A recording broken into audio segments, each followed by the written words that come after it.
Beans, you have once again beaten the notification.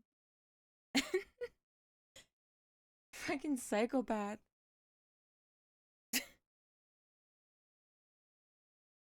Okay, wait. Something's gonna have to change. This is not gonna work. For some reason, I don't know if my other Lego streams have looked like this, but it just looks like kind of dark. Am I crazy? Maybe a little bit, but it's okay. I still love you.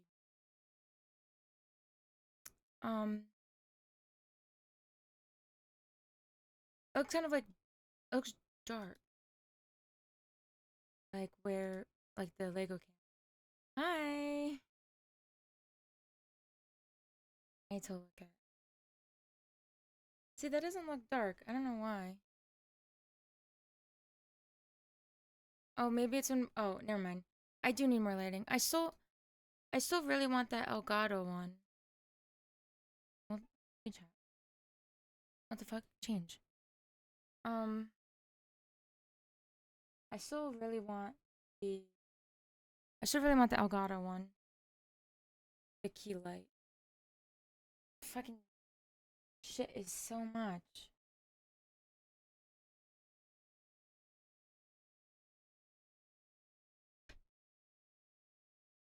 And I think I have the lamp that's behind like this monitor. I think it's as bright as it goes.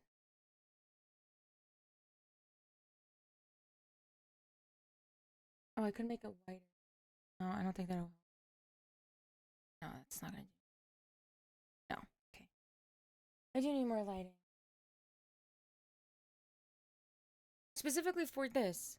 Because, like, when I'm. Okay, this could be crazy. No, that's too much work. I'm not doing all that. I was gonna say, I can, ch- I can change the lights that are inside my PC. But I'm not gonna do all that. That's way too much. Way too much shit that I don't want to do. Alright. Do it? Oh, it's a lot. And my Corsair app already takes a shit on me half the time.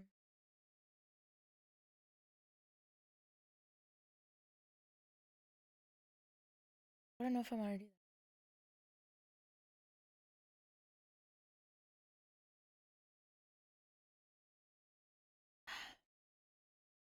Also, um, the dog.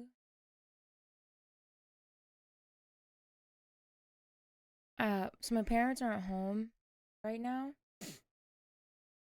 and I have the dog up here under my desk, and the gate closing my door because we think he hurt his back again. Can't really do anything about it now. We don't really want to take him to emergency vet. So he's currently shaking and can't get comfortable. I'd show you him, but I don't. I when we touch him, he screams. Yeah, my little pooper. But my week was fine. Um, it was just very exhausting, and just like every day, every time that I got home from work, I'm like, well, I don't really want to be social, you know. I don't really want to talk to anybody. Like me and the girls hung out a few times online, but it was just like in general, it was just like a very trying week. Not too bad, honestly. Honestly, it was not too bad. But it was just like, I don't know. It was just one of those weeks. And then I've been subbing the same class for the last 3 days, and I'll be with them for the next 3 days. And I'm teaching math. Or okay, I don't have to teach, but I don't have to help them with anything, but I'm helping them with math. So trying to teach a bunch of seventh graders a math lesson that their teacher is supposed to teach them when she comes back is very difficult because I'm trying to explain it in the way that when you get older, like you know you learned it a certain way, but you in your head found a easier way for it. I was trying to get back into the mindset of how the fuck did I learn this shit and teach it to them, which has been very fucking difficult. But I'm teaching them like expressions and how to combine like terms and shit like that. It is rough out here. But yeah, it hasn't been bad. I had a half day today, which I didn't know I had until this morning. So that was a huge, massive W. Yeah, bro. It's like I would like explain something and like, what? And I'm like, I'm sorry. I'm like, give me a second. I need to think of how to explain this in the way that you're gonna learn it next week. But it's not fine. I mean, it's fine. And then one of a kid that I adore so much, he got into a little scuffle and has been suspended for a few days. And I was like with him in the office for a little bit. It's like, it's my friend. I'm like, oh, got it. Wasn't his fault. Okay, I know the situation, and from what I know, it wasn't his fault. But he still got into a little scuffle, and I feel so bad. He's like, I miss my friend. I've never seen this kid look sad before. This kid is always all over the fucking. He's always on the floor. Like he's all over the place. I've never seen him like sad. So I've been a little sad. I was a little sad for him the other day, but he'll be back soon. You know, it's like you adore a kid and then he gets in trouble, and then it's like whether it's his fault or not, it's like, well, child, how am I gonna adore you if you're gonna act like this? Anyway, shall we get started? Because according to Google, this fucker can take at least 3 hours.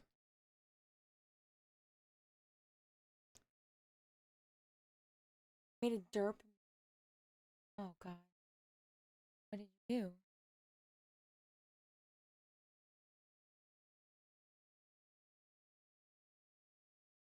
I'm like nervous.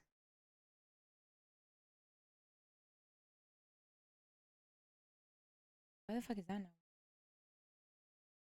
I don't stream for a few days and everything breaks. Oh, I fixed it.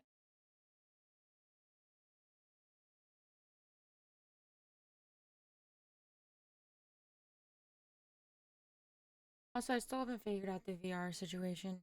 I kind of, I have not. Jack in the Box, didn't notice. Like 2 minutes ago that the Jack in the Box's placed order at was in a different time. What the hell? Wait, that happened to me one time. It was like McDonald's or something. And it like placed to a McDonald's that is significantly further away. And I'm like, what? And then they still did it. I mean, I don't know. Anyways.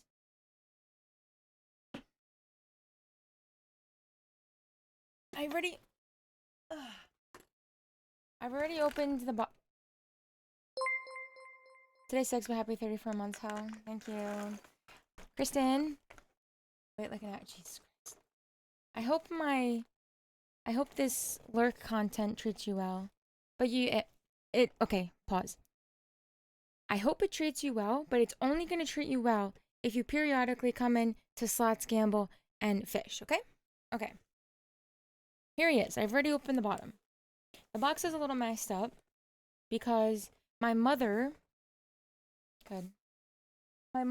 decided to grace me with him because I've been talking about how I want him so badly because I have B. And I wanted Prime because they both fucking transform. Ooh, close. They both transform, okay?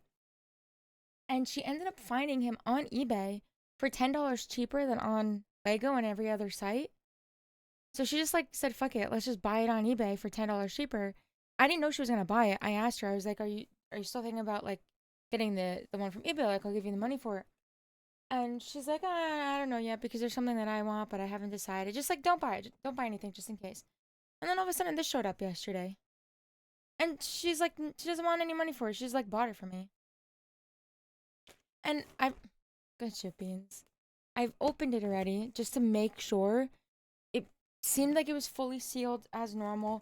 The bags look normal, like nothing looks out of the ordinary. So, I don't know. But we have our ever fucking prime.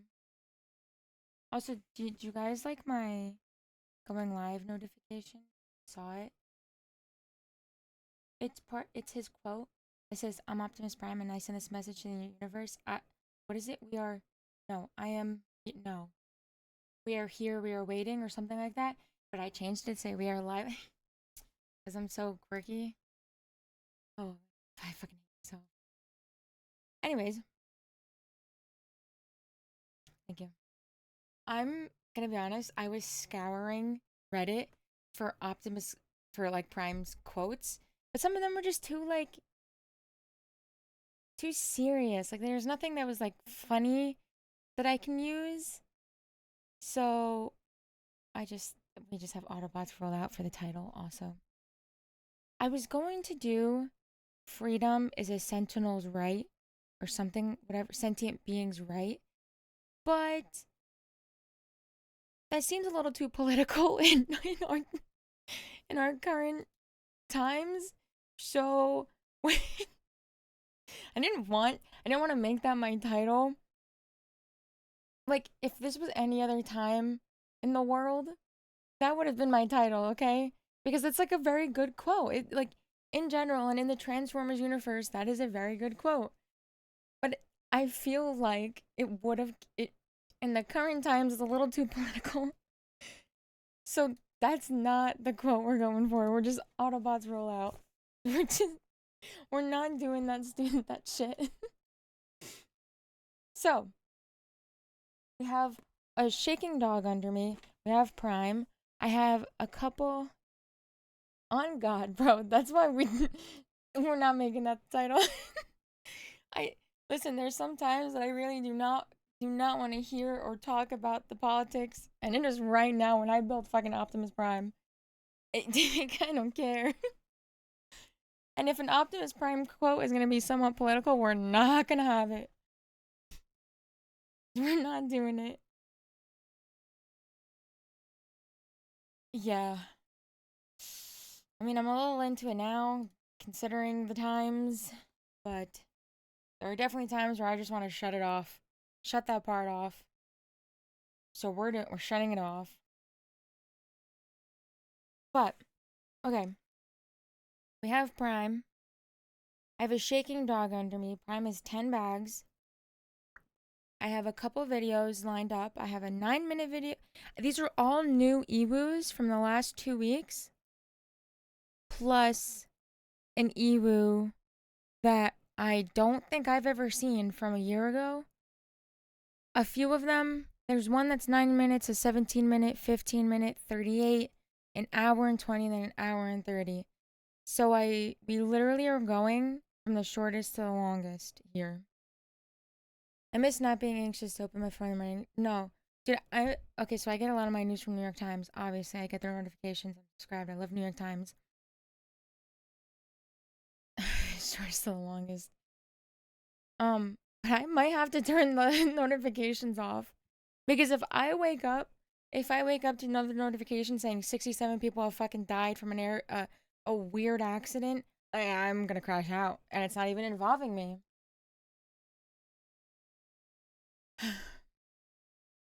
Anyways, are we ready for titty cam? Anyone? Titty cam?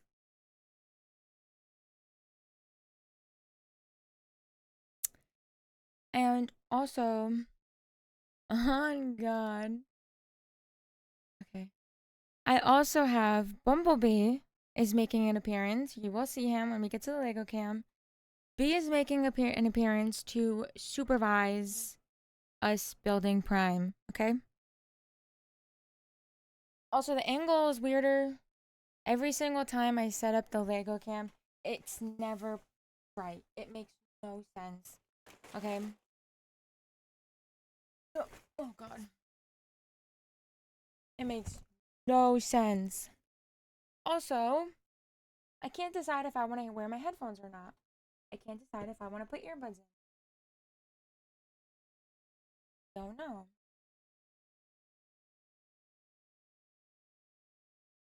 I'll do headphones. All right. I need a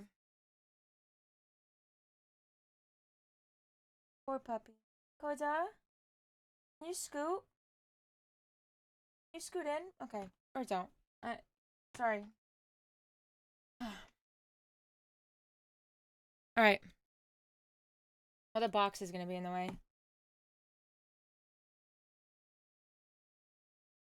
Yeah. Also, I need to have. So Sentinels are playing right now, okay? So on my other this is why I need 3 fucking monitors, dude. Like, are you kidding me? I need to watch the Sen game. Like, what am I supposed to do here? Oh my god, they're winning. They're winning 8-6.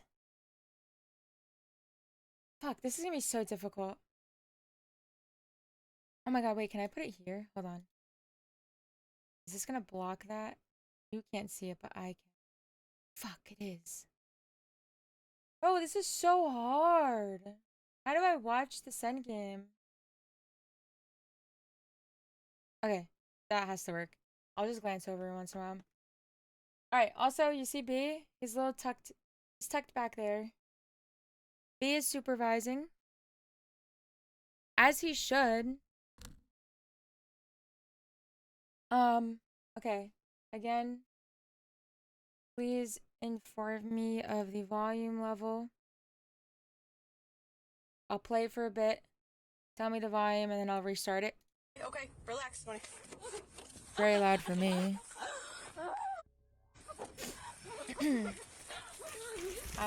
I'm when talking. Police track a wanted suspect to I an like Ohio my fingers. Walmart, Okay. they have no way of I knowing have a slice how of far pizza he'll that I have go to to escape heat up justice. later. What happens to the suspect's 9-month-old baby boy ASMR for will a shock second. everyone involved in the case. Loud. Why did you stop? I'm stupid. Okay. On the night of December 1st, 2024, how it is now. police in Bryan, Ohio respond after a Walmart employee calls to report that a man With the outstanding ASMR. warrants is shopping in the store. The man, Better? Zachary Shervanka, is wanted in Indiana on vehicle theft charges. Should I get all this shit out first? Alright. I said he's 10 bags, right? He's 10 bags. 4, 5, wait. 3. I feel like I should have done this before. 4, 5, 6, 7, 8. Oh god.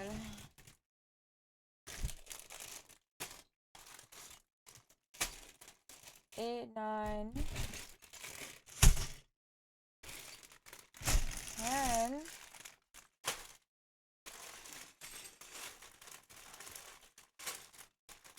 All right.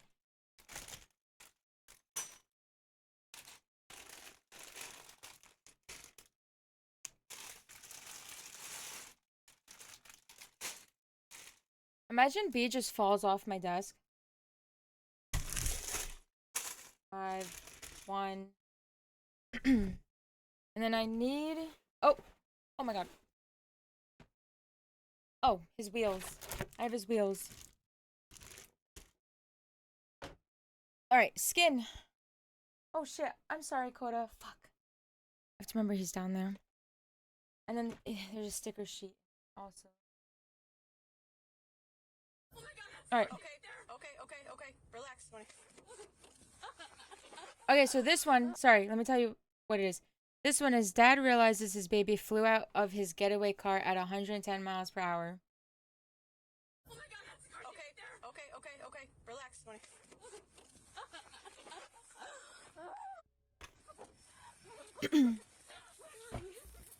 When police track a wanted suspect to an Ohio... Hold on. Sorry, I have to show you something else. Look. So. Oh, fuck. So, you know, I have a lot of Legos that I've done, right? So I have a lot of the tools, right? Well, I saw this on the Lego site. They're mini Lego head storage containers. So I'm storing my tools in it. Isn't it cute? And this is the mini one. This is the mini one. They have one that's bigger, like an actual Lego head. And like it says Lego and everything. So I kind of want the bigger storage head. So this one is only $8. The bigger one is $30. But I want the bigger one because when I have like the extra pieces to kits, to builds, I put them in plastic bags with the like what kit it was. Excuse me. So I want the bigger one so I could put all the little plastic bags in the bigger one because they're not gonna fit in this little guy. But isn't he so cute? Okay, anyway, sorry. Okay. Oh, we need to get through this because this is gonna take a while. Also, we're gonna get high in a bit. Oh my god! Okay. Relax.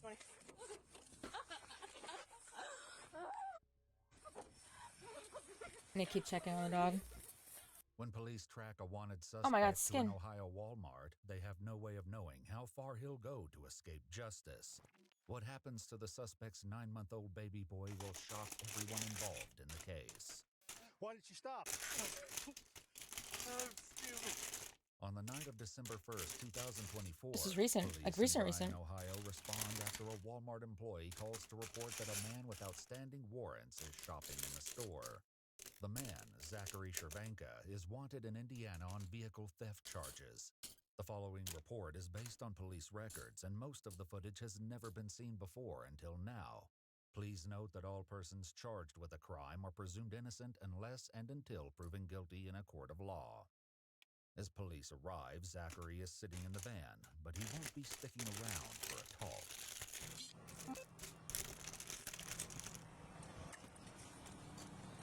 Zach. How's it going? Uh-oh. He's running. No.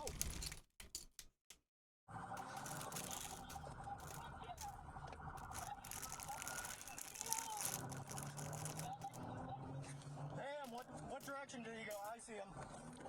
The officer gives pursuit, but the chase is especially risky because Zachary hasn't just abandoned his girlfriend Abigail in the Walmart parking lot, but has escaped with their 5-year-old daughter and 9-month-old baby boy in the van. 30 G40 will be in pursuit. He's heading southbound on South Main, high rate speed. Juvenile in the car.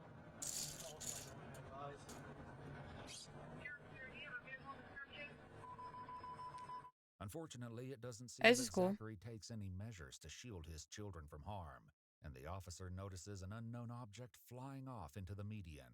3220, no speeds in excess of 110. I think he blew a tire. We're heading southbound on 127. Be advised, doors open. We're turning. In the heat of the chase, the officer doesn't know the full implications of what he's just witnessed.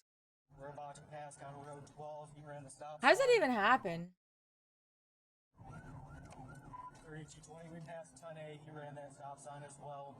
But after a nearly 15-minute chase, the police sergeant calls it off, citing icy road conditions. He's heading westbound on 6 still.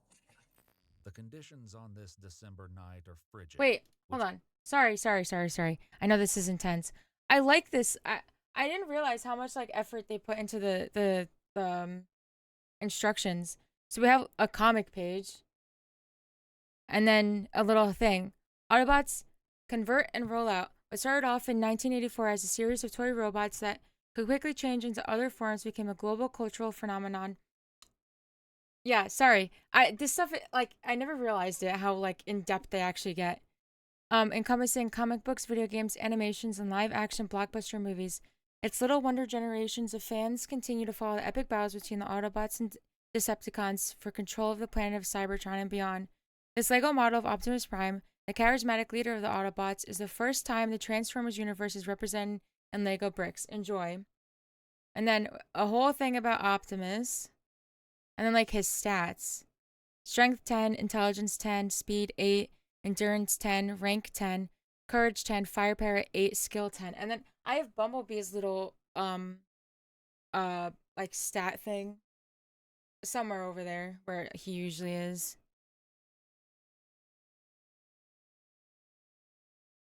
One shall stand, one shall fall. Yeah, that's his thing. He comes with a jet. Yeah, that's so sick. He comes with all, I get to build all the shit that he has. Okay, sorry. All right, back to the. I'll back it up a little bit because I was talking. Westbound on 6 still. The conditions on this December night are frigid, which makes it all the more horrifying when Zachary calls Abigail to tell her what he did with their baby boy. I dropped heading towards Defiance by the stop sign, and then there's a road that has a curve where you can go towards like Hicksville. Okay. He said I left him right there by that stop sign where the curve is. Oh yeah, no, you're fine.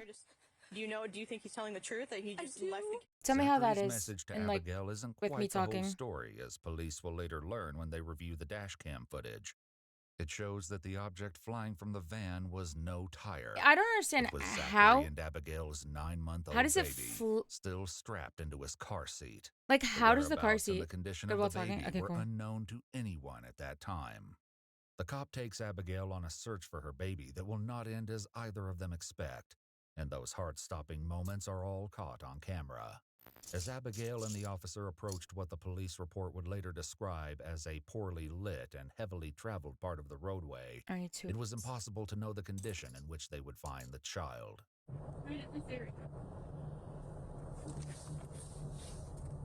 Is that a car seat? Oh my god, that's a car seat. Okay. Relax. Oh god, please let me out. Yo, what's up, Prime Minister? Yep, you're fine. He's okay. Oh shit. Wait, I have to go.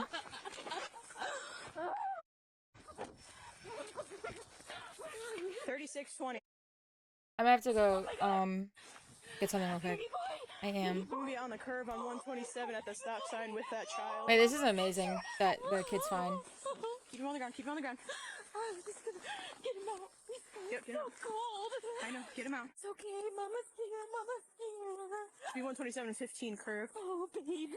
I do believe he is awake. He's crying. Oh, we're gonna be on standby for EMS. Oh, baby. Am I building Oh, God. I'm so sorry. Optimus Prime? Oh, Mommy's got Wait, you. I know. hold on. Sorry, I will be right back. Got a package that I need to get. Like, yeah, no, I meant like I need to go get something from my front door real quick. That's what I meant. I'll literally be back in a second.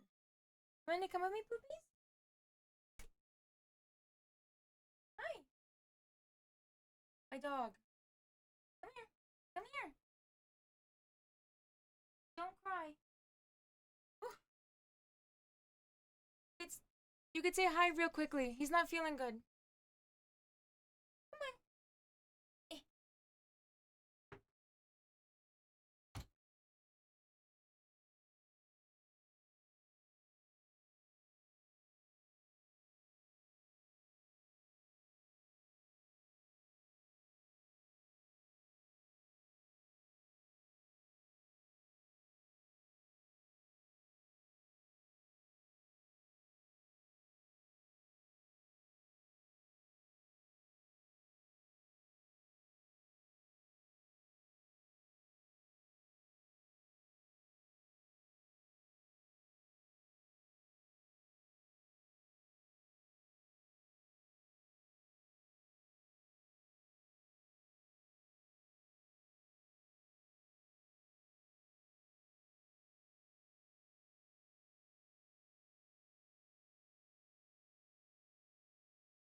showed you my address.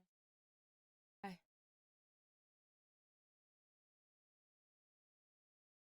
Need to. I don't know. I don't know if it's the thing I was expecting. Hold on.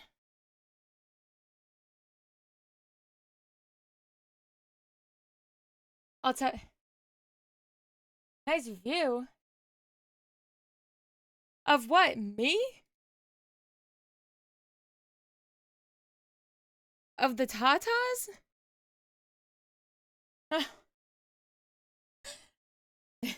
Thanks. I'll tell you what it is if it's what I think it is. Yeah.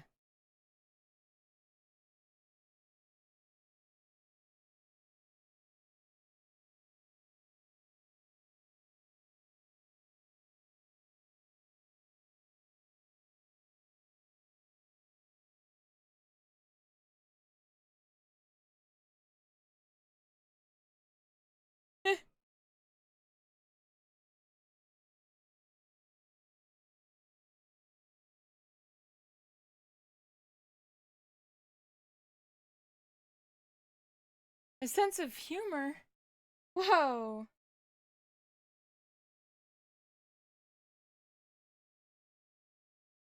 Okay.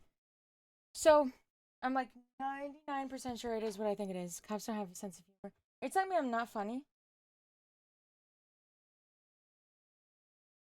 Okay. So, oh god. Skin. Oink, oink. For my birthday, I've always wanted black diamonds. Oh, not my address, bro. I've always wanted fuck. I've always wanted black diamonds, like black diamond earrings. So, my mom told me that once I found a pair that I liked, she'll buy them for me. So, I think I found a pair online on Jared that I really like. Yeah, so it took a while for me to decide, and I decided because so I mean you guys can't really see, but I wear like I wear like little hoops all the time. I don't, anyway, black diamond. They're just diamonds that are black. Literally, like I don't know exactly what they are. Like I don't know what kind of exact stone or anything, but I just think they're really fucking pretty, and I've never had a real pair. I don't know, actually. I can look it up. Black diamonds.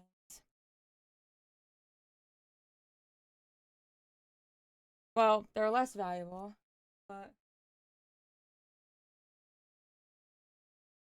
um, they're real diamonds, natural diamonds, and treated black diamonds are all found in nature, unlike natural diamonds and but yeah, blah blah blah. I don't know. They're just there's black diamonds. I don't know, but I've never had like real jewelry before. So my mom was like, once you find a pair that like you really like, we'll order it. So I want to like revamp my whole ear.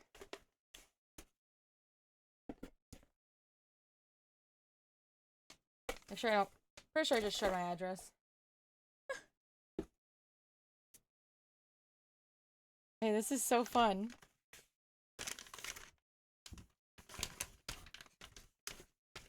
I got hoops.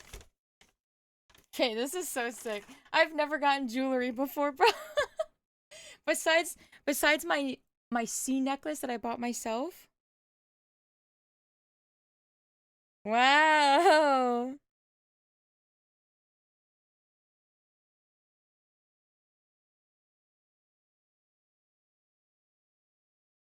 Okay. Don't worry, I'll spend over 500 travel from UK USA just to see you with them. Oh, I need a flashlight.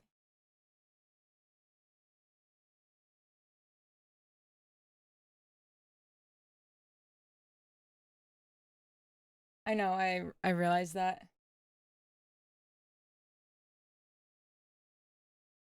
Wow. Your girl's got diamonds, bro. I must text a picture to my mother. They do. They're very pretty.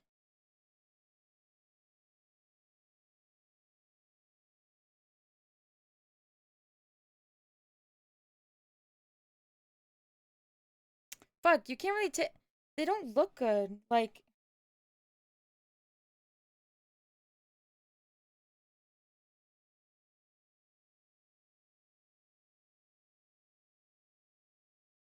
did the flash? No, I do. Stop. I do. I do have a phone case, but my wireless charger, my phone case is not MagSafe, so the wireless doesn't go through. You can't on the black background. It doesn't. You can't do flash. Okay, whatever. Yeah, no, I have a phone case. I'm not that psychotic, okay? I promise you, I'm not that crazy. Sentinels fucking lost their first game. They are, my mom has like a doctor's appointment that she can't drive during, or after. Fuck, I'm pretty sure I just showed my address again. That, she can't drive after. So, my dad is with her. Usually I take her, but. And I'm watching the dog because he's not feeling too hot.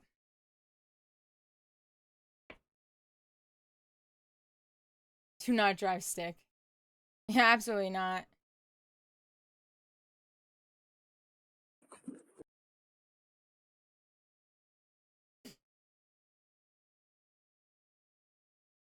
Anyways. We get back to this?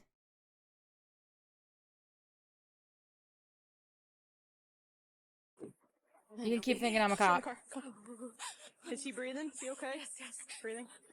According to the police report, the baby Bro, I had want to deep put them tissue on. bruising and was transported to a children's clinic in Toledo for further examination.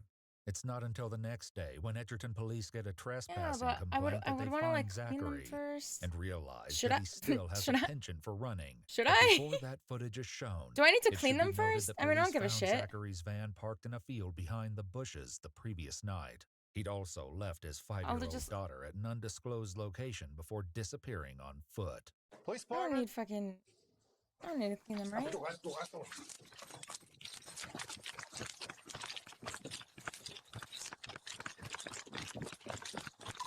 Got one running, Central. Stop or I'll send the dog. You better get on. You better get on the ground. Look at them all. That's Get on the possible. ground or I'll send the dog. Dog's out. Dog's out.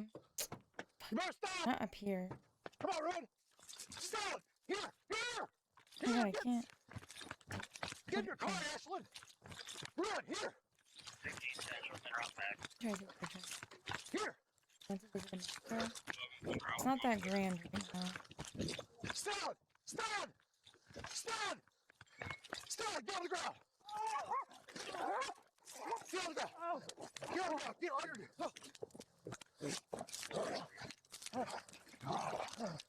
Stop fighting. Good. Loose. Loose. I'm not. Okay, we're not gonna do it now. Oh, we have a Lego to build, guys. Loose. All right, stay still. We have a Stand Lego still. to build. We have an edible to take.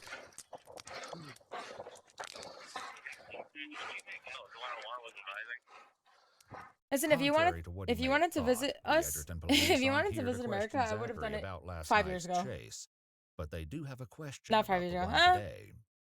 A good 3 years Why ago. didn't you stop? I'm stupid. Huh? I'm not strong. Because it is not something to visit now. All right, what you got going on in your mouth? And that, Your that's all I'm nose? saying. You hit your face on the ground or something? Yeah. What'd you do, fall? Huh? It soon becomes clear that Zachary has paid a high price for his folly. Well, you might be lucky you had a couple of layers on. Yeah, maybe. Huh? Maybe it's sore. I'm sure. It don't feel good. Oh. All right. The Americans hate Brits. If I called an American a Yank, Get some they'd stuff deck done. me. Clean it up. Depends on which American. If you want to put your coat back on, that's Most fine. of us Even do with not a give a shit what you significant call dog us. bite, Zachary's concerns center around the cold Yeah. air, the tight handcuffs, and his missing Honestly, glasses. He doesn't most of utter a us word about the quite health of literally his do not give a baby shit. son. Let me get some stuff to clean you up. You say that to the wrong person? They're whipping out a gun. I am not lying. You want to sit in your car till squad gets here then? Nope. Oh, Over here. fucking hair stuck now. Okay. Huh? Sorry. All right, come on, Zach. I'm gonna I put do you in the back of not. the squad here. All right? I do not. And I never will. Huh? You're off, dude. What hurts? Oh, your hands are cold? Well, you were inside. They'll keep you that cold. I don't. We were, it's like, growing up, we were never allowed to have At the one. police station, 'Cause, Zachary would characterize his decision my to brother- race away from my brother's Walmart got as some a dumb issues. decision. So we were and never admit allowed that to he have one in the wasn't house, thinking but about the kids. none of my, The like, ER family would doctor have would ever later wanted one say anyway. that the baby's body temperature was extremely low, and that the Most situation do. could have It's become just, life-threatening if he'd been left that's out in just the the thing. elements Most much do have them. longer. Police also located Abigail's 5-year-old daughter and notified her about the child's safety at the hospital. Zachary was charged It with is. 2 counts of failure to comply, I mean, it's not wrong. 1 count of trespassing, 1 felony count of assault, and 2 counts of endangering children. You have to kill me because I ain't break the law. You're getting a resisting Y'all charge. gonna have to kill me. No. Wait. I missed that whole entire video. Not most states. Actually, I don't know. I mean, there are a few that are, like Texas, I'm pretty sure is. Because I remember when I went to Texas and some guy just sat in the back of his fucking jeans and I was like, what the fuck is going on? New Jersey or not. Can't hear. But, I mean, in some states, yeah. Alright, this one is routine traffic stop takes a horrifying turn.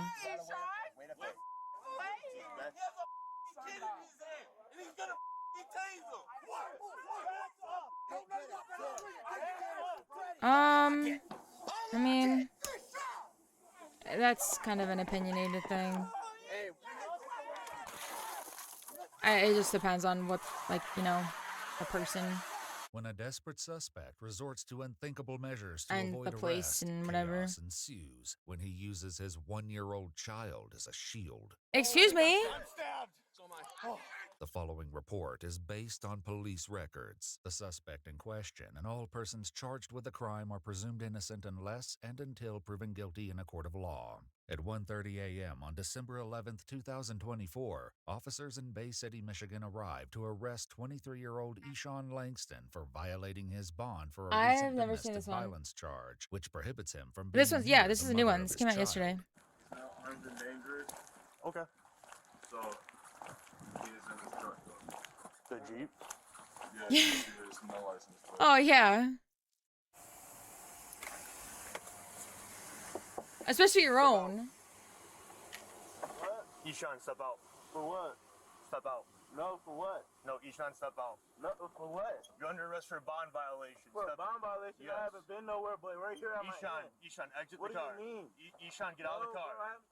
Eshawn, get I out am of the car. I Eshawn, get am out of the single. car. Hell no. I have my child in here. Watch the Hell police no. activity Eshawn, to get be out. honest. Oh, shit. Get out of the car. Hell no. I have my Get child out in of the here. car. You're under arrest for a bond Hell, violation. bond violation Yes. for what?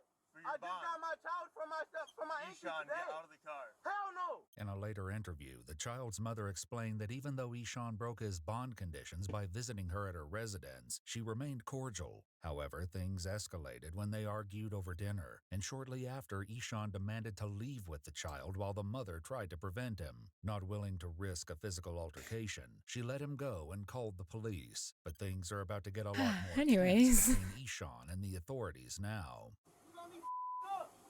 Eshawn, get out of the car. His name's Eshawn? Sorry, I'm not one to make fun of people for their names. Hey! Hey, And this do fucking not- Connie. Don't drive away! Hey! Get out of the car! I just got my son from that. Get out of the car! Bond violation for what? Get out of the car! As backup arrives, so do more family members, and the situation continues. I to feel like, become more actually no, let me heated. not make a comment because what do I know? Because this is not gonna be good. Yeah, my name's Connie. Okay, I'll read you the exact conditions, okay? Okay? Thank you. There's an old lady name. It was named after my grandmother, who was Conchetta. You told him he's got the bond conditions, right? Yes. What's that? You told him No, he's got I the new actually bond conditions. hate Con.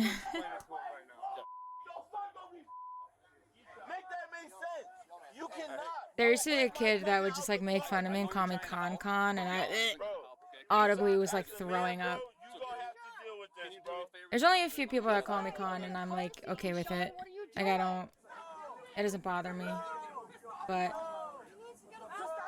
deck him. Because I'm not violating my bond, and she keeps lying on me. I don't see I don't see that guy anymore. I was in like elementary school. I'm not doing that, bro. I'm not doing that.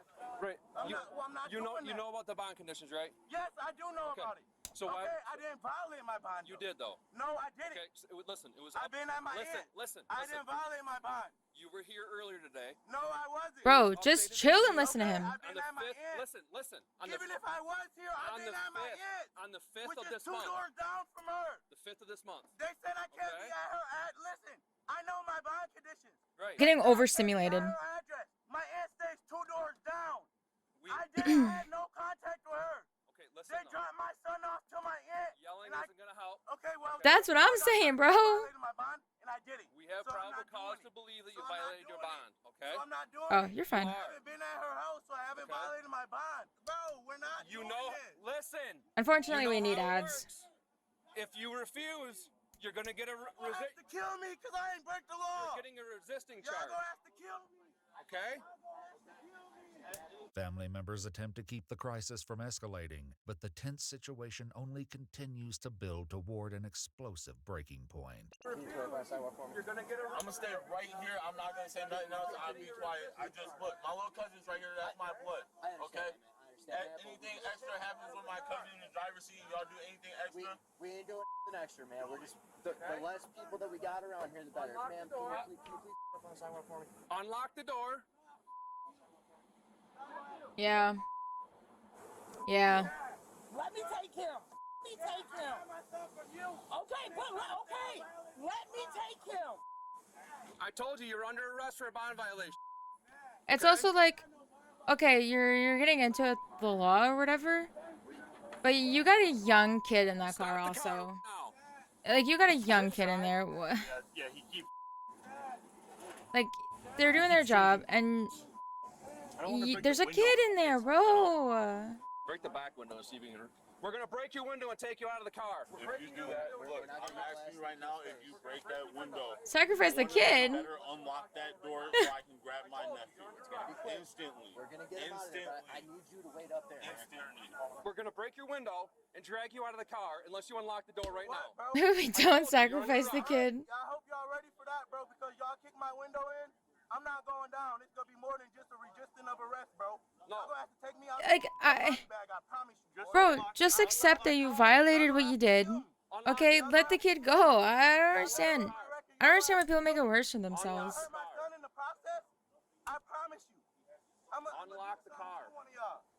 I'm gonna do something to one of y'all. And now you're threatening them. Sean grabs Got the a cool 1-year-old beard, though. child, pulling him onto his lap. No. Ma'am. Get out the car, Sean. Wait up there. Back up. Let them do their job. I will get with you. Unlock the car. Put the kid down. Scott, can you get your car behind him and block him in any way?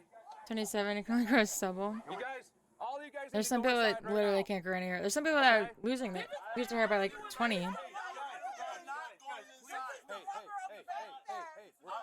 I'm letting that be known now. I'm letting that be known now. Nobody is going inside. We have every right to be out here. We can back up. Okay, yes. As the family, you have every With the right to be family there. out of the way, But Officer Scott guys, see Sean's guys, rear escape path and retrieves a clawed metal bar from his trunk, preparing to take drastic overstimulation. measures. He continues refusing to cooperate. Can you do it back window, please, with my We're working on it, man. I know, man. I know. I don't want to get glass in baby's face. I haven't been nowhere but at my aunt. So how? We told you. No. Okay. How? You're telling me a lie. Your aunt already, saying I've been at her house and I already told haven't. me she hasn't seen you all day. She Saying I've already been told at me her that. house and I haven't. We already talked to Bro, your everyone. aunt- Saying I've been at her Okay. house and I haven't. I was fucking ratted on you. Just take it as it is. Your bond, and you're going to jail, Bond okay? violation. And now you're being charged with resisting, which is another felony. You know that, You're okay? talking about bond violation. I haven't been at her house. I'm be trying That's back window. crazy. Yeah. You got a punch? Just have to time out. Oh, so y'all finna kick my window in with my son? You're going to jail, yes. With my son? Yes. Alright, bro, I because you're putting your son in danger right now. No, how? Last I chance. moved my car? Last chance. Hey. How? I haven't moved my car. How am I putting my child in Listen, danger? because you keep putting it in drive in reverse. You're driving around. You're holding your son when I told you you're going to jail. You're trying to use him as a shield. I'm not using my child as a shield at all. So let's be a You're man. just not giving me. You're just not giving me. An We're not giving you a choice. In the time, no, You're you're out of not giving me 3. an explanation, and you're telling me a lie. You're telling me I've been in her house. You were. How have I been in her house? We talked to the witnesses. You You guys were there. came earlier. You guys came earlier. And they told us you were there. I seen That's you guys. probable cause. No, but listen. Okay, Sen and Loud are playing again. Lock the door, yes or no? I'm about to Sen break lost your the window. first game Are you gonna lock 13-11. the door? I'm gonna smash your window open. On the other side of the vehicle, Come an officer on. tries to check on the child, who doesn't appear to be crying. They'll need to plan their moves carefully, or risk. How is causing there a baby not serious crying harm when to his the dad is innocent boy. screaming in his ear? Are you going to open the door? I'm trying to obey this. Are you going to open the door? Yes, bro. I'm gonna open Then the door open for it. you. Right here. I'm gonna grab him right here. Literally bond papers for me just going to court to fifth. That says I Yeah, well, they can't be around cannot. They her. can't do I that. haven't lived That's under her house. what you're under arrest for. Last chance, I got Ishan. my son, bro. Ishan, I'm Last breaking chance. the window. Are you opening the door? You're gonna get tased. No, they can't do that. Right to the window. He's gonna tase you. Open the door. Especially with a kid. If there's a kid, Hey, dude. that they definitely will never do that. Down now. I do not care. What do you mean? He has a kid in his hand, and he's gonna tase him. I'll blow your out, bro. Come on. What the you mean? That's my nephew right there, bro. What the you mean? So these papers don't matter. Open the door. So these papers don't matter. Open the door. Bro. So these papers don't matter. This is what you're telling Is there a lock there that you can, when you So these pop that? papers don't matter. I like the color of this one. Can you unlock the door? I can't see it. Put the taser down. So these papers don't matter, bro. Point taser at a child. So Get out of here. Don't matter. And you're gonna go to jail too. You're gonna go to jail Yes. because you're doing something Because you're interfering. Get out of here. Another officer arrives to the scene, which is quickly spiraling out of control. I'm telling you right now, you better tell your So, officer to do the job correctly. a lot of heightened emotions. He's pointing a taser at my nephew. Under 2 years old. Please go back Make sure your people are doing their job correctly. I'm not playing. I get everybody's emotions are so heightened, but y'all need to stop screaming in my ear. He's just getting here. That don't make no sense, bro. Okay, and neither does his behavior all night long. It doesn't. It doesn't. But that doesn't give no right for an officer to point a taser at a grown. I actually used to want to be a cop. Like, dead ass. I used to want to be a cop, like, very badly. Right or wrong? Yelling and screaming Right or wrong? I'm not Um, no more. Right or wrong? But my uncle was a police officer, and my cousin currently is. And my uncle had told me, like, if I want to be a cop, don't go to school for criminal justice, just go to school for something else, and then, like, go join the police academy. But I couldn't do it. I'm too empathetic.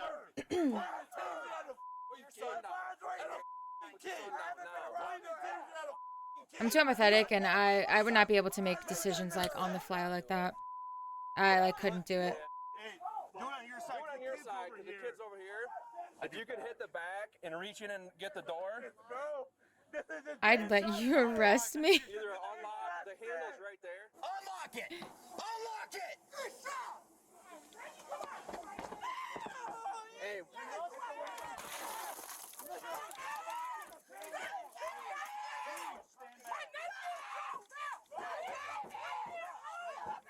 Shut your eyes. He's like swinging the kid around. It's scary, isn't it, for me? Yeah.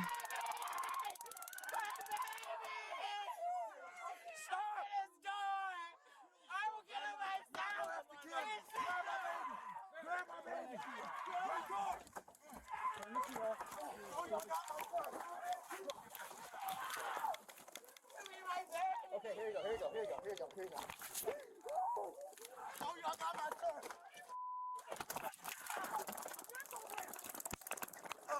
Get your on the ground. Get down. Swing it up. Get down.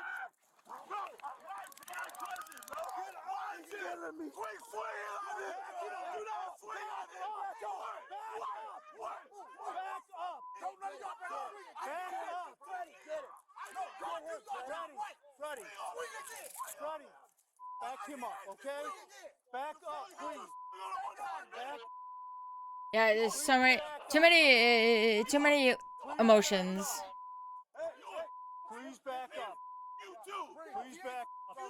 Where do you want to visit in the States? Get his other arm.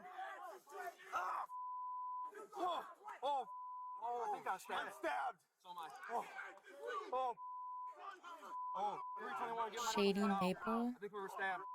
What is Shady Maple? I need to turn the kid on. I need to put hey, get Sally. No, I got it. Sally. Get Sally. Get Sally. Scott, I need to turn the kid on. Go. I got it. Steve! What's wrong? I'm stabbed.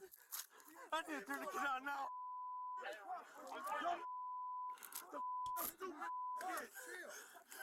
Give me it, Scotty. Give me. Hold on, buddy. Oh. I come to the States, can we go on a got date? you, Probably not. I got you. Where's it at? Down here? Yeah. Probably not. Roll that leg this way. I can't get this cuff on. I need to be wooed before I'm taken out on a date. I got it. You're good. I got it. I need to be impressed, you know?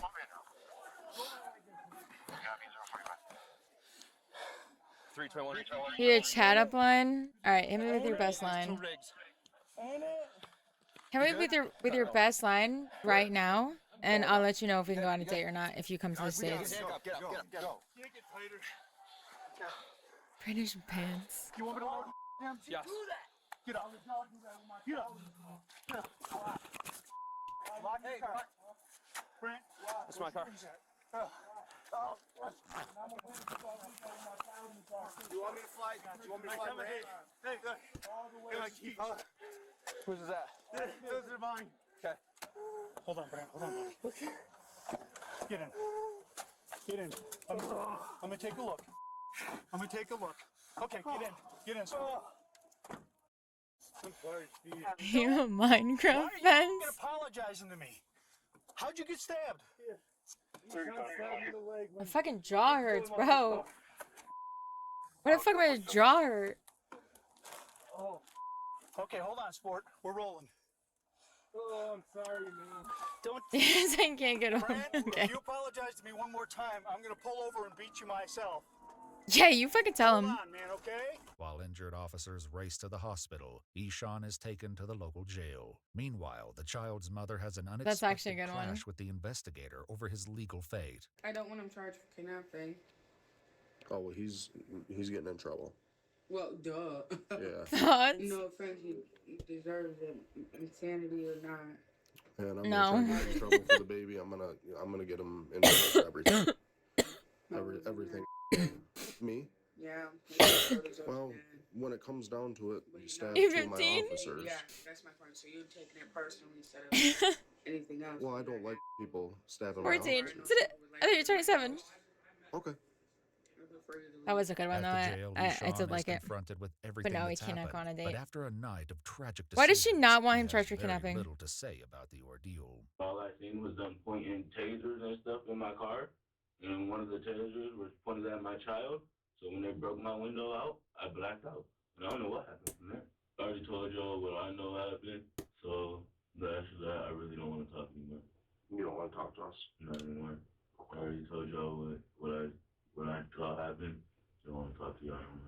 23-year-old Ishan Langston is currently facing multiple felonies, including Excuse 1 me, count of child holy. abuse, 2 counts of assault causing injury, and 2 counts of assault with a dangerous weapon. Officer Brant Seigan and Sergeant Matt Strunk each sustained critical injuries and were Critical. taken to McLaren Bay Regional Medical Center. Both survived their wounds. The child was examined by paramedics, and a later statement by the Bay City Department of Public Safety reported that the young child was not harmed during the incident and was released in the Looking care for of a his mother stud. soon after. Okay, next is patient goes on rampage inside mental health facility. This, what I just saw? I got the STD. All I need is you. Oh, I get it. Someone just stabbed the doctor in the neck. That you This tried. running around here crazy It's one of right my now. follower It's emails, I really, think. It's really bad. It's really bad. Prepare to fire. Give him some air, please. You guys can't operate after this. He's like, and I looked at him, I was like, Wait, Adam. what am I? And he went What like this piece am I really quick. looking at? And I Oh, was like, this. Is he a patient here? Chaos erupts at Signature Medical Center in Maple Heights, Ohio, when a patient violently stabs a nurse practitioner. Officers race to the scene where traumatized witnesses are still reeling from the brutal aftermath and find themselves questioning exactly what happened and what may have driven the patient to commit such a horrific attack. Dude, this is a big knife. The I following need a cough report drop. is based on police records, and the footage has never been seen before until now. Just after 1 p.m. on August 24th, 2024, dispatchers in Cuyahoga County received nearly a Oh, look at dozen my panicked skin. calls for help as a terrifying situation unfolds. 911, what is the address of your emergency? Signature Health, Maple Heights. What's going on? Third floor. Someone just stabbed the doctor in the neck. The staff is running around here crazy right now. It's really I love Harry bad. Potter. It's really bad. Do we know who the person is that got stabbed in the neck? Yeah, his name's Adam Brown. He's a nurse practitioner here. Where's the person that did the I'd stabbing? like to I don't know. Oh, They're looking fuck. for him I right hate now. Harry Potter He's now. running around trying to get in everybody's door. He's running around. Okay, is he white, black, Asian, Hispanic? I don't know. I can't see him. Okay. Is he saying anything? Oh my God. We're locked. We're locked in the office. We can't. I'm too afraid to come out. I don't know what he looks like. There's blood everywhere, apparently. Please send help for him. We are, honey. We are. We have them on their way. Officer Bosco is one of the first to arrive at the outpatient medical facility. Hang on, Drake. New plan, you can come to the UK, I'll take you to Harry Potter Studios as your first date. Actually, that might reel me in. I unfortunately don't have my passport though, so...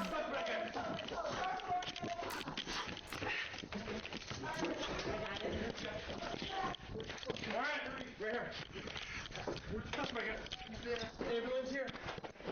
No, it's on the floor. Where's he at? Right here. All right, put him in handcuff. Get handcuff. All right. Hey, just lock it. Just lock it. I got my security. I got you. The thing is still tight. It's tight. Just secure. Radio. Lock it. Sorry, hang out with him. Yeah, lock it. Oh. So it won't get tighter. Lock it. Baked beans, fish, and chips. Well, I don't eat fish. I do like some beans. Beans can come too. Hear that, Beans? Guide him in. Oh, is this? Hang in there, buddy, okay? Hang in there. You guys need gauze? What do you need? No, we just right here. Just right here. Just hold calm. Hold calm. Give me some gauze. Give me some gloves. Spread your legs out. Spread your legs out. You're okay. You're gonna be okay. With the suspect secure, paramedics are cleared to enter the building. They'll need to move fast as the victim's condition is critical. Get him down. Is this gonna help? No, that's not gonna help. Like an Eiffel Tower? That's fine. Yep. What the You're all fuck? right, man. Okay, we're taking good care of you. 6-6 radio. I have literally an 8-year-old in my office right now. Advise them he's been stabbed in the neck. Massive hemorrhaging. Let them know. They're trying to clog it right now. They gotta stay in there. Tell her, knock on the door and tell her my I kid do. said it's okay. I'm just saying, like, what the fuck? You're all right. They're coming. Okay, just keep breathing. Hey, ma'am. Can you escort our squad up? Make sure they know where they're going. Yeah. Okay. Bring a couple more with you. They coming now. Coming through. Coming through. Coming through. Squeeze my hand. With help on the way for Adam, Officer Lavalayo begins speaking with 3 witnesses who may be Lavalayo. able to explain what happened. So I heard my door was open. Wait. Adam. Sorry if you hear me with my cough drop. My fucking throat is burning. So. Came up. Disclaimer. Right here in the middle of the pod. Sentinels are still losing. The guy who was stabbed. Okay. He's like, Come to the States and ask where Adam, and he we're went like controlling this here really States quick. are going. And I was like, Is he a patient here? He's a staff member. He works in psychiatry. Oh, he's a nurse staff member? practitioner. Yeah. He was seeing that patient. The patient is the guy who The stabbed guy this that we patient. arrested. So he's in a room like this. Stabbed Adam. Adam came out here. Adam came in my office. I'm pressing Where did he his stab him hand at, you think? in In the his neck. room? In his room? In his office, yeah. Where's his office? It's around the corner here. While a shaken Rachel attempts to explain the nightmare of what just unfolded, the victim, 49-year-old Adam Brown, is prepped for transport to the Metro Hospital. The knife is right there. The knife is right there. Wonderful. Nobody touch it, okay? I gotta get a bunch of pictures and everything. I just put the rag on. His extremities feel cold. The air. Come here. He getting the air for you right now. He getting the air for you right now. He's down here. Give him some air, please. Anything in his chest?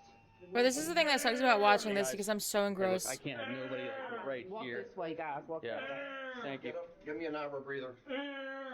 Rachel continues to explain what happened next. I get like chills Later, when we the watch these bone-chilling things. visuals from the surveillance footage will be revealed and expose the details of this horrid attack. Adam came in here, and I pressed the panic button, tried to kick the doorstep out. He came in this room. He's standing here. Adam's like, no, no, no. And I'm like, grabbing a trash can, throwing it at him. Just grabbing anything I could. The guy that has psychological issues? Yes. I ran out. Adam and I ran out here. You want some talking to people? He tackled us in the hallway. Adam and I fell in the hallway. Tommy came through the chair as a patient.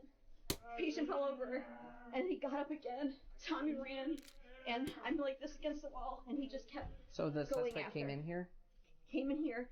Adam was cornered in here. I don't know how Adam got out of here, but he did. Yeah. Then in the hallway, he started stabbing Adam again. And I'm like this. The patient looked at me like he was going to hit me. More like in the sides. At least on top of him like this. Investigators must now find out the suspect's identity and determine why he brutally attacked Adam. Did y'all get the guy that actually did it? Yeah, he's a white guy, right? I don't know. I didn't see him. So when we came up here, Office, I heard I got you. real loud stomps, and they never. Who is this kid? I'll be honest. I wouldn't say I have like a dream job. Mr. Brown is? Yes. But who's the kid that was with him? I have no clue. I used to want to be a marine biologist, but I'm not smart enough for that. Meanwhile, And like an officer asks Jeffrey I know a that. critical question that will bring them one step closer to witnessing the full horror of the bro, attack. I would love to be good at video games and be a streamer, like a full-time streamer. That'd be so fucking fun. But realistically, I do want to be a teacher. Well, at least I saw three. Three? Yeah. Okay. And they were all neck. The suspect is identified as 24-year-old Jason Hollis, a patient suffering from schizophrenia causing paranoia and hallucinations. What do I want? He was at the clinic for 2 injections of In terms of antipsychotic medications used to treat the disorder. While the details highlighted Jason's condition, nothing explained why his attacks seemed entirely focused on Adam. As Officer Bosco I would like to find a examines the guy that evidence, will not he fuck me notices over. something unusual about the weapon that I would like may to get hint at married. premeditation. Here's a knife, by the way. I would like to have Use a big kids. Knife. Have a house. Someone said they were in the office with him. Yeah. Oh, dude, what the Finally found a fucking job because no one's hiring me. So, he's got it taped up. I'm here. So this wasn't something he grabs for the moment. This is something that he brought with him. Okay. Meanwhile, another officer wonders why more safety measures weren't put into place. I don't know how you guys do stuff, but like in the future, especially after this, what I just saw, I would just maybe like check with security to see if they could start checking people entering the door. Because you would think with the probation department downstairs. We're federal. We're federal. I don't know. But you maybe check like in the long, like down further, like check. Really, whoever like, the isn't across the security pond, but company that's is. true. Yeah, That's true. Absolutely. And I could be the one honestly, small print. After this incident, I don't think they would argue with you. I don't know. You don't want people to think that. Do you guys get pens? I just talked to Okay, cool. Libby. I just talked to Libby. She said shut the whole office down. Nobody. Oh yeah, you guys can't operate after this. That. Like doesn't even know right now. No, I know. This is very traumatizing. The Signature Health facility implemented routine weapons detection screening for the safety of staff and other patients following the attack. Downstairs, the security guard confirms what officers have been waiting to hear about the surveillance footage. You asked about So far, every man has Man. every man has fucked me over. Camera footage. I wish I liked women, dude. I really do. He called me on the radio. I'm trying to like this. I'm trying to get up there, like the elevator's moving slow, cause like I was in the basement. For now, employees continue to struggle with the emotional aftermath. Something needs to happen for Amos. I have not dated a Brit. I would have like even if they have the security officer just patting people down or something like that. Because he shouldn't have never been. Not if you're across the ocean. And people have done it before. I mean, too. I want to. Like that one lady brought a gun in here, you know? Right. It's like, oh, she's not I don't think Yeah, and people have to realize, like, it's one thing when they take their meds, but like if people have a mental episode, you know how crazy they get. We see it all the time. Shit's tough out here, Beans. Yeah, I know. Just like the client, like 7-hour flight.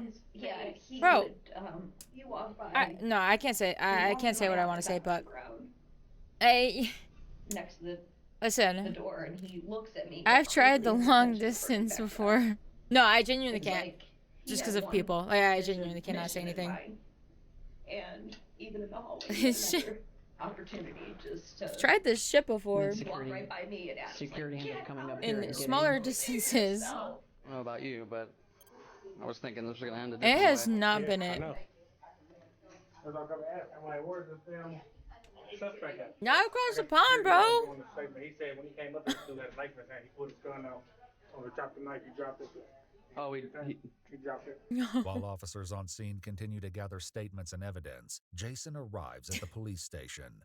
But despite the vicious nature of the assault, his demeanor appears chillingly calm. I'm Detective Haley. This is for you Heighter. I pissed Not moved to the stage. Sorry, I'm slobbering on my fucking cough drop. First thing first, I'm gonna real quick get some information for you. Okay? I get a lawyer. Huh? Lawyer. Yeah. I'm gonna read your rights and all kind of stuff. So, all right, but I want to make sure you have the right person. So, you understand each of those rights? The Miranda rights? Yes. Yeah. Okay. Having these rights in mind, do you wish to talk to us now? Make any statements? Okay. All right. Want to make sure. Can you guys see you give me a change of clothes? Yeah, the jail's gonna work on that. All right. So. Though Jason is unwilling to speak with detectives, the surveillance footage itself speaks volumes, revealing the sheer intensity and I'll chaos of mention his attack. I'm British in the year 1776 and they'll let me in.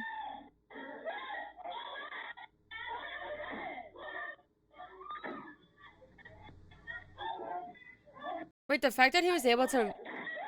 Adam was able to run out of the room?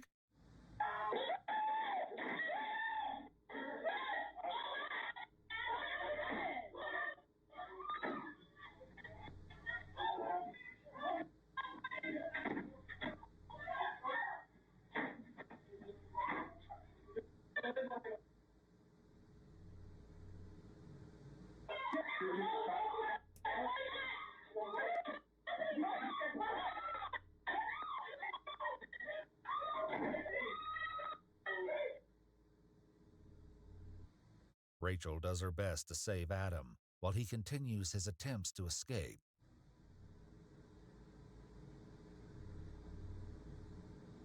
Jason, however, is relentless, forcing Tommy to take drastic measures in a heroic attempt to save Adam's life.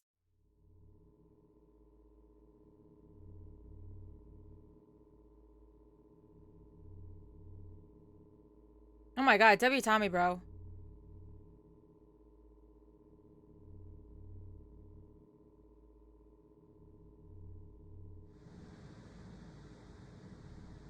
Are you okay?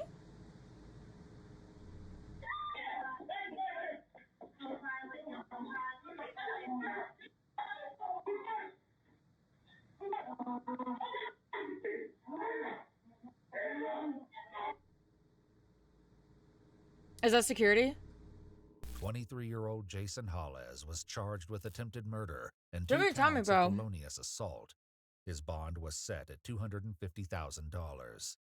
He initially pled not guilty and was ordered to undergo a competency evaluation. Not guilty. During My this fucking dick. evaluation, Jason explained his motives behind the attack, stating that Adam was an asshole who was prescribing him medications that he believed weren't working. He also claimed he blacked out during the event and remembers little of the attack. After a determination was made that he understood the nature of his crime, Jason pleaded guilty to attempted murder on October of 2024, and the other charges were dropped. He was sentenced to a minimum of 11 years and a maximum of 16 years and 6 months in prison. He's currently incarcerated at the Lorraine Correctional Institution in Grafton, Ohio. He appealed his sentence in December of 2024. 49-year-old Adam Brown underwent emergency surgery with a total of 5 stab wounds my to the neck and God. upper chest, and ultimately survived. According to a GoFundMe, he returned home to recover in the care of his family, where he's not likely to forget the heroic actions of his colleagues who bravely took action to Yeah. save his life. W coworkers, bro. W Tommy. Alright, bro, we need to get cracking. We need to get fucking moving. You okay, Poopy? Where are you? Hi. Hi. Skin. Don't look at my skin. Hi.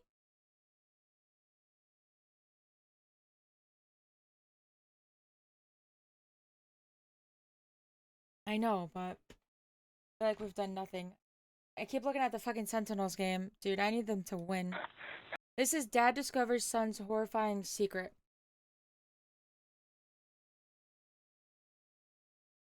It wasn't me who it wasn't me who killed her. It was Jeff. Wait. We start. I just killed my mother. Oh. It wasn't me who it wasn't me who killed her. It was Jeff. The fuck is Jeff?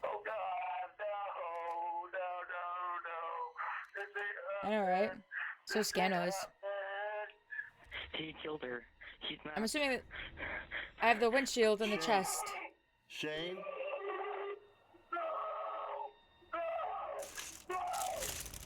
On Thursday, April 6, 2017, Shane Nicholas races toward home after getting word from a family member that there was a growing police presence at his house. He knows very little about the situation as he answers the distressing phone call that will change his life Spicy content forever. that doesn't exist. The following report is based on police records, and most of the audio has never been heard before until now. Hello, Mr. Nicholas? Yeah. Hey, this is Captain Loney with the Champaign County Sheriff's Office. Come on, man. Everything's cool, right? Everything's okay. Please tell me everything's okay.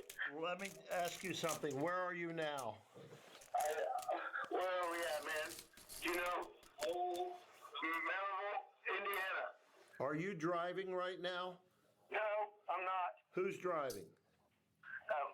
Adam. Will you assure me that Adam will remain the driver?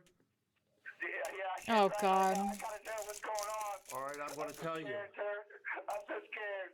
Okay, sir. About 6 p.m. or so, maybe a little earlier, we responded to your house after receiving a call from a family member.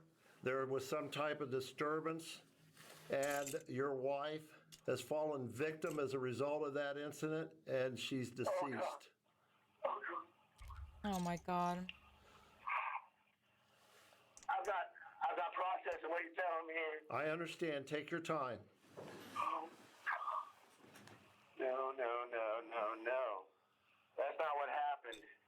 It can't happen that way. Imagine like hearing it over the phone. Hours ago, at approximately 6 p.m., Champaign County dispatchers received the 911 call from Shane's 14-year-old son, though his haunting confession was the last thing anyone expected. 911, where's your emergency? I just killed my mother. And What happened, sir? I just killed my mother, and I need to go to the hospital. Captain Loney assures Shane that his son is safe and in police custody, withholding the chilling reality of the situation. As Shane's panic rises, Loney begins to probe him for answers in an effort to shed light on the unfolding nightmare. Give me a little history on your son. And is his name, am I correct, is his name Donovan? Oh, God, yes, Donovan Asher Nicholas. What's his date of birth? Oh, God, I can't think he's 14 years old. Okay. But I don't know. Okay. Aww. Has he been any behavior problem or anything? This is where I'm gonna start crying, bro. Never. The boy is soft-spoken. He's a genius. He's very, very smart. He's non-confrontational. Okay. He's never done anything. Oh, God. I didn't want to kill her. No, this is not happening. Has he ever inflicted harm to any family member or anything like that? Never. No harm to anyone? Never. None. Does he have friends and things of that nature? No, he does not. Okay, let me ask you something. Have you ever heard of someone by the name of Jeff? Jeff? Yeah. No. Okay, no Jeff. Well, the fact that they have to do this over the phone is Jeff? horrible. Anybody that sounds like Jeff, as somebody that he talks about, maybe idolizes, whatever, who knows, you know? No. Okay, so... Not at all. Why? The confusing question stems from Donovan's earlier admission to the 911 dispatcher, as his confession takes a dark and twisted turn. It wasn't me who killed her. It was Jeff. What happened? Who did it? Jeff. Yeah. I'm sorry, this is becoming really hard to explain, but I kind of have another person inside me. Like, What happened to your mom? He killed her. He snapped. All right, are you able to say who's with you? I am by myself, me and Jeff. But I swear it wasn't me. It was Jeff. Jeff is inside me. Jess is inside you? Yes. Okay. He sometimes takes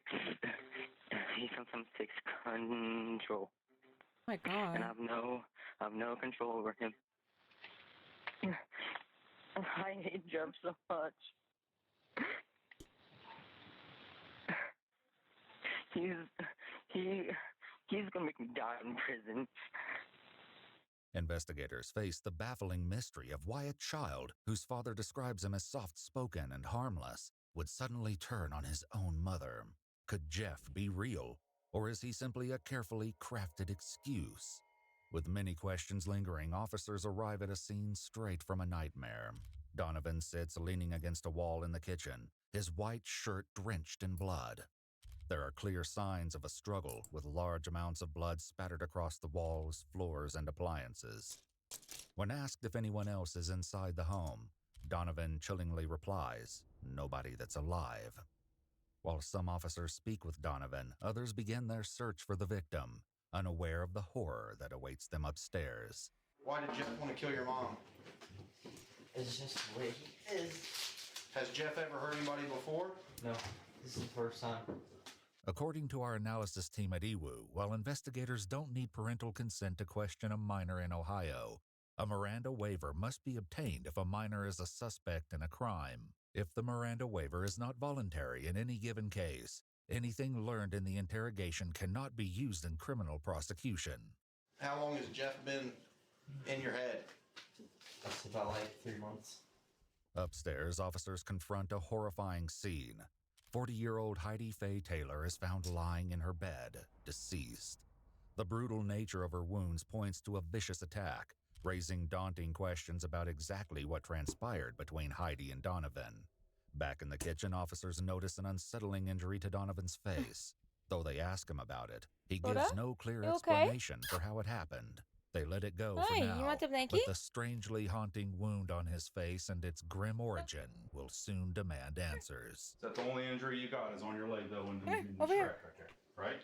There's like, Huh? there's something on my... Your stomach okay? No, my... Huh? Go ahead. I can't talk right. Okay. There's something on my lip. On your lip? Yeah, so... Okay. Is it? But that's about it. Other than that, that's it? Oh, more skin. Other than that, that's the only injury? Okay. We're gonna lift you up and take you out to the squad, okay? Can you worry it? No. Okay. Tell you what, you wanna lift him up or you wanna throw him on this chair and put him out there? Don't matter to me. Donovan is carried outside in handcuffs to the waiting paramedics, who strap him to a gurney and provide first aid to his injured leg. The medical team noted that Donovan continued to blame the attack on his alternate personality, Jeff, adding that he doesn't know why Jeff did this, and more chillingly, he doesn't know why Heidi didn't stay down. Investigators will soon interrogate Donovan at the hospital, but first, a nurse has questions of her own. Am I going to be safe in here in the room with you if I'm by myself? You're going to hurt yourself? Can you tell me what's happened? You want to wait until we're done? I have never been diagnosed. I never been diagnosed. Basically, the easiest way I can say it is multiple personality, but I really can't explain it. Because, like, multiple personality, like, They're usually not aware. they just talk to you, but I don't know what it's called when they take control of you. I have always believed there's a good side in a person and a bad side in a person. So what did your bad side tell you today? Said he was gonna kill her. Her next question is followed by a startling revelation from Donovan, who clarifies that the victim is his stepmother. The other person that you heard, was it a family member or who was it? It was my mother. Guess this is gonna help with the transforming. Stepmother? Okay. I don't know where my actual mother is. Okay. Did she go to a different hospital or? No, she's no longer.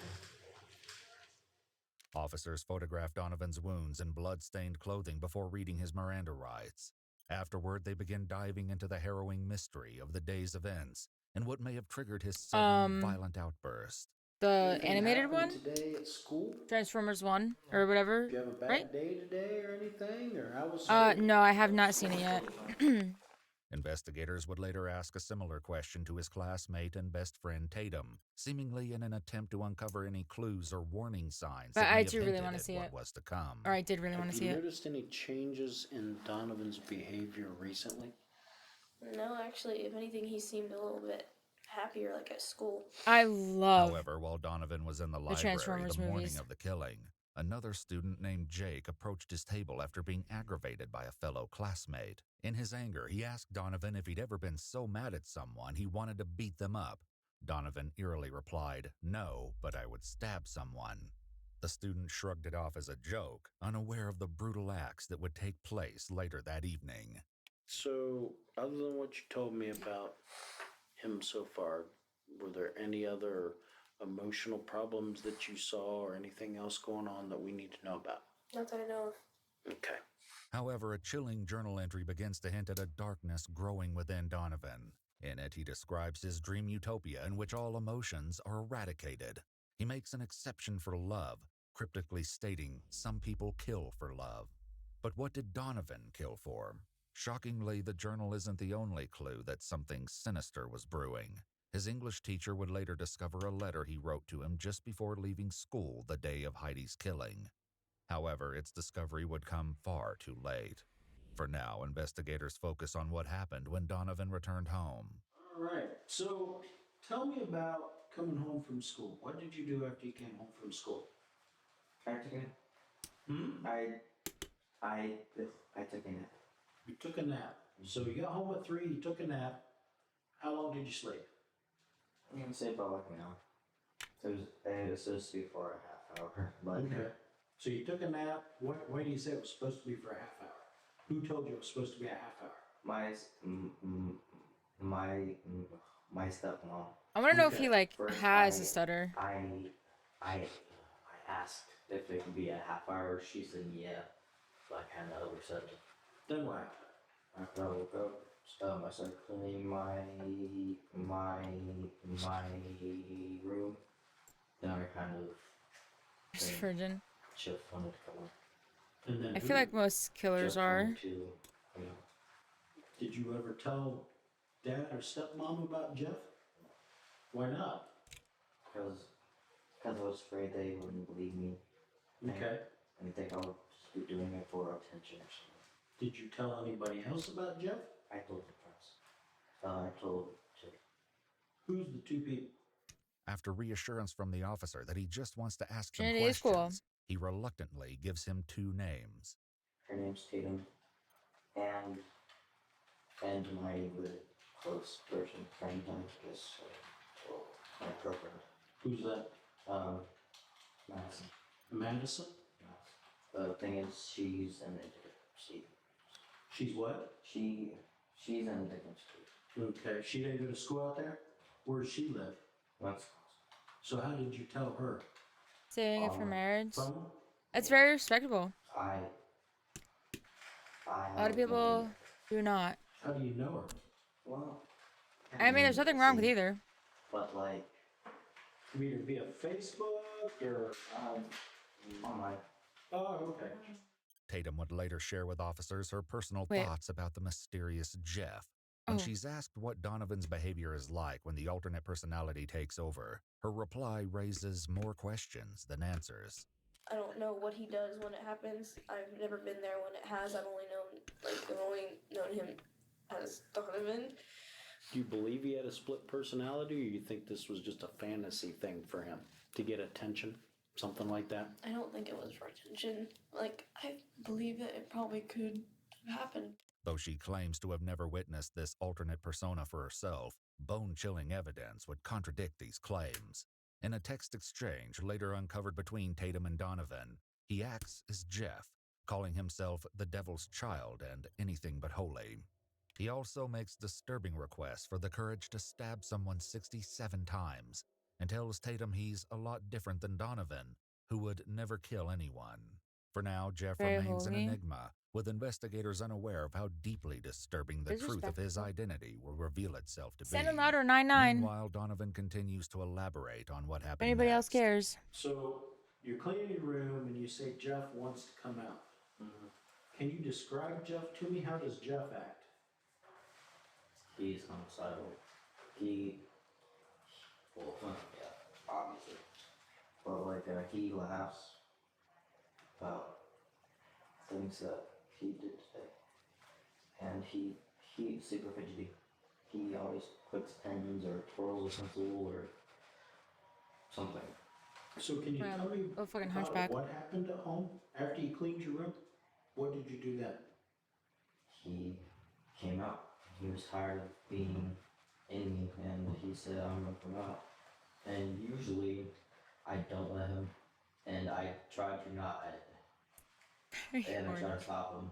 But I was like, It is no harm, 7:02 p.m. And I was fine. Donovan then explains that once Jeff emerged, he changed clothes, dressed in a plain white t-shirt and black jeans. Why those clothes? Because it's his favorite outfit. It's a what? Because it's his favorite outfit. You talking about your favorite outfit? His. You mean Jeff? Mine, I never wear white. White gets dirty. So change clothes, and then what happened? He grabbed a knife. I don't have an opinion. I think she's fucking dumb.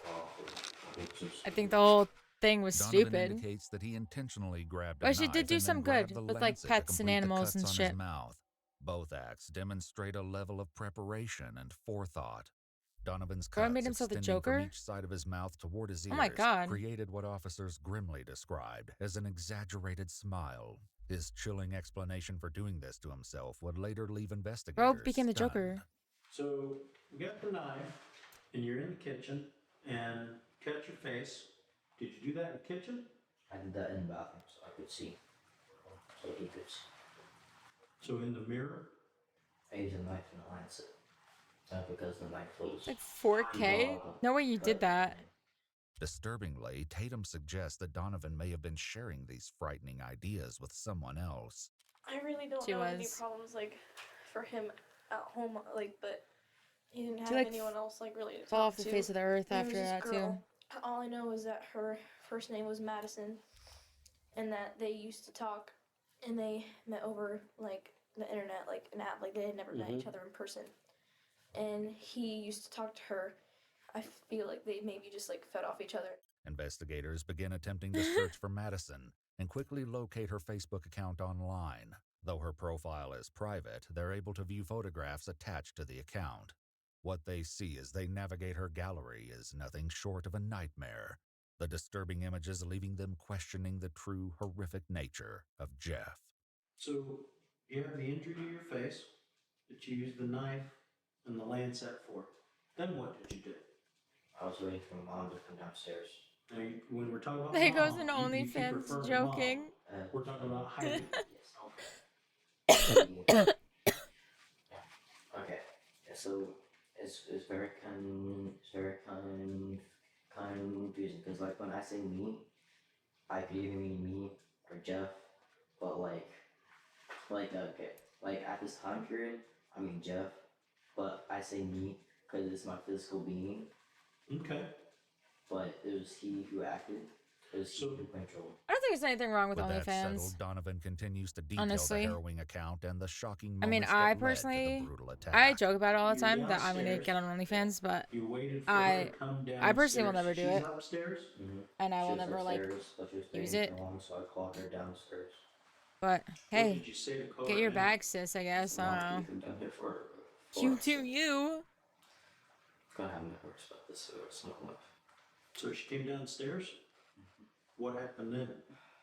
Do I have to explain how it all happened? Hey, there's a market for it. It would be helpful that way. Fucking get that bag, you know man. What happened to her? I think you kind of owe your stepmom, a little bit of telling what happened. I mean, otherwise nobody's gonna know what happened to her. You know what I mean? I think you personally care about your stepmom. Hey. Maybe Jeff doesn't Yeah, the care about your bathwater stepmom, too. but I think you do. Jeff doesn't. Me, I just really liked her. Like, oh, but yeah, I wouldn't hurt her at all. So, yeah, I don't know. Some people are fucking weird, but I hid behind this door, so when she would walk by, even if it was like my last option, I would probably never do it. Yeah. Where but was the door? I just the door was in the living room. well, one, I'm not confident enough in myself to It's the right side door. send strangers my body. Anyways, when she came by, I kind of had like a. But also, just like it's just not something I would do. Like it's not just for anybody, you know. Jeff was like, we do that. So what happened after Not that? just anybody. You said she came by. What happened? Gets to see the tatas underneath the shirt, okay? I'm glad that he did this, but Bathwater is a bit too far from sleep, but hey, get that bag. And then after. I'll send you 50K for a foot peg? Absolutely not.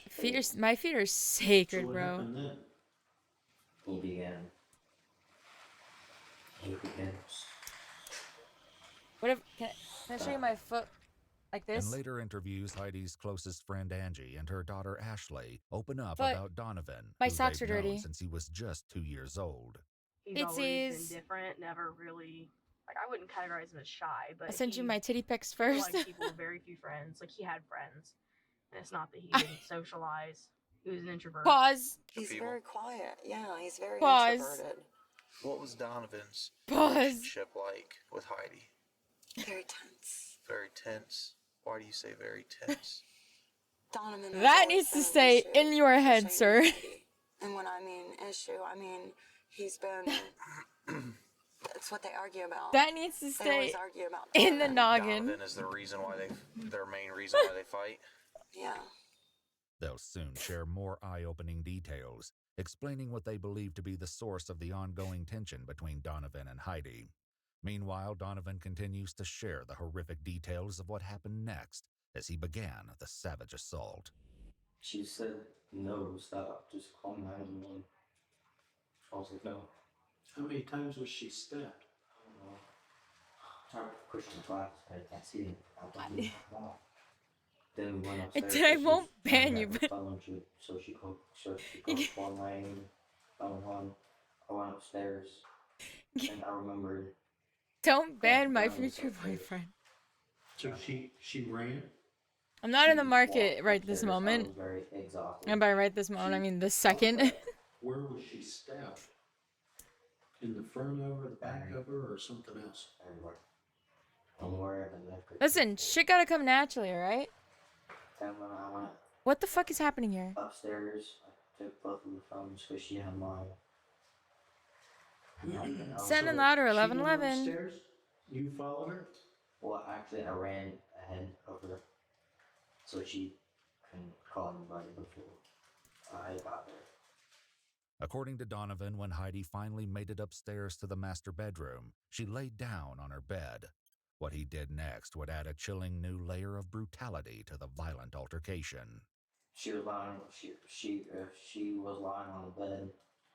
I couldn't see her suffer. What did you do then? Me and Jeff couldn't see her suffer. I thought it would be done upstairs, I was like, this is the quickest way she will. So she's laying on the bed. Okay, then I'm a cop. Did she say anything else to you? Just call 911. And then after I said no again, I shot her and hit him. It had to be an accident. He would not. I know they argued a lot. She was very frustrated. There's my brother. It's kind of wrong, you know. You said it had to be an Yeah, I accident. feel ya. So in that case, I'm a cop That's what then. I believe, yes. I don't think that either one of them know they get mad at each other. I don't think that they would ever hurt each other. Not intentionally. Kids and parents, they argue. They fight. Did the bullet strike her? How far away from her head were you? But we both wanted her to stop suffering. Jeff, likes to do this, but he doesn't like it. But he If doesn't like I it. can get with Bristol, I'm sure I can't get with it. I can't. Wait, what? Well, I had a stroke. I used to rate pull the trigger. I used to both, so I could aim and also didn't have to shoot twice.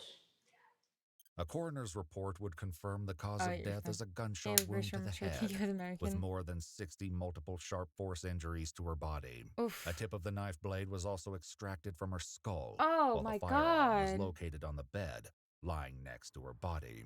Did you know any history of any anger issues, any mental illness, any, depression, anxiety? She wanted to take him to a doctor. Heidi wanted to take him to a doctor? And her and Shane had talked about it. Why did she say that she wanted to? Was she seeing things? Because maybe he was going through a depression. The fact that he was withdrawing, it was like 3.5 years ago. He started to withdraw from them.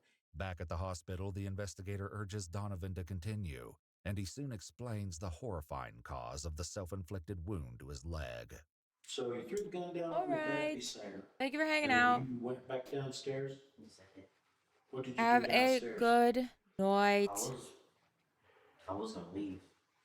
Jeff was still taking control. Noticed Next my time. No, you're fine. My legs are hurting real bad, and it was all wet. And something got pulled up, and there was a deep gash in my leg. I freaked You out. are chilling. How did you get the gash in your leg? But I hope you have a good night. Wow. Next time you pop in, I will show you. Next time you pop in, I'll show you Optimus. And her legs were tangled and her what? Far. Oh, legs. Yeah. So you're wrestling with her? Yeah. Did you end up on the ground? Yeah, we both did. We wrestled a lot, and then I saw her body. I didn't care where my legs were. I don't know what to say. Take a breath. It's okay. Take a deep breath. Well, it's not okay, but it's okay. Tried to hurt her. I hit my leg. I didn't really feel anything because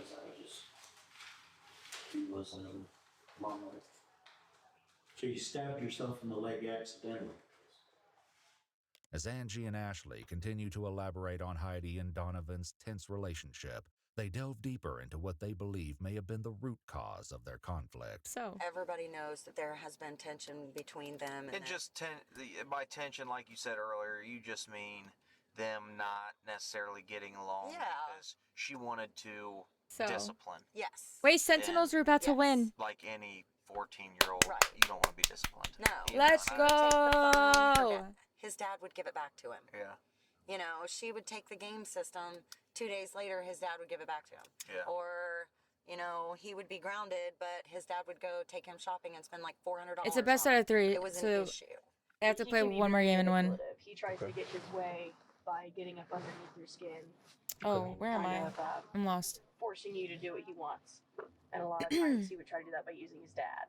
He would never get punished for anything. So he never knew a consequence. She was more the punishing role. Yes, she was. Now, when you say punish, what type of punishment do you taking the game system away, or taking his phone away, or making him do a chore.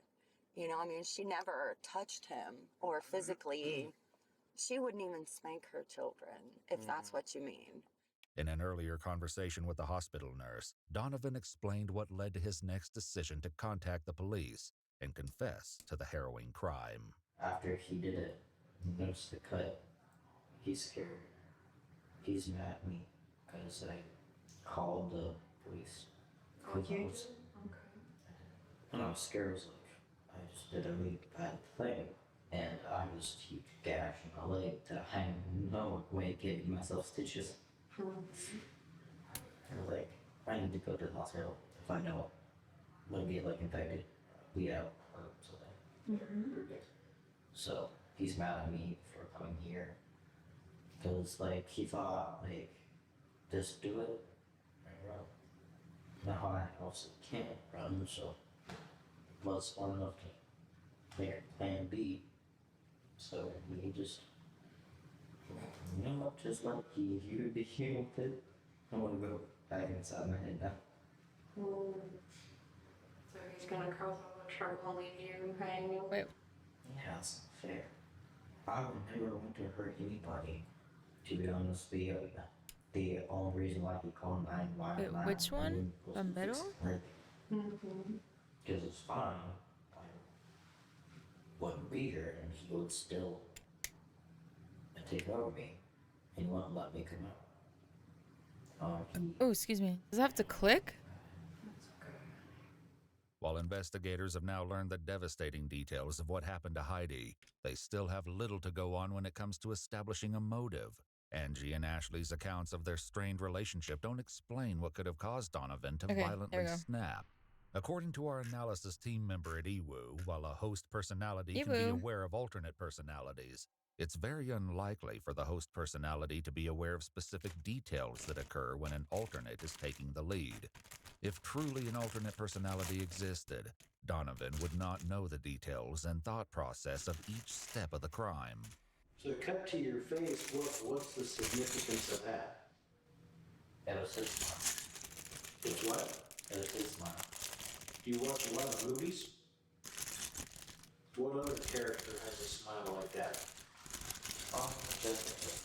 That's where Jeff kind of came from. But that's just a story. It wasn't a movie. What's that story? I'm not familiar with it. It's called Jeff the Killer. What's it about? It's about this kid. His name is Jeff. And he moved into a new house. Anyways, long story short, co-pigs bullied him and beat him. So the first time he stabbed one, to get away. Second time he was also defending himself, because they came back again and they were trying to kill him. Then like he killed the leader, and then the second leader, well the second person I was hearing, the second person named Keith, he set him on fire. That's why his skin's all white and his hair's black. And then after he killed Randy, he snapped, and when he came back from the hospital, he was pure white. He had a white shirt, a white hoodie, black pants. Well, that explains why Jeff likes that. Creepypasta is both a website and a term for horror-related stories and images that are shared online. Bro, don't bring creepypastas. Donovan earlier explained his fascination with the website to the nurse, mentioning names that may be hauntingly familiar. Creepypasta, right? Yeah. What kind of, I mean, besides this Jeff on there, what else is on there? Jennifer Slenderman and... Who's Jennifer? Slenderman? Wait, I never heard of Jennifer. Alice Jack, Ben Drowned, The Rake. Wait, I haven't heard of any of those. I've heard of The Rake and Slenderman, but all of those I haven't. Jeff the Killer, one infamous character, first began circulating as an image in 2008. Its disturbing origins widely disputed in online forums. The image has inspired many artists and even fan films. Another friend of Donovan's named Skylar sheds more light on Donovan's chilling fascination. He was kind of one of those people who, obsessed with scary stories. At least that's how I saw it. He had a, picture on his phone that was Jeff the Killer, which is what he mentioned. So that kind of, I never heard about it until I met him. And I was like, that's a pretty weird story. Though depictions of Jeff the Killer vary, several haunting details remain eerily consistent. Is this homeless He's man always at least seen a nice depicted man? with a wide, sinister grin, wearing a white t-shirt or hoodie and black jeans, the same clothing Donovan put on as he claims Jeff took over. When's the first time he ever brought up this Jeff the Killer? He actually never brought it up to me. I saw it on his phone. Oh, you saw it on his phone. Did you ask him, like, hey, man, what is that? Yeah, and then he told me that it was a creepypasta story called Jeff the Killer. So I looked it up, and I thought it was one of the creepiest stories ever. However, it was Madison's Facebook page that truly left investigators stunned, as multiple drawings have of nice Jeff people the Killer regardless filled of the photo gallery. Determined to where they are uncover in the life. truth, investigators continue speaking with Angie, who claims she left the house just before the brutal attack. He was taking laundry down, and then he was standing in his room as she's telling me how she caught him. Because when I came upstairs, she said, don't even ask me for your damn phone because you're not getting it. So he was standing in the room and she said, don't even ask me for your damn phone because you're not getting it? Yeah, something like that. And then she turns to me and she says, I caught him sexting today. And I said, what? I said, Donovan. And she said, I'm tired of this. Heidi confiscating his phone, preventing him from contacting his girlfriend Madison, may have been the final act that pushed Donovan over the edge. However, his earlier confession to the hospital nurse suggests it wasn't one specific action that set him off, but a combination of factors. Was there something that set Jeff off today? No, it wasn't really today. I mean, what seemed to bring on the attack? She always yelled at me for stupid stuff, like, I don't know, like, not, like, doing this is wrong, or like, not sweeping the right spot, like, normal parents yell, but not at the absolute top of their lungs for not doing dishes right. And once I sat down my niece, because she was crying, and wouldn't stop, so I set it down, my mom hit me. Sometimes she would be mean with the things that she said. And as a mother, I've done the same thing. I'm not perfect, but I know, you know, she would say, and that's the only thing that I can think of, that as a kid, you know, you don't want to hear your parents say crappy things. What all would, But I mean, all what she would would say? say was like, you know, I can't wait till he's 18. And But I mean, she never, I mean, would she, you know, look at him and, you know, dumbass or stupid or, you know, nothing like that? No, I mean, she would say pain in my ass. Yeah, well, I can't tell you how many times You're I've a been. pain in my ass. I can't tell you how many times I've been called that. And he would just sit there, you know, if other people are around. However, as Angie left the home, Heidi and Donovan were alone when Donovan viciously ended her life. Later, Donovan's teacher contacted detectives about a letter Donovan left for him before leaving school the day of the killing. In the letter, he describes reading a book about a serial killer, his haunting words leaving sinister clues about his intentions. He claims killings are a part of human nature and can't be stopped. The letter and the glaring warning signs would be discovered far too late. Following his treatment at the hospital, 14-year-old Donovan Asher Nicholas was arrested and charged with both murder and aggravated murder, with mandatory prison time for a year each for having a firearm under his control while committing the crime and for using the firearm during the crime. He was transported to the Central Ohio Youth Center. On July 2018, Donovan was found guilty of all charges and sentenced to life in prison with the possibility of parole after 25 years. However, 5 years later, on June 15, 2023, the Ohio Supreme Court overturned the sentencing, stating that Donovan, a juvenile at the time of the crime, had his due process rights violated when the court used its discretion to certify him as an adult. These records are confidential. While we haven't been able to verify these details, according to news reports, Donovan has been released from jail. Iwu reached out to Donovan's family to determine his whereabouts and didn't get any response.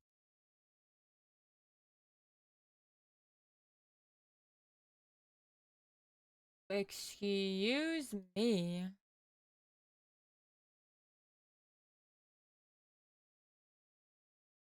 Oh, we're definitely gonna need more videos because we're nowhere near done. We need to get fucking moving, bro. We need to get moving. I stop lollygagging. Okay. Teen mass shooter realizes he's been captured. Oh, stickers. There's a shooting at STEM School, Highland Science. No access. Let's bust the window. Bullet holes in the wall. There's bullet holes in the wall. Okay, we're coming. We're coming as fast as we can, all right? Yeah, I mean, we have, May 7th, after this, we have another 2019, one, another just long 3 one, days so before graduation, we have time. Shots were fired at STEM School in Douglas County, Colorado. The We have following time. report is based on police records, and most of the footage has never been seen before until now. Please note that while the following footage is intense, it does not show anyone being physically harmed or injured. The horror began almost at the end of the school day, just after 1:50 p.m. Countless additional calls to emergency services began to pour in. With each one, the situation appeared more dire. Where is the shooter?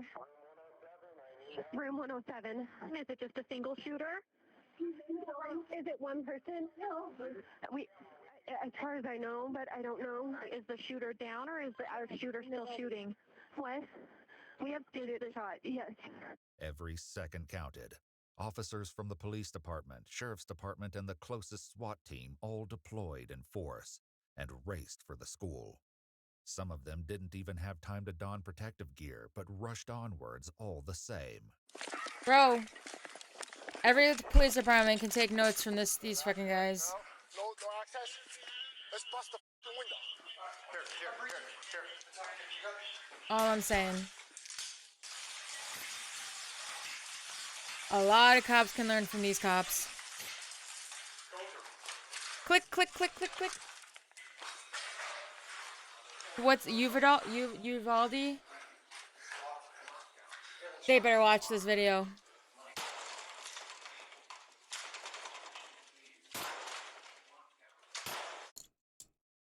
got you.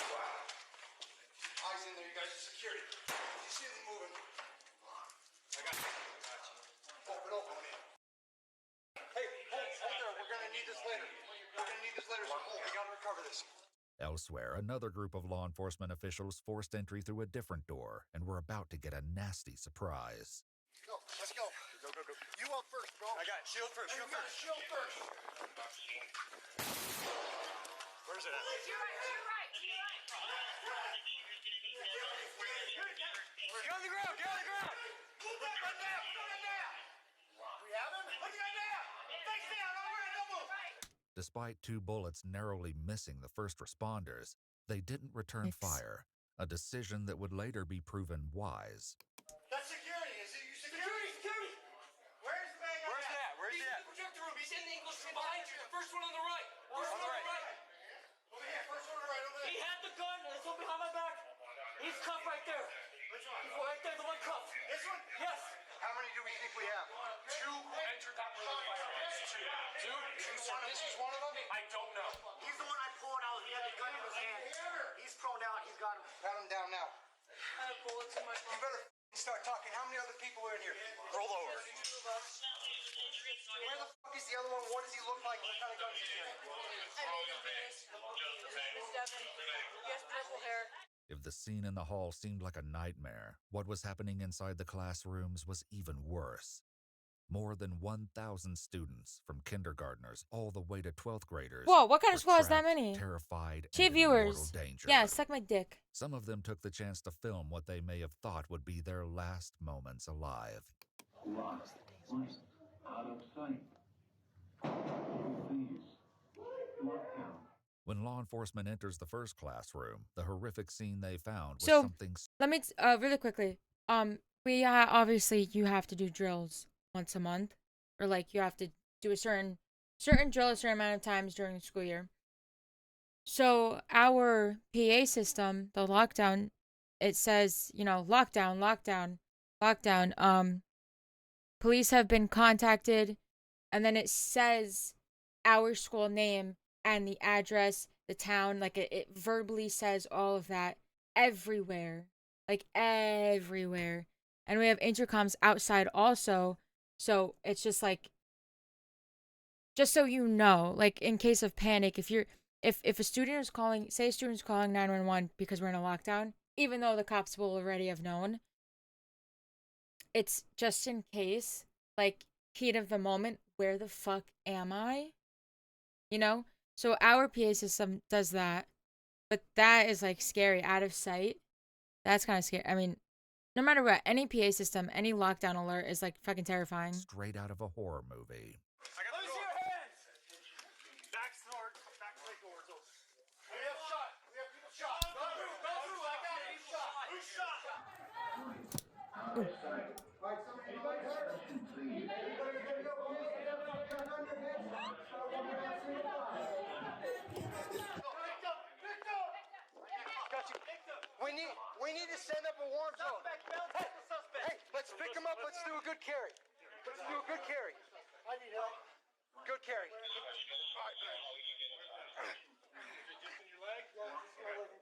All right. It's gonna be tough. Sit him up. Sit him up. Sit him up. Where at your leg, man? All right. You get that arm. I got this side. Where's the other shooter? Somebody covering us? The shooter's behind us. Let's go, bro. Go pick him up. Pick him up. Pick him up. Hey. Elsewhere, as I'm sorry. police urgently secured the first suspect, it quickly became clear that something was off. The suspect's behavior would only become stranger as the interaction continued. Roll over. I got you right here. Okay, I got a 9mm magazine.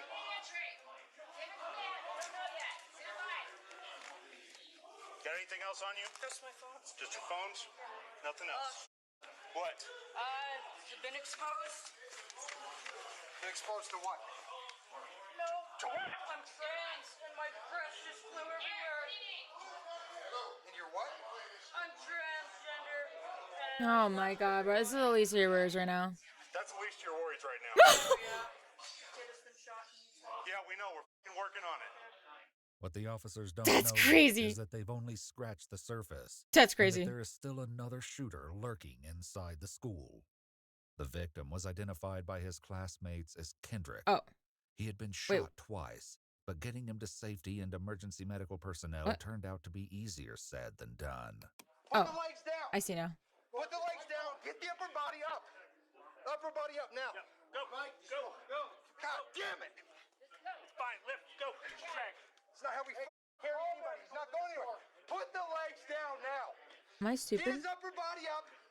Carry him like he's been taught. Come on, bro. It's not the way it's gonna work. As the race to save Kendrick's life continued, the officer guarding the suspect turned to the two witnesses in the hall for further information. How many victims do you think we have? Did you see? I know. As soon as I grabbed him, that's when I saw you guys coming. This like looks a lot further than that. Did you shoot at all? I shot one round, then I realized. Did you hit him? Did you hit anybody? No, I realized it was one of your guys, and I dropped my gun. I got you.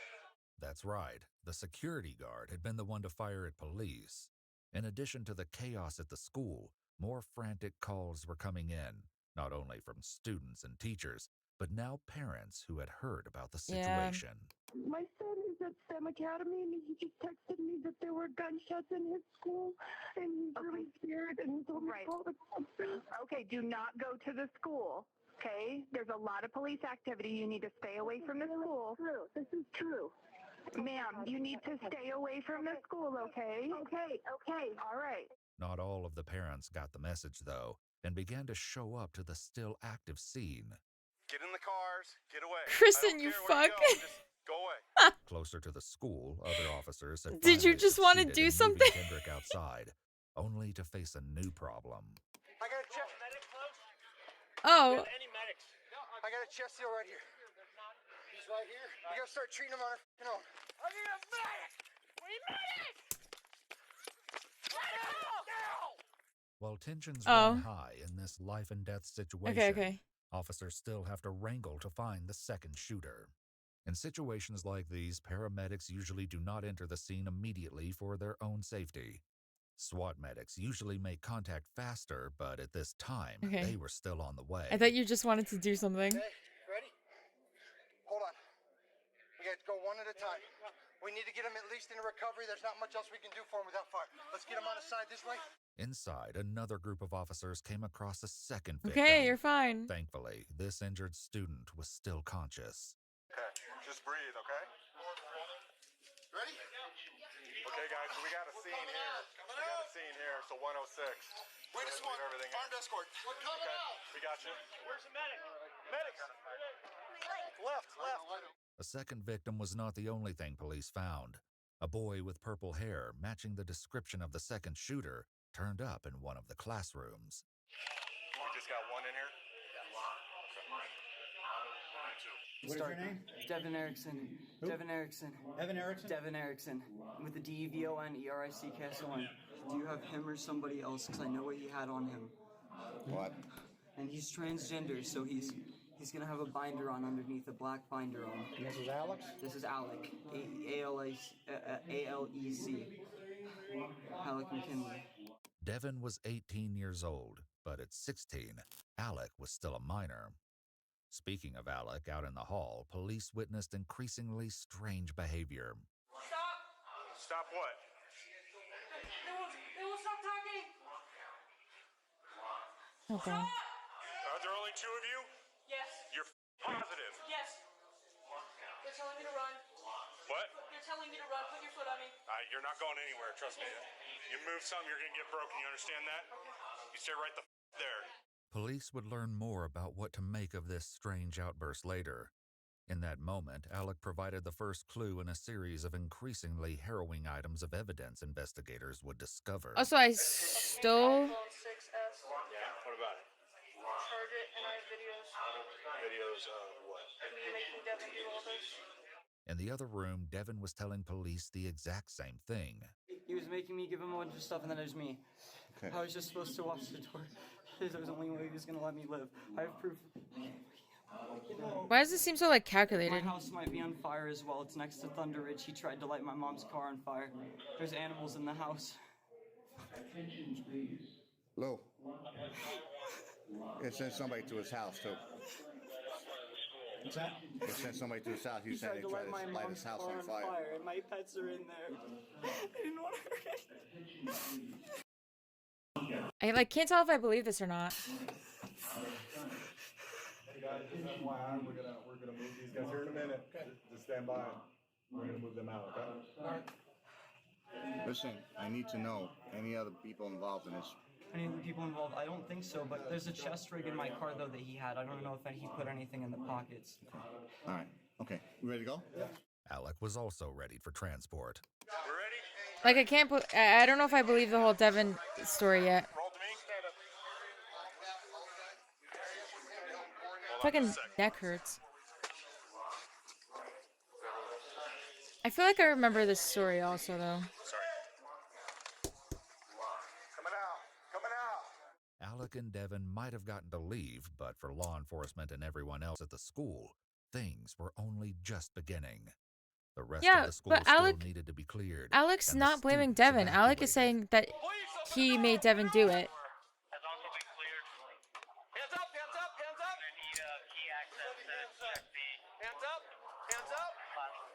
Hands up. Everyone, keep your hands up. You're okay. You guys are doing okay. Thank you, sir. Hands up.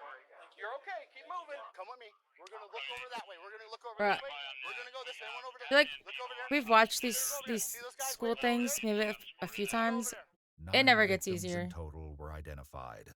The uninjured students were evacuated to a nearby rec center. I mean, it should never be easier, but officers would remain stationed at the school as well.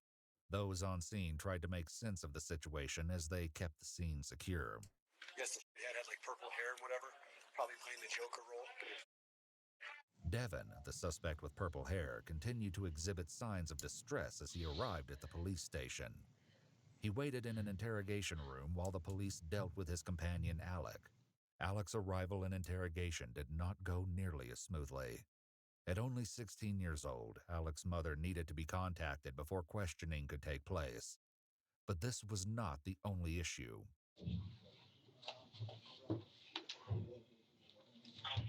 Hey, a bullet just fell out of his pocket. The bullet was collected, and Alec's hands were also placed in paper bags to preserve evidence like gunshot residue for crime scene technicians. After these tasks were complete, it wasn't long before Alec's mother, Morgan, was brought in.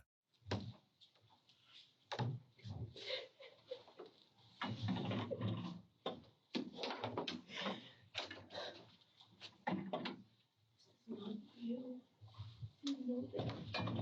This is not you. Mommy dearest, it is. Do you hear me? Do you know this?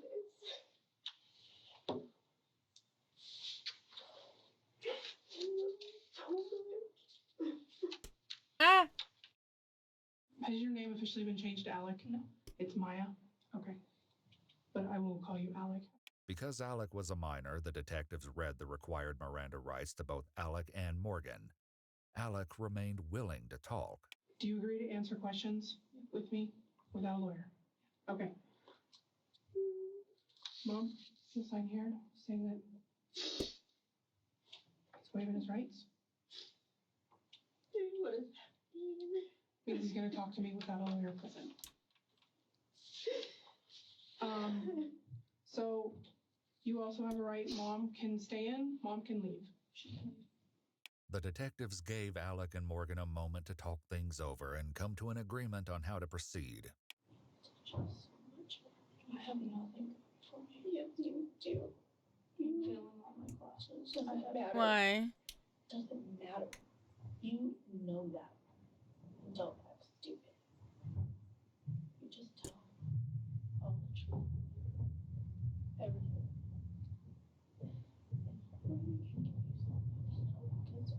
I'm not doing that.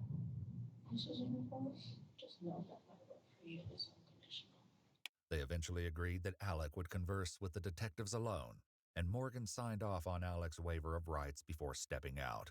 A crime scene technician entered next to collect swabs of Alec's hands to test for gunshot residue and take booking photos.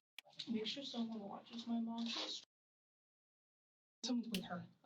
According to police reports and what Alec later shared with the investigators, Alec's mother suffered from stress-induced seizures and other medical conditions. Are you serious? When the CSI technician had finished her work, the detectives returned Roy to just get shot to up the a heart of the school matter. when his mother has anxiety.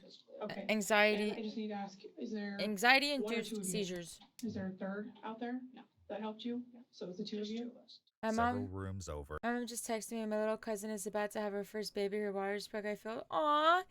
Devin Wait, was that's also exciting prepped for though. interrogation. However, the conversation police were about Oh to my have God, would excuse not me. go anything like they expected. That's exciting, Yeah, I had your Beans. rights. I know all my rights. I just want you guys to get them. Congrats, little cousin. That's why I'm talking so much. All right. How long have you known Alec for? I've known Alec for really just this semester. With Alec, the detectives began with a similar line of questioning. How long have you known there? Since the beginning of this year. How has STEM been? Very exciting. Probably the worst experience. Tell me why.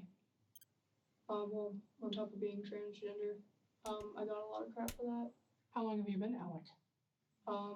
I came out to my friends in about 8th grade. 8th grade? Okay. Has the transition been smooth or has it been rough or what's been Making going some on? progress. Tell me why it's been really hard. I just have to live with the fact that no one sees me for me and I will never be who I want to be. Anything. I'm not a boy, I'm not a girl, I'm just nothing. So I've been already for a couple weeks now. And I texted Devin and I said, let's hang out, basically. And then I was talking to him about it and he was like, why? I feel that. Like, what's your motive? And I was talking about how I know what people say about me. I'm not dumb. I gave them a reason to be scared because they need to think about how what you really say can drive someone to do this. Alec agreed to let the police download data from the pink iPhone mentioned earlier, including social media apps. The most information was found on Snapchat and told investigators that there was much more to the case than first met the eye. Devin's electronics and social media were also under the microscope, but the most obvious red flags were found on Alec's accounts. I still have my When I pizza go to downstairs. jail, can you keep my streaks? So don't you just love it when you're having a wonderful day and depression comes just you in the Then take the trash out.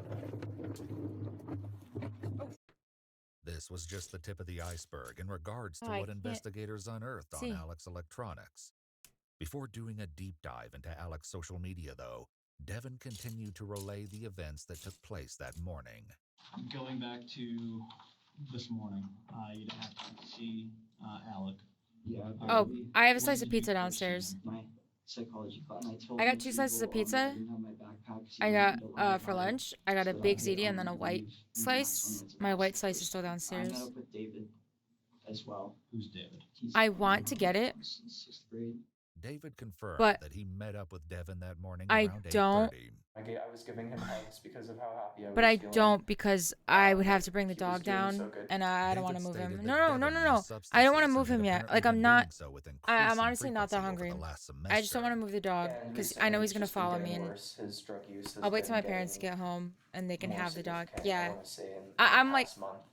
David would have more insight to share no, later. Kristen. Okay, I have a slice of pizza downstairs. All right, because I ate my big ziti slice for lunch, and then my white. Oh my god, like heartburn. My white slice is downstairs. I would like to eat it right now. I'm not that hungry, but I would like to eat it right now.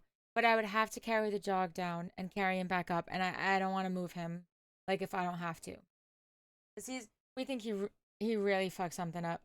So I'm just waiting for my parents to get home, and then I'll get my pizza, and I'm fine.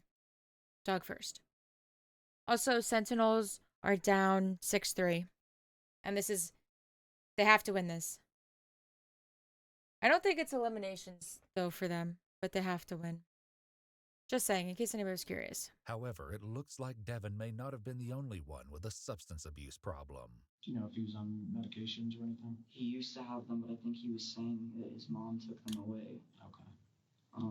So he was on the cocaine. Devin also shared that someone had spread an explicit rumor at STEM about Alec, which had been very upsetting. Still, Devin said he'd never expected Alec to take such horrific action. While speaking with detectives, Alec reported that life at home was just as tumultuous as it was at school. According to Alec and Morgan, Alec's father, Jose, was no longer in the picture, and currently 14 family members were all living under the same roof. 14? Alec's mom, Morgan, consented to let police execute a search warrant on the family house. However, nothing was found in regards to the shooting. All the evidence, it seemed, would be found in the school and witness statements. I'm sorry if I'm not totally clear-headed. I'm What is still trying that? to wrap my mind around his life's totally hosed now. Totally Which hosed. is a lot. In the interrogation room with Devin, he told police more about what led up to the violent outburst at STEM school. Last night he told me not to come to school tomorrow, and I saved it, and I wanted to save my friends because I have a lot of friends at that school. Yeah. And then I saved that message, and then I was going to tell my friends. It's saved on Snapchat on my phone, and I was going to tell my friends, and that's when he started threatening me. What else did he tell you? He told me that he was just super. He wanted to get revenge on a lot of people. He told Kristen, me he how's was the considering Wi-Fi? killing his mom and his siblings too. Ooh, is that guy just aced? But let's go. He didn't do that. I kept telling him not to. Okay, let's go. And he said he was gonna kill me if I told anyone. I forgot I was gonna get high. I'll live as if he helped me. Yeah, I Back feel with that. Alec, I was gonna get high, so I'm gonna wait till my parents get home. Because I don't want to have to deal with the dog while I'm high. If Devin was as innocent as he claimed, the detectives needed to understand why he had a firearm in his hands. Had you guys talked about this last night? Yeah. He was saying something about a Snapchat text message conversation. Tell me about that. Basically, we had come up with a code name for this, and we would joke about it all the time. Gamer boat is what we called it. And specifically, what were you calling Gamer boat? What was the code word? Like a gun was our code word for, or Gamer boat was our code word for a gun. There was another code word Devin and Alec had too. The meaning behind it and the implications of its use would change everything. It was like, are you down to, like, jokingly, I was like, are you down? And he was like, haha, that's funny. Like, haha, yeah. But really it was like, I wasn't kidding. And he, like, was ready to tell the office or someone what was going on. But I was like, you'd really do that to your best friend? Like, this is what best friends are for. Like, you're with me till the end. And this is the end. Bro, I didn't think he was really gonna do it. if my I never best friend thought he came could up to actually me do and that. He said, ha never ha ha, seemed I'm like gonna go that shoot up the crazy. He school, didn't seem like he I know, really just no seemed fucking sad and way, like bro. lonely. At school, I'm a completely different person. No No one would fucking way. ever I'm reporting guess your this ass for me. immediately. I don't give a fuck. What kind of person are you at school? I try to be friends with everyone. I'm a people pleaser, and I kind of let people walk all over me. Don't laugh at me. Walk, walk, walk. Pose. Got any penis enlargement pills? As they continued investigating, police had to wonder what changed Yeah, in Alex's approach. ain't no fucking way. I don't give a Morgan shit McKinney, who the fuck Alex's you mom, are. had her own theory. All these years, I've never told my kid not to hang out with a certain somebody. And about 3 months ago, I told him to stop hanging out with this. And then Devin, I don't know. Okay.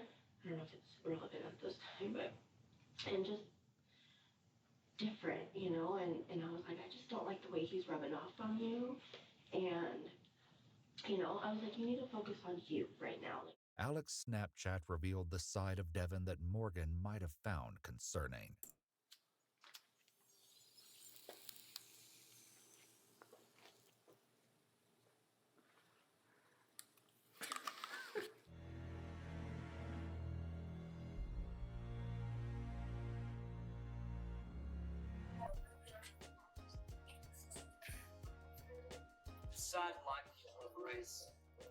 Just how much of a role Devin's influence played on the STEM attack would come out in due time. For now, though, Alec offered this explanation. Really, there was like a breaking point last night with my siblings. They don't care. Like, no one cares.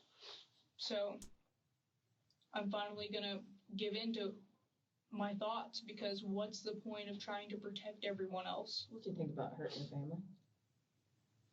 Only yesterday. As Alec shared more about the triggering moment before taking the lead on the shooting, Devin's assistance in the horrid attack began to take shape.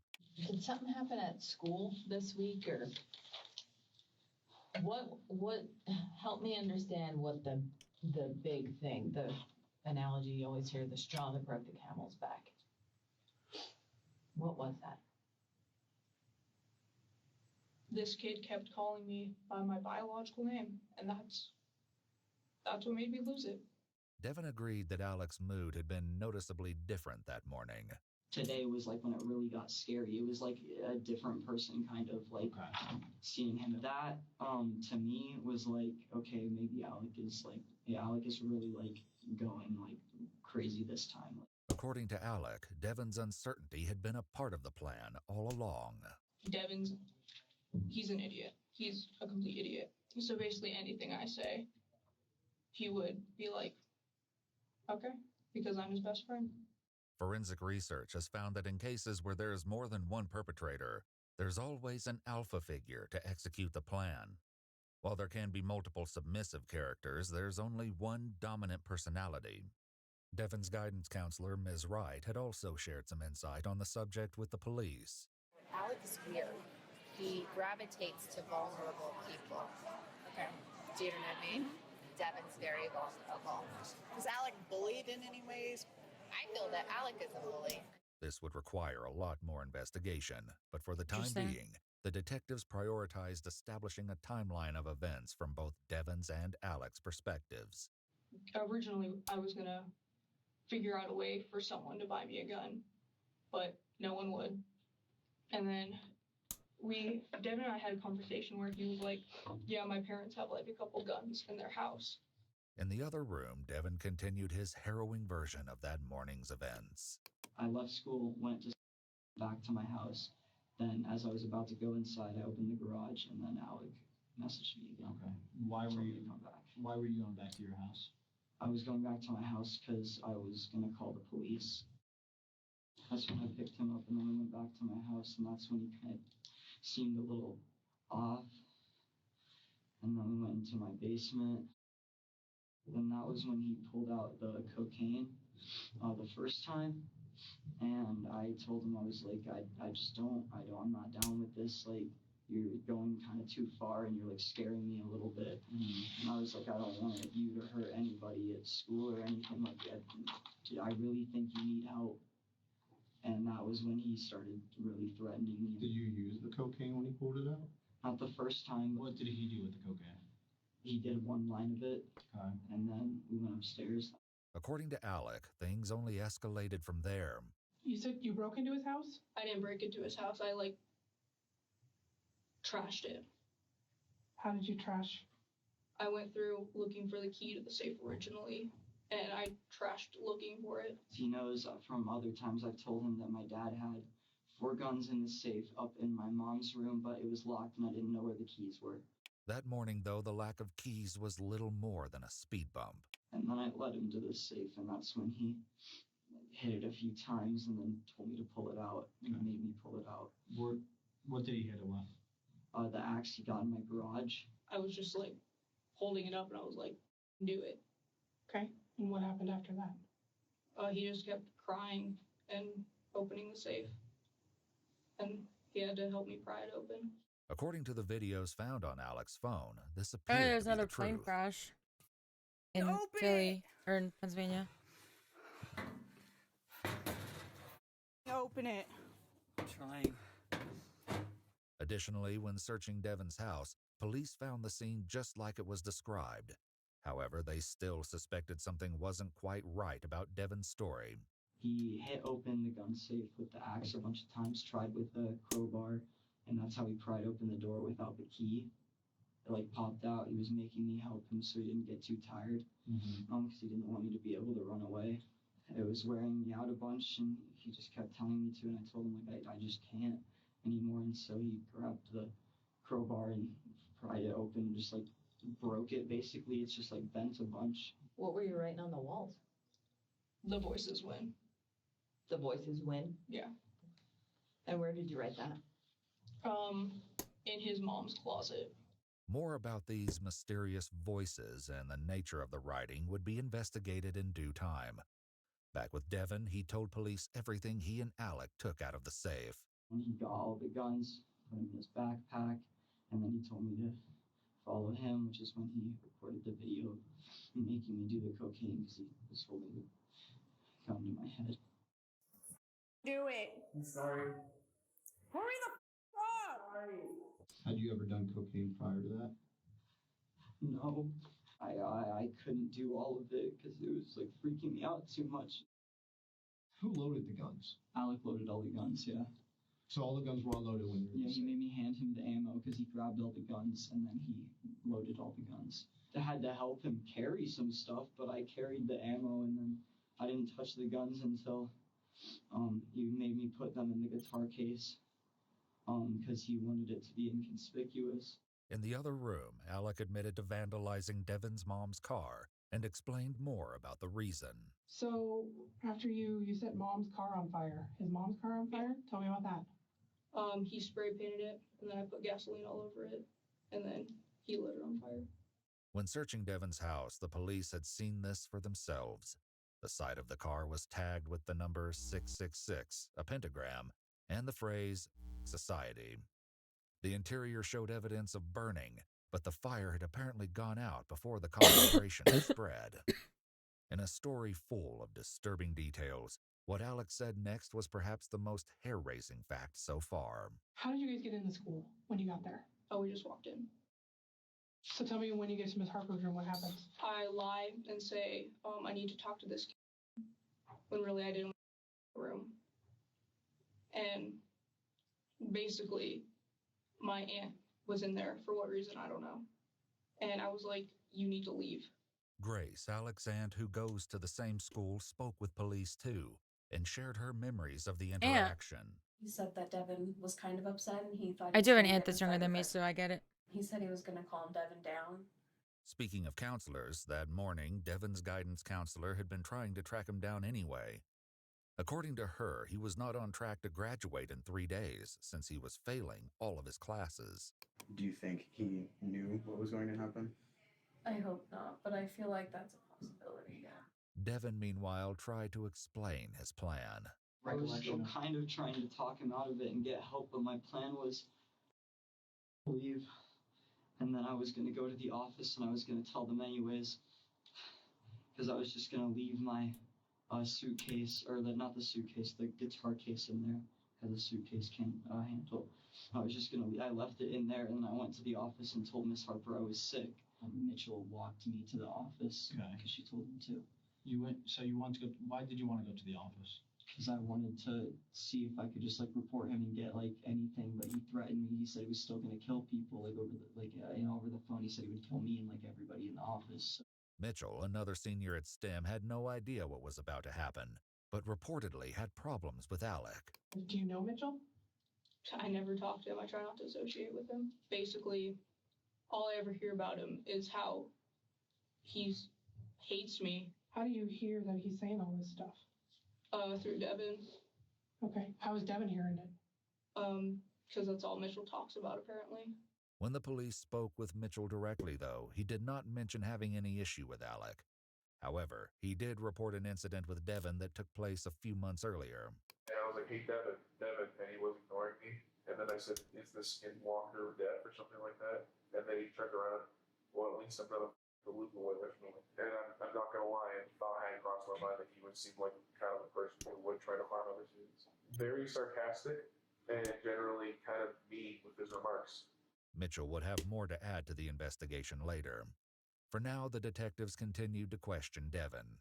Why didn't you tell Mitchell? Why didn't I tell Mitchell? You walked to the office. Because I didn't want him to like freak out about anything. I wanted to get to the office so I could tell an adult and get the security officer so no one like freaked out. Okay. So you go back to the office. Then what? They gave me some water and stuff because I said I was like feeling sick and dehydrated. Because I was like all sweaty and like freaked out from the cocaine because I just kept running trying to delay and get him to change his mind. And then they gave me an ice pack and some water. I drank all the water with the ice pack on my head. Then they left the room and closed the door, and that's when I checked my phone and saw his thing. Devin hadn't been shy about expressing this exact concern to the officers on scene at the school, as he insisted that he only wanted to save everyone. He came to the door outside of the office. He Snapchat messaged me that he was going to rush the office and kill me and everyone in there if I didn't come back. And I was like, just super freaked out because I mean, this is the worst thing I've ever been through. Like, I can't remain calm when he's doing that. I was just so freaked out and like shaky when I got there. When you guys were walking down that hallway, did you guys talk about it? How did you guys decide what doors to go? Tell me about that. I said you cover the other door, so we went through separate doors. Devin picked up the story when he and Alec entered Miss Harper's room. So you both enter at the same time? I think so. And I set down the suitcase and I tried to get to leave one more time, but it seemed like he wasn't listening to me and he was pissed off. So I grabbed the suitcase and I was gonna leave, but then I saw Alec like look at me and like kind of like nod at me because he knew I was trying to leave. Because I opened the door again and then I closed it and just opened the suitcase and told everybody to stay down, not move. And then I was just gonna run. Alec, however, added a tiny detail that had the potential to change everything. He picks up the guitar case, acts like he's gonna leave, tells Miss Harper that he's leaving, and then goes to the door and takes off the magnet slip so no one from the outside could get in.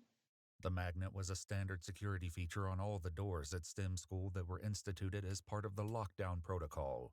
If moved from their place, the strips would immediately lock the doors, securing everyone inside and locking out anyone who is outside the room. The police likely wondered why Devin hadn't addressed this tiny detail if he was an unwilling participant, but they would return to this later.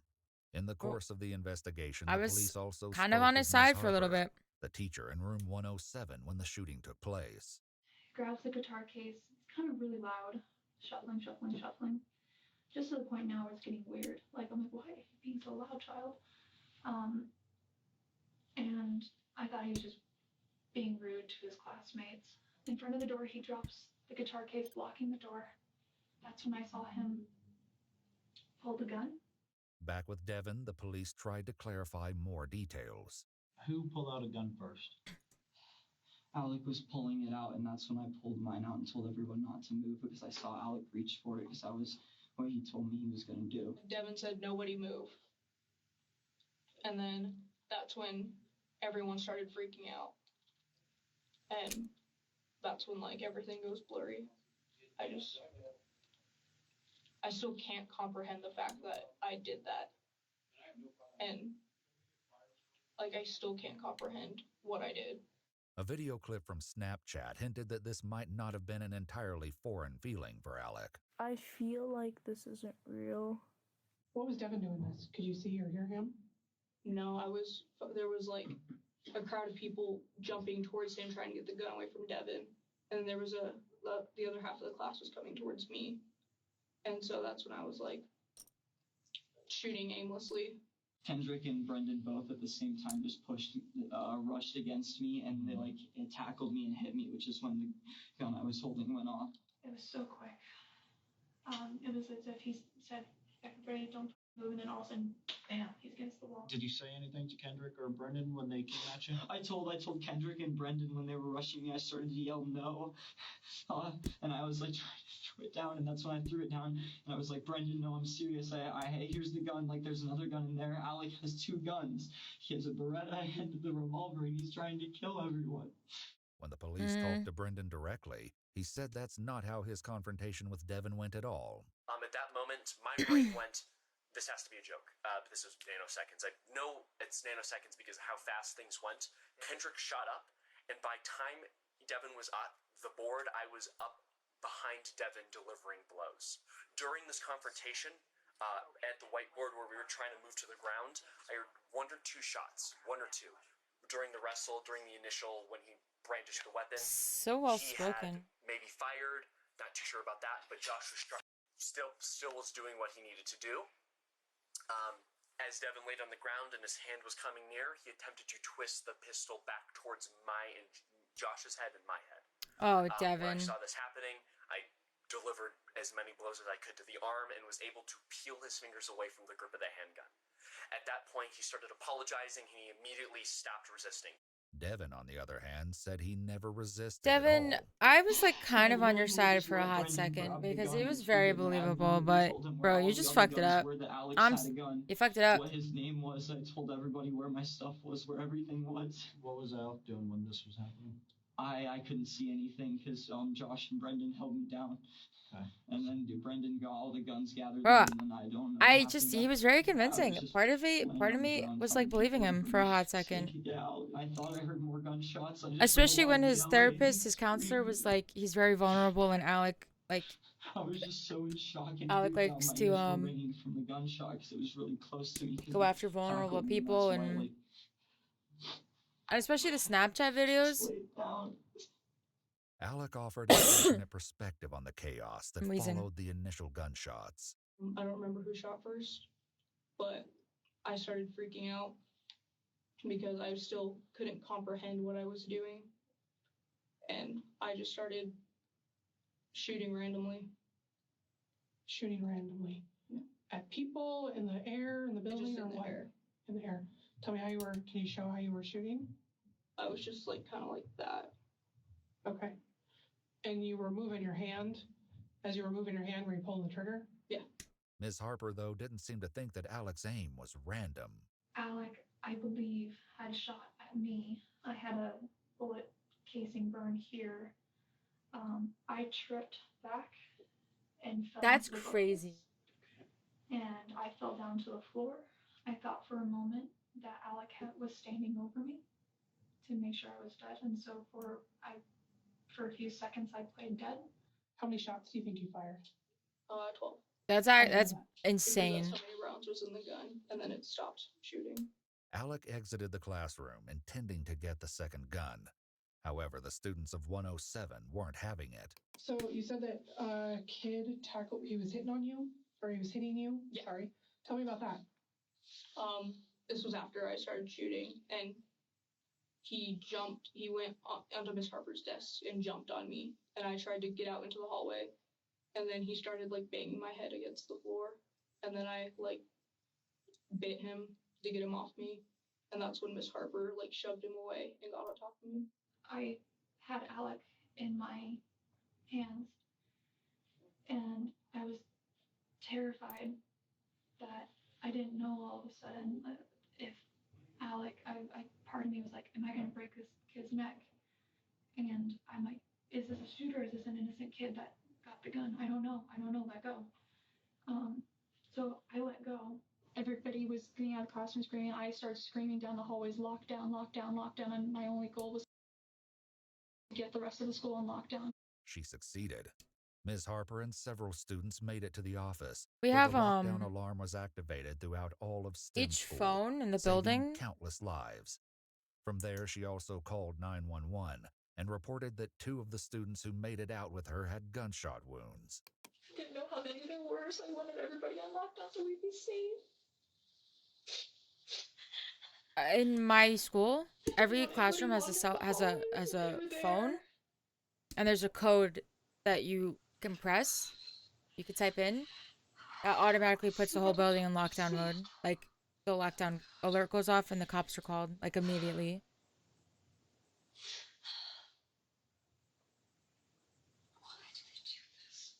While Ms. Harper tried to come to terms with what she'd lived through, Alec Which explained teachers what have happened accidentally after getting typed that in tackled. before. And then that's when the teacher showed up. And Yeah, he was in awe. I want to say, so these new phones came in 3 years ago, 4 years ago maybe, and they just did the lockdown thing like last year maybe, because they redid the whole entire like lockdown system.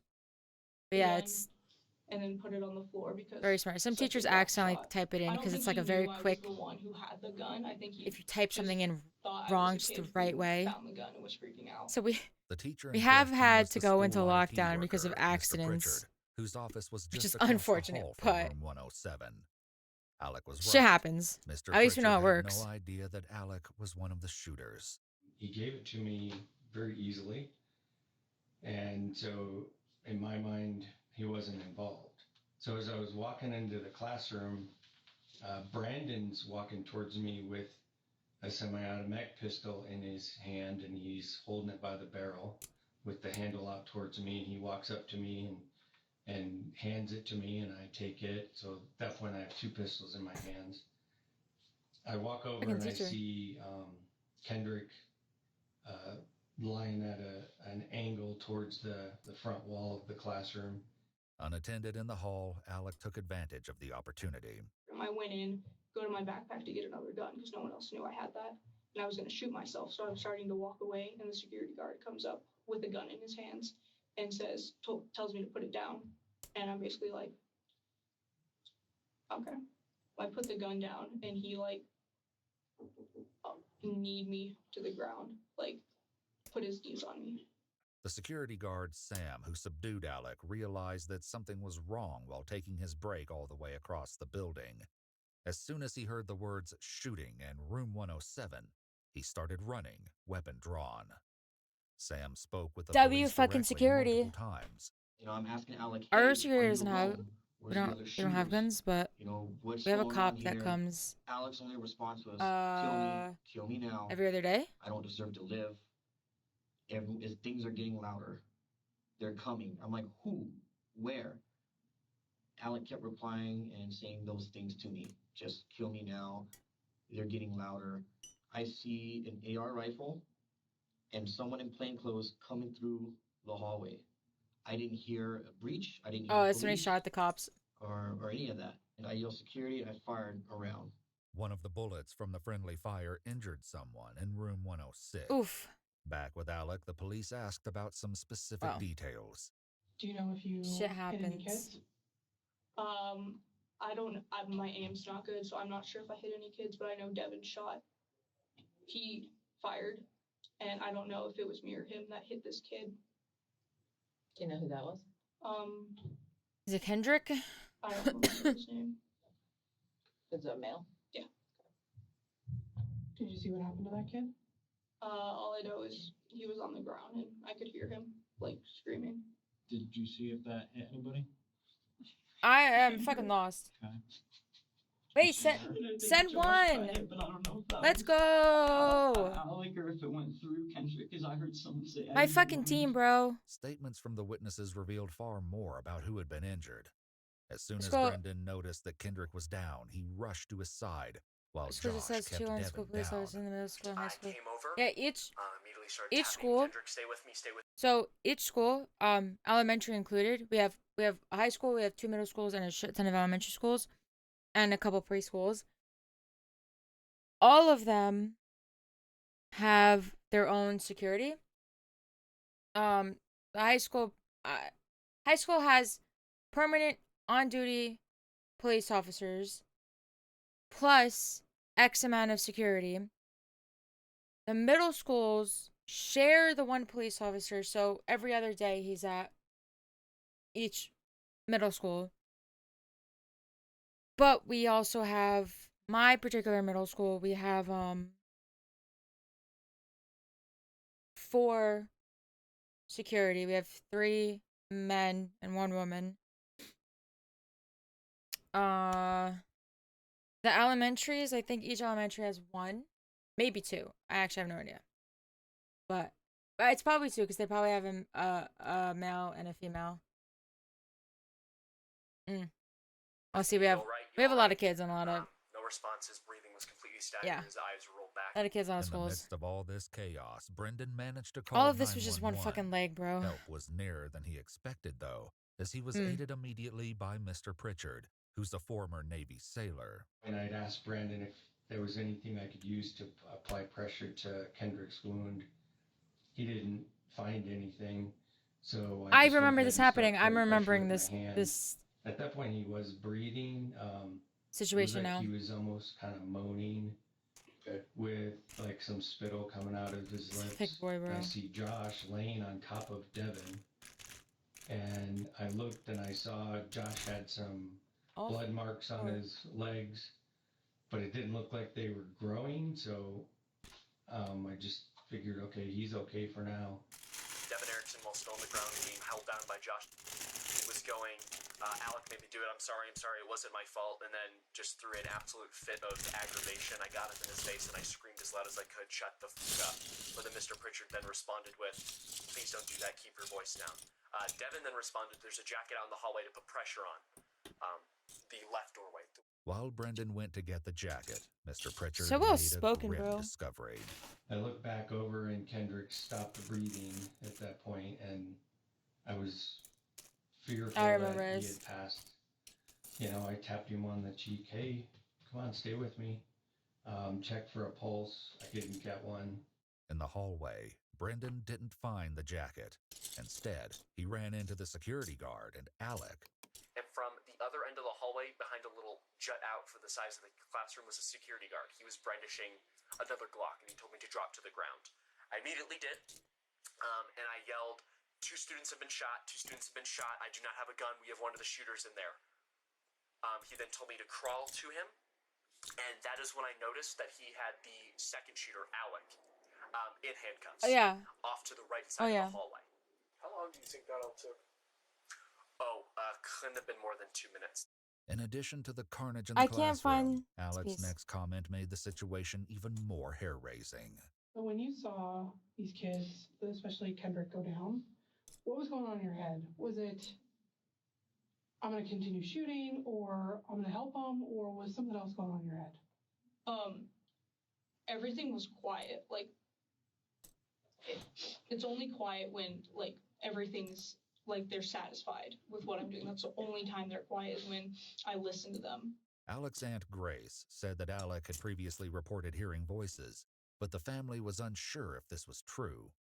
As opposed to the silence in Alec's mind, Devin seemed to have experienced the resulting chaos in a blur. He only seemed to remember bits and pieces of what came next. Then what happened? Well, I got handcuffed, obviously, because people I came can't- in because Josh just held me down. Hi. It looked weird for a second. How are you doing, X-Ray? Hold on, I had to pause it because I can't find this piece and it's gonna... Ooh.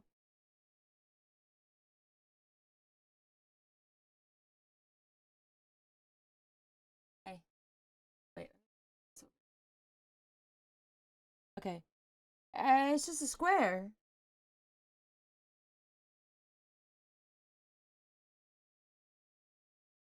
I'm doing pretty good. You know? We're nerding out.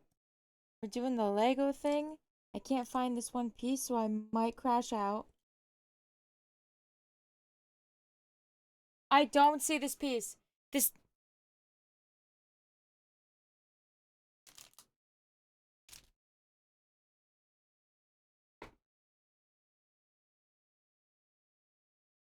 No, PC's good. PC is A-okay. We're just thugging it out. Building some Lego. I do plan on playing Valorant after, I build this. I can't find this piece, though, and I'm gonna freak out. Um, if we're talking about the Fortnite thing, like when it was lagging when I was trying to play Fortnite, if that's what we're talking about, don't know, but I fixed it. We're talking about the VR thing, still don't know. Haven't tried to fix it.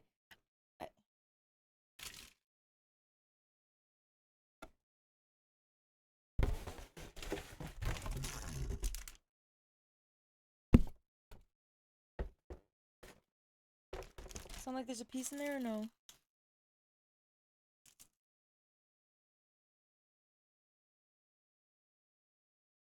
Hi.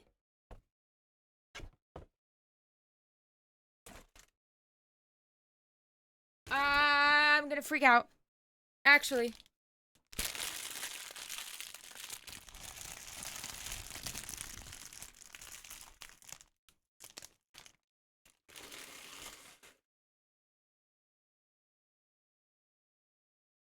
I'm a fucking idiot.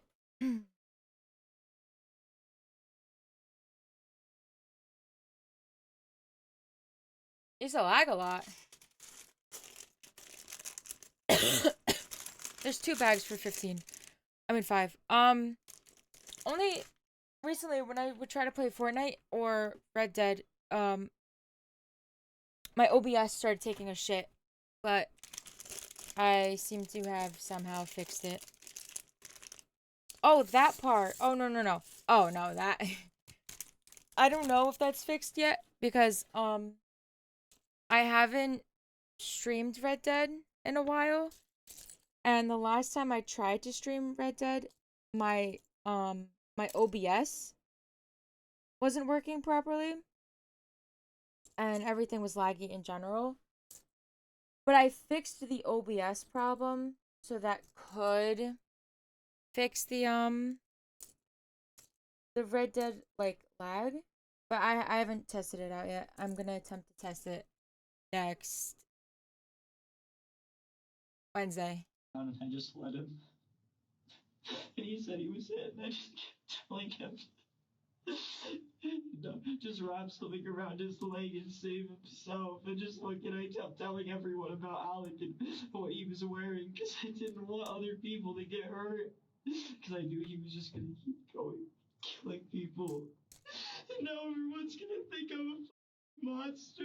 Well. By this point, police made entry into the school to attend to the wounded, rescue the students, and of course, detain Alec and Devin. We're watching Ewu on YouTube. They're Explore With Us on YouTube. They take a lot of like crime things and they explain it in a very educational way. And they tell the whole story about a bunch of crime, and they include a lot of interrogations, a lot of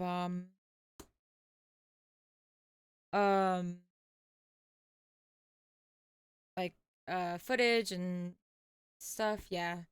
It's very good. Ewu is very good, and they're very knowledgeable, and they have like actual trained and like vetted people help them like explain things and analyze things.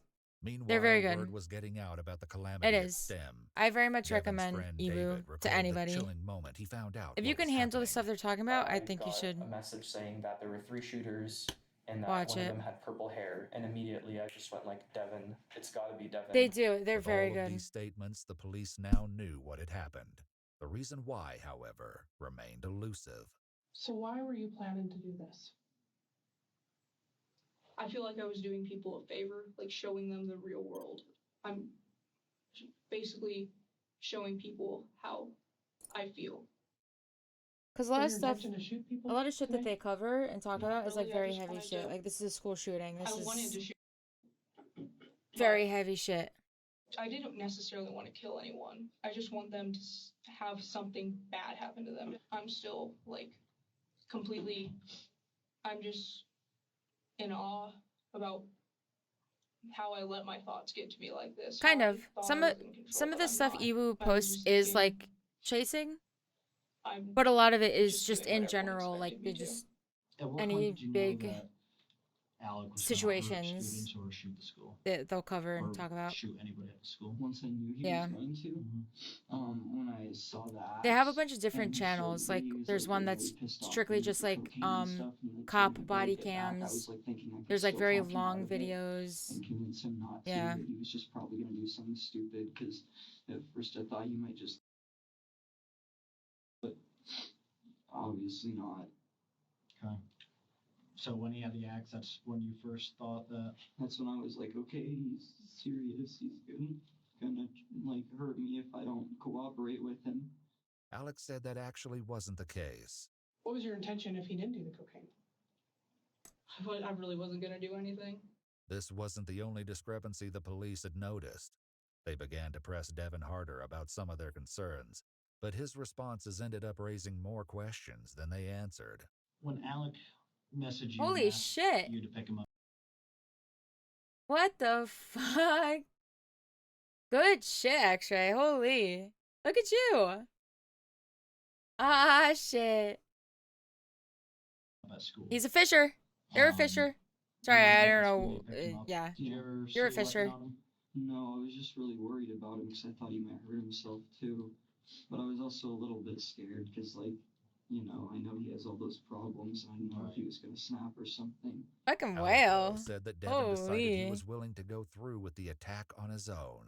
We weren't gonna go through with it, but then he was like, I'm back, and like I'll do what you want me to. And I was like, Oh my okay. god, excuse me. Aside from when you made threats to him at home, like with the axe and all that stuff, did you say anything to him? Threatening or? Okay, no worries. I don't know. He was just like, Hey, okay listen, if you with don't come back, I everything. hope you feel better. I think he And thought just that in I general, had I a hope you point. feel better. I think I actually got into his head, and he was listening to me. On that note, the detectives began to wrap up Alec's interrogation. I hope no one died today. Tragically, there was one fatality at the STEM Kendrick. shooting. Kendrick, the first student to rush Devin, had been shot twice. Yeah, I do remember and the story. was pronounced dead shortly after the responding Sorry, I feel like I'm officers yelling. dragged him to safety. Officers met with Kendrick's parents to answer what questions they could, and in the process learned more about what a hero Kendrick was. His parents described him as kind, outgoing, and a friend to everyone. I remember this actually very vividly. And immediately both of us were like, no, it doesn't surprise us. And you're going to pull one kid out of there and it has to be mine, you know, that has to have this happen to him. I just can't figure it out. Imagine- We get to view him today. Imagine how good of a kid you are. Like how kind of a kid you are that your parents, like, and I don't know if this, and it doesn't sound horrible. Like I could understand why somebody would say this sounds horrible. But imagine how kind of a child you are that your parents would not be surprised if you died trying to save other people. In a situation like this, a situation where you could have very well backed up and saved yourself, but instead you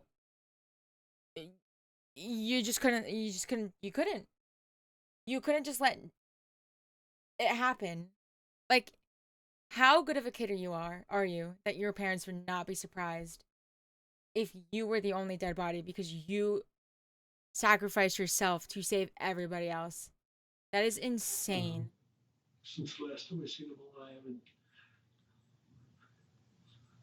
you know, I don't know if I'm ready for that. The initial interrogation concluded, but the police would soon speak with Alec Like, again it's and unbelievable. learned that there was still more to be uncovered. Devin, on the I other do hand, remember stuck when to this his happened. story I and remember professed fucking his crying for that innocence. kid because You that didn't is try telling the unbelievable. adult at any point. Yeah, so I went to the office to try and tell the adults, and then I was going to try and tell Miss Harper, but he was already in there. After he loaded up guns and brought Yes, them and he had them loaded up and brought to the school, because the thing was, once he made his plan clear and had the axe, I didn't have a way to go to anybody because that was the last time we were at the house. Did it ever cross your mind to tell an adult before that point? No, because I had all these other reasons and all these things he was telling me, and I believed him because he's seeming Kristen, like I he hope was you fine. don't get burnt out on And Valorant. I told, like, By the way, he if was you're fine. listening, So I don't know how didn't much longer we're think gonna we be were here. worried about. You didn't think it's anything to worry about when somebody tells you don't come to school tomorrow? I thought he was still like, he was just like still messing with me a little bit. All of us just joke about that stuff. It's just like teenage boys do that stuff. I never thought he would do all that. You realize we were teenage boys. Yeah, I know, but my parents don't really understand that humor, so I just figured I'd say that. I'm sorry.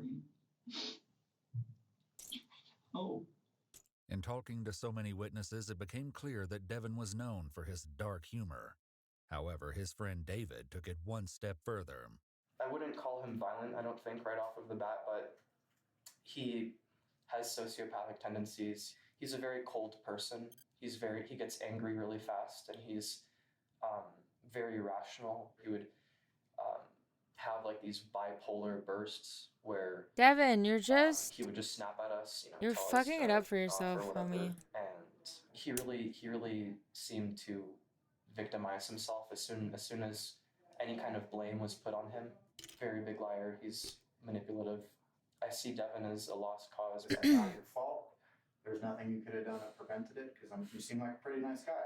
Devin made these decisions on his own, and this doesn't come down on you. Because keeping it in is going to be the worst thing for you. And you're going to have a lot of friends out there that are going through the same exact thing. So be there for each other, okay? Check in on each other. And, talk to mom. David also shared that Devin had recently broken up with his girlfriend. Another Snapchat saved on Alec's account offered a potential explanation why. Also, kind of, ever since I pulled a knife on my girlfriend's dad, I've been going hard. Devin was appearing more suspicious by the minute, Never but mind, the question Devin. of his involvement wouldn't be resolved for quite a while. For now, the police were unconvinced by his claims of innocence, and both Devin and Alec were taken to jail. While in the county jail, Devin kept busy with many phone calls, including this fraught interaction with his parents. The only thing was, today was like the Julia and like Dr. Tyndall thing was like they were prepping me for the state hospital visit thing, so it was really stressful because they were like doing like fake like. Devin, let's not talk about that. Dad, this is not about the case. We're allowed to talk about this. I don't know why you're so freaking touchy. I just always want to make sure we take the safe route. That's all. Whatever. So, anyways, Let's talk about one freaking thing with you guys.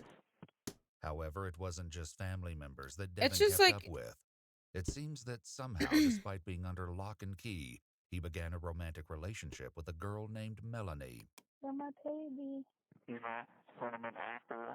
But it wasn't all sunshine and rainbows in that relationship either. It's just crazy that even like Told Alec. me that your love for me was a joke.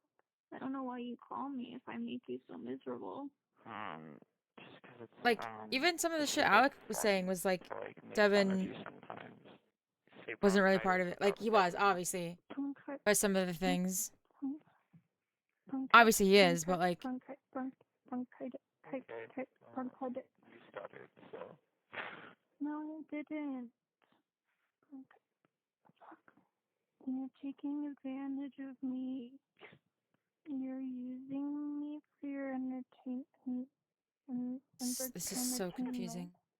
I thought I had a special place in your heart.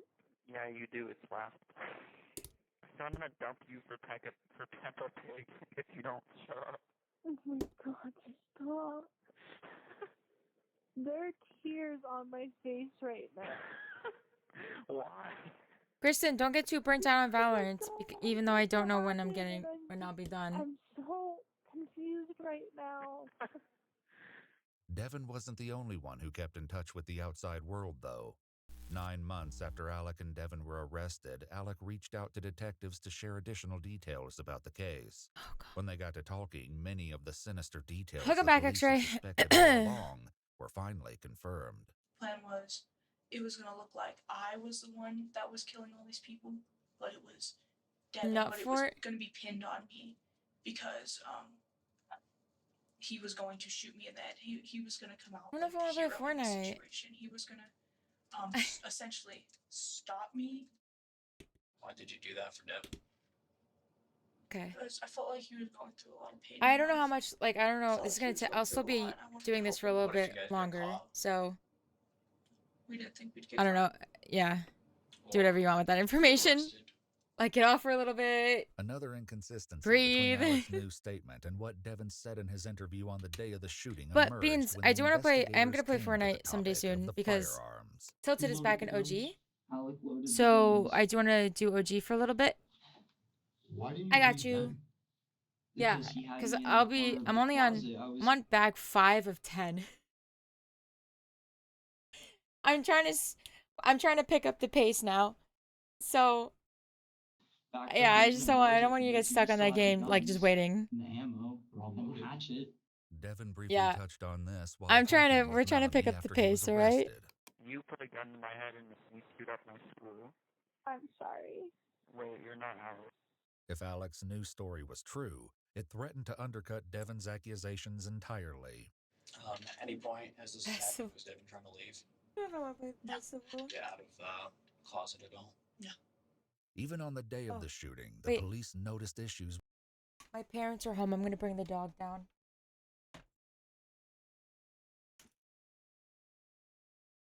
Come here, my cutie patootie. I know. It's okay.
Whoa.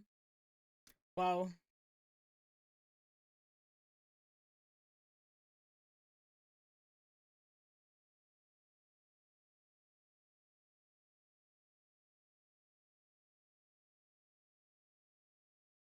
What?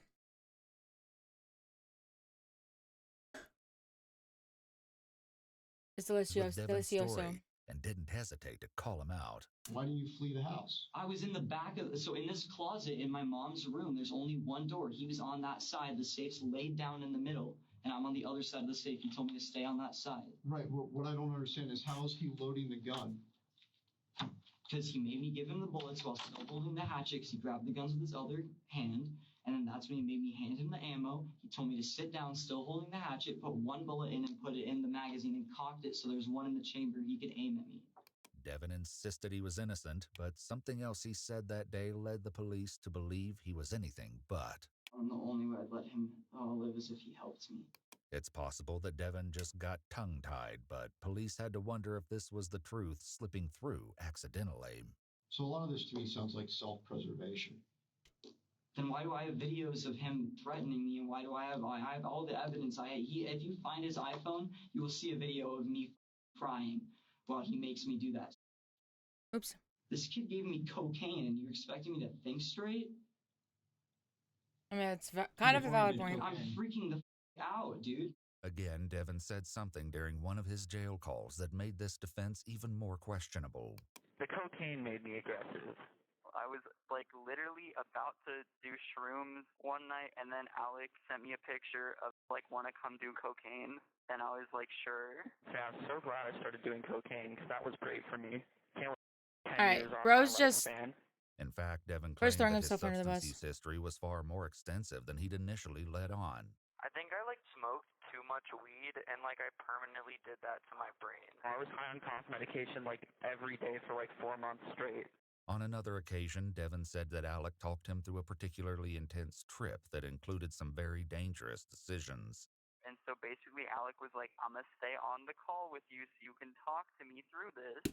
And so he just like talked to me, and I drove all the way home. 9 months later, in Alec's second interview, Devin's so-called video evidence is brought into question in a discussion with the investigators. The videos that you made in the house, that was, tell me again why. So it would all come together in the plan that, I have proof in case he didn't come out there. I had proof that, or he had proof that I made him do it. Okay. To make it seem like he was forced into this? Yes. Okay. Was he forced into this? No, it was a mutual agreement. It took us a couple times, like 3 times to actually shoot this video. Okay. The first time, we were laughing and we couldn't get it like through the video, and then the second time, it was like I just didn't think it was convincing enough, and then the third time was like, this is good enough. So after the video is shot, are you still holding the gun to his head? Or no. Do you put it down and you guys are, buddy-buddy again? No, I put the gun away. The gun was on safety the whole time. Okay. I wasn't gonna shoot him. He was talking about how he has 2 alter egos, two like split personalities, I don't know. And he was saying that one of them is like the pussy Devin, one of them's like the wimp Devin, and the other one's like has a god complex. After that we were hugging, and I was saying goodbye to him. He said he was glad he met me, and he is sorry he's never gonna see me again. During Devin's interview on the day of the shooting, the police had noticed yet another inconsistency. Oh my God, Devin.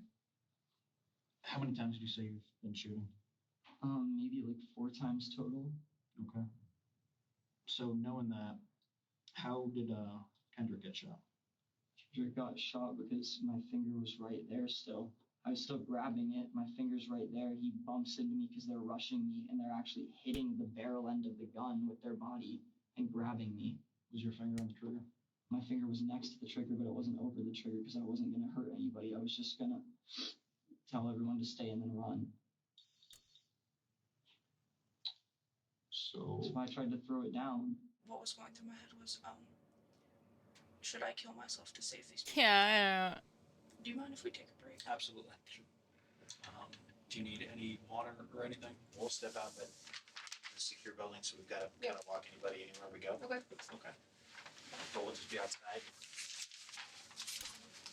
Well, what's bro crying Police about? likely had to wonder if any show of emotion since the day of the incident was ever genuine. Why didn't you just open the door and say, Alex got a gun, get out? Because he was still going to shoot people. But you knew he was going to shoot somebody either way. But I was going to try to stop him. That's why I went to the office, so I could try to get to an adult who would be able to do it, so the school didn't, people weren't just freaking out. But you still didn't tell anybody. Yes, because he told me he was going to the office because he was going to kill me. Okay. And everybody inside Yeah, the but office. in the time of him going to the office, It doesn't matter. It does matter because I was trying to save everybody. You could have... Not just me. After composing, Alex said something else that, if validated, obliterated Devon's previous claims. Did he ever tell you, hey, I can't go through with this, I'm going to refuse to go through with this, I'm backing out, anything like that? He never told me anything like that. It wasn't just what Devon hadn't done that led investigators to suspect that he'd helped instigate the crime. Mr. Pritchard, who had tried to save Kendrick, discovered this disturbing footage of Devon leaving the office and meeting up with Alec. Both.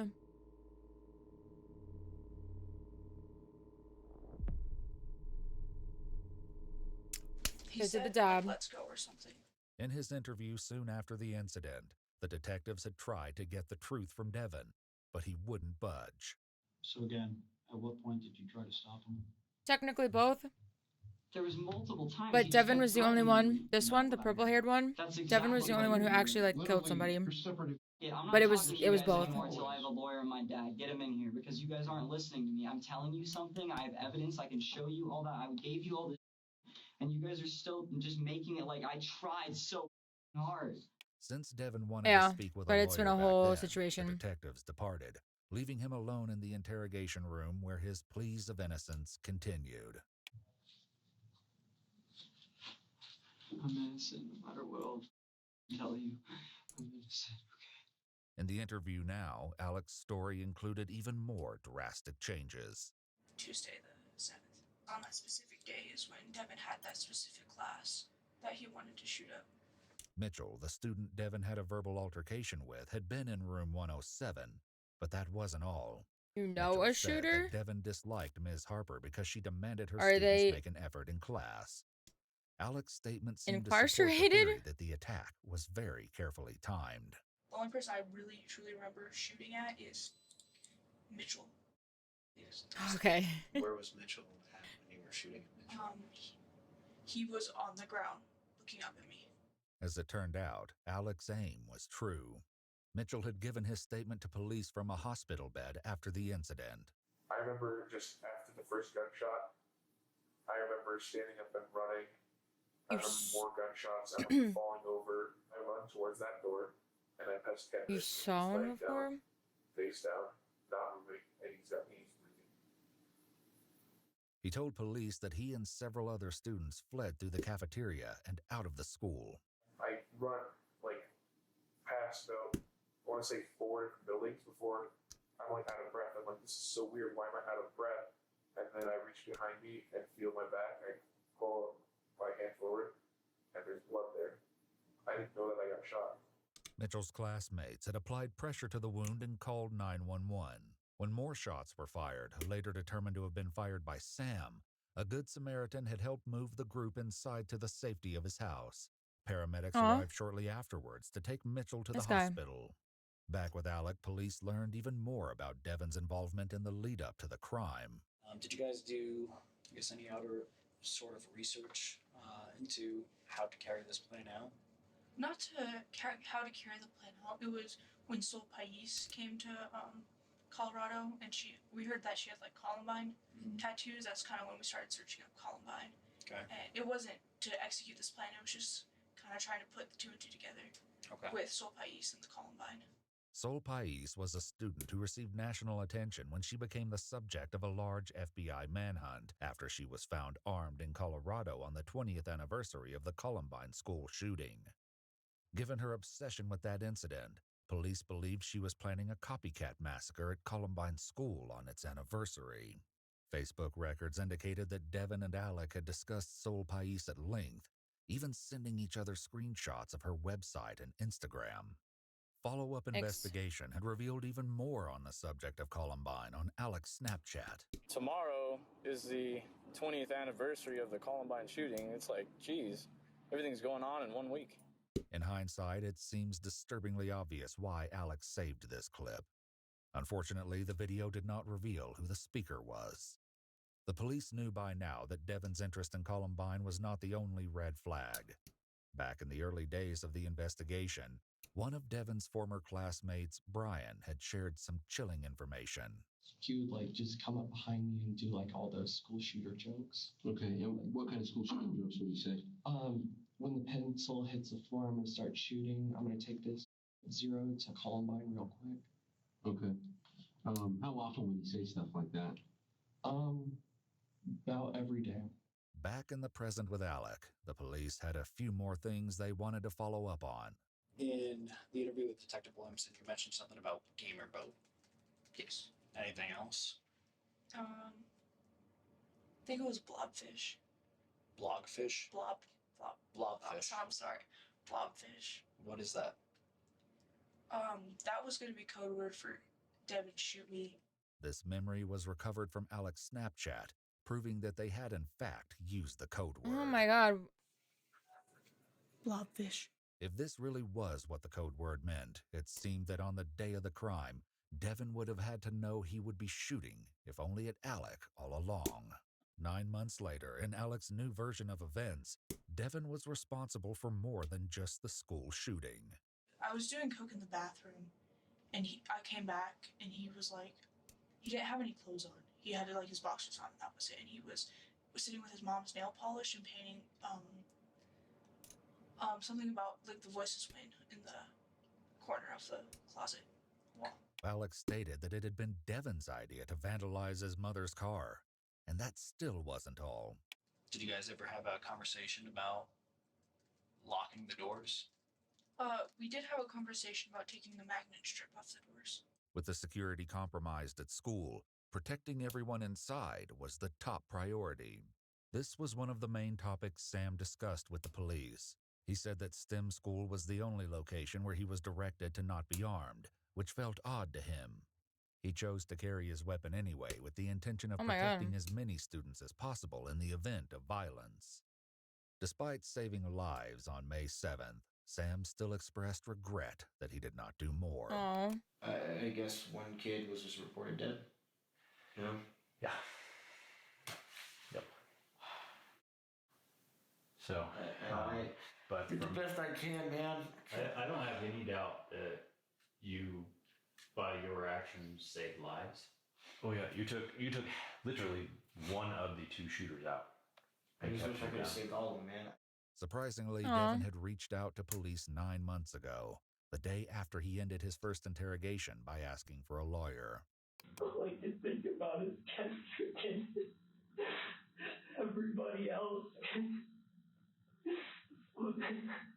Gunshots. I keep hearing the gunshots. Devin, are you aware that this was all over the media? I assumed it would be, yeah. So this might be your last opportunity to kind of tell the world what happened. Yeah. That's what I'm doing. Did you help Alec carry this through? Only the parts he made me. At any point, did you plan on doing what Alec told you?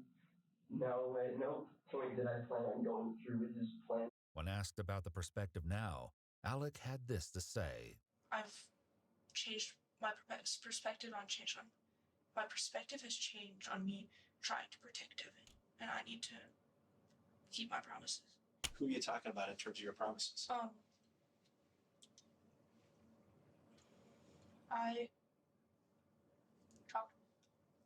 I'm not crazy. I talk to Kendrick a lot. Oh my god. All these fucking fake tears, dude. I promised that I would do good for him. I promised I'm gonna help everyone that I can for him. I promised I'm gonna change for the better for him. In 2020, Alec McKinney was sentenced to life in prison, plus 38 years after pleading guilty on several charges. Alec was ultimately convicted of 11 charges, including but not limited to murder after deliberation, murder with extreme indifference, attempted murder, and possession of a weapon on school grounds. Subsequently, Devin and Melanie did a lot of theorizing over the phone regarding what his fate would be. There was no overkill. You, like, that one kid said you fought, but, like, no one else said you fought back, which, like, obviously you didn't. But, like, there's a lot of things that, like, oh, now she showed could you talk. not, She's like, talking a well. violent person. Yeah, I wish the DA would just give me a deal so I didn't have to go to trial, so I could just, like, skirt. Call is recorded and monitored, so DA Brockler, if you're listening, I'll vote for you. Dude, if I told you that I'm to lose to my parents have that I'm gonna get out in like 3 years, I mean, that'd be sick, but no. it's not gonna happen. No, it's not. Melanie was right. On September 17th, 2021, Devin Erickson was sentenced to life in prison, plus 1,282 years, despite entering a plea of not guilty. He was convicted on 46 charges in total, including murder after deliberation, murder with extreme indifference, multiple counts of attempted murder, theft, reckless endangerment, and more. He is not eligible for parole. The robotics lab at STEM school has since been renamed in honor of Kendrick. His heroic actions meant that his was the only life lost that day at STEM. His parents still visit his grave every day. The other 8 victims all physically recovered, though the psychological impact on everyone at STEM is incomprehensible. Aww.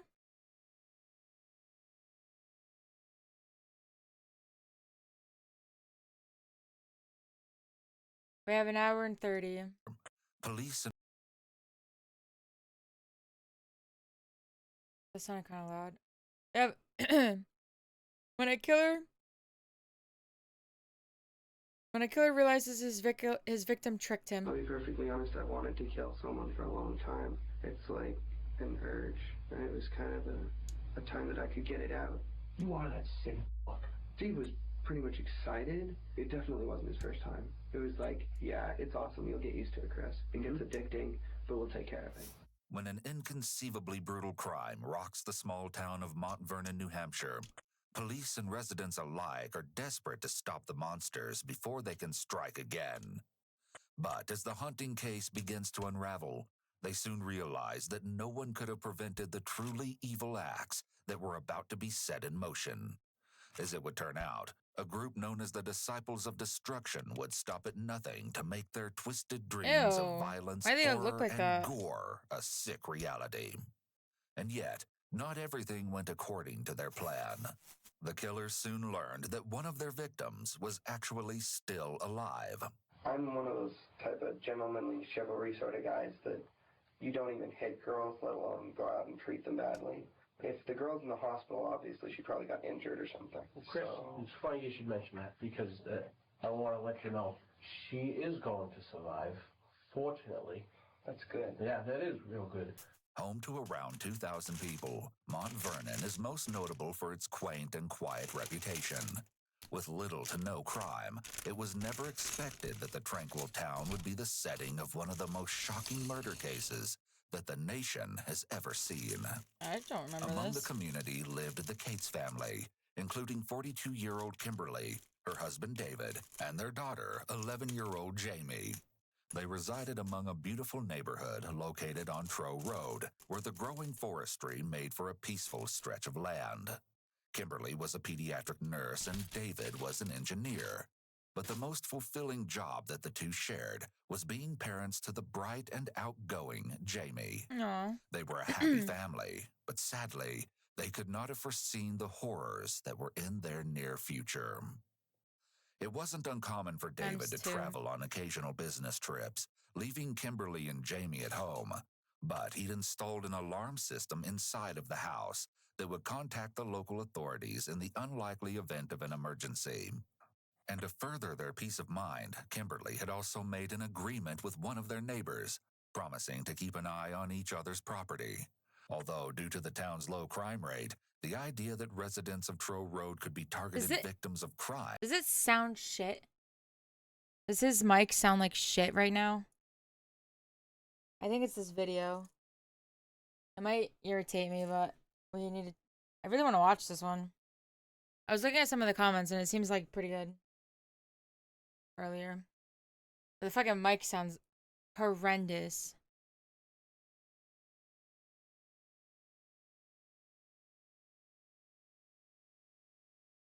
Was never considered. Before David left for his trip on Saturday, October 3rd, 2009, the house's alarm system had unexpectedly malfunctioned, rendering it inoperable. Despite this, the family remained unconcerned.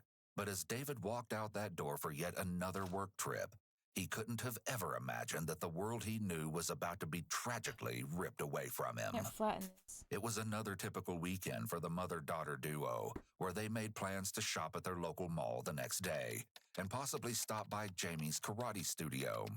At least, that's what Kimberly had messaged to David before she and Jamie went to bed around 8:30. Jamie would often sleep in her parents' bedroom while David was gone, and this weekend was no different. From the hotel in Maryland, David messaged his family a good night. Around 4 in the morning on October 4th, 2009, a chilling 911 call was made to a local dispatcher. The voice was that of a little girl, soft and quiet and very hard to hear. But what the dispatcher could make out was the whimpering cries of a terrified child begging for help. Unable to gain a clear understanding of what the little girl had been saying, a police officer was immediately sent to the address of 4 Trow Road.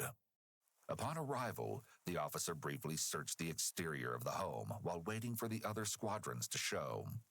Before he was able to make a full circle of the property, he noticed a slight movement out of the corner of his eye, coming from inside of the house.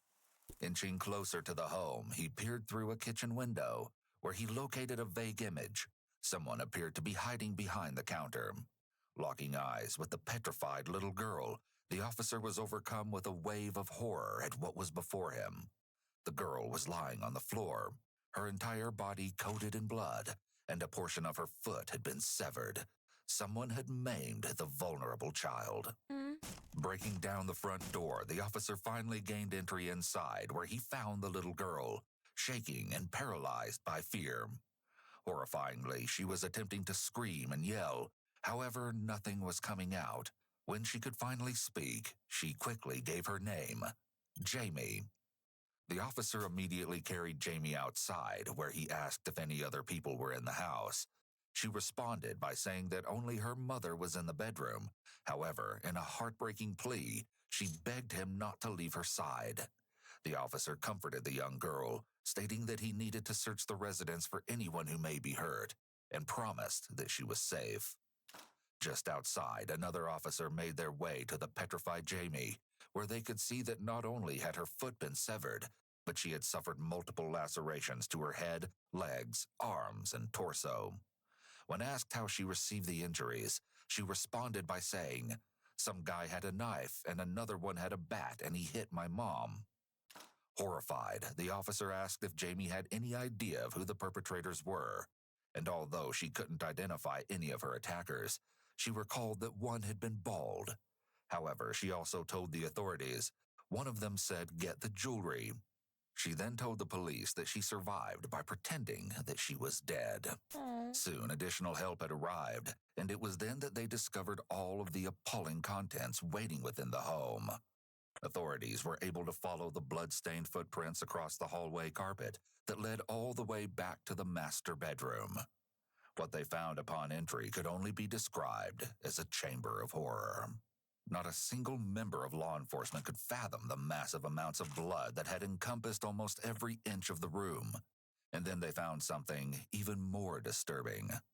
The officers could barely stomach the absolute atrocity that was before them. Lying on the blood-soaked bed was Jamie's mother, Kimberly, who had been savagely murdered.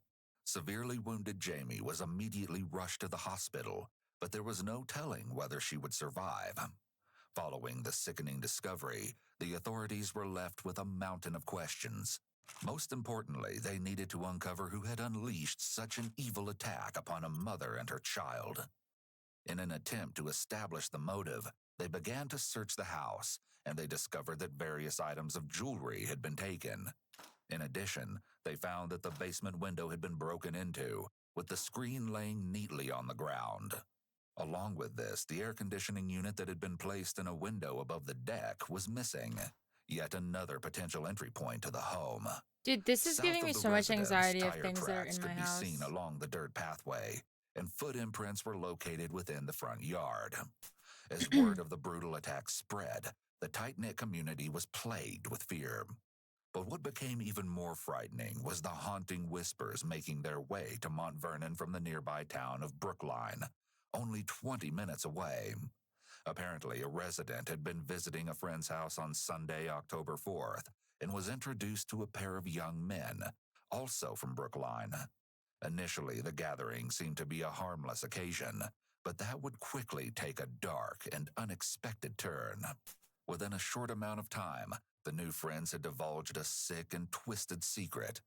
They claimed that they had just killed a mother and her child, while another set of friends watched.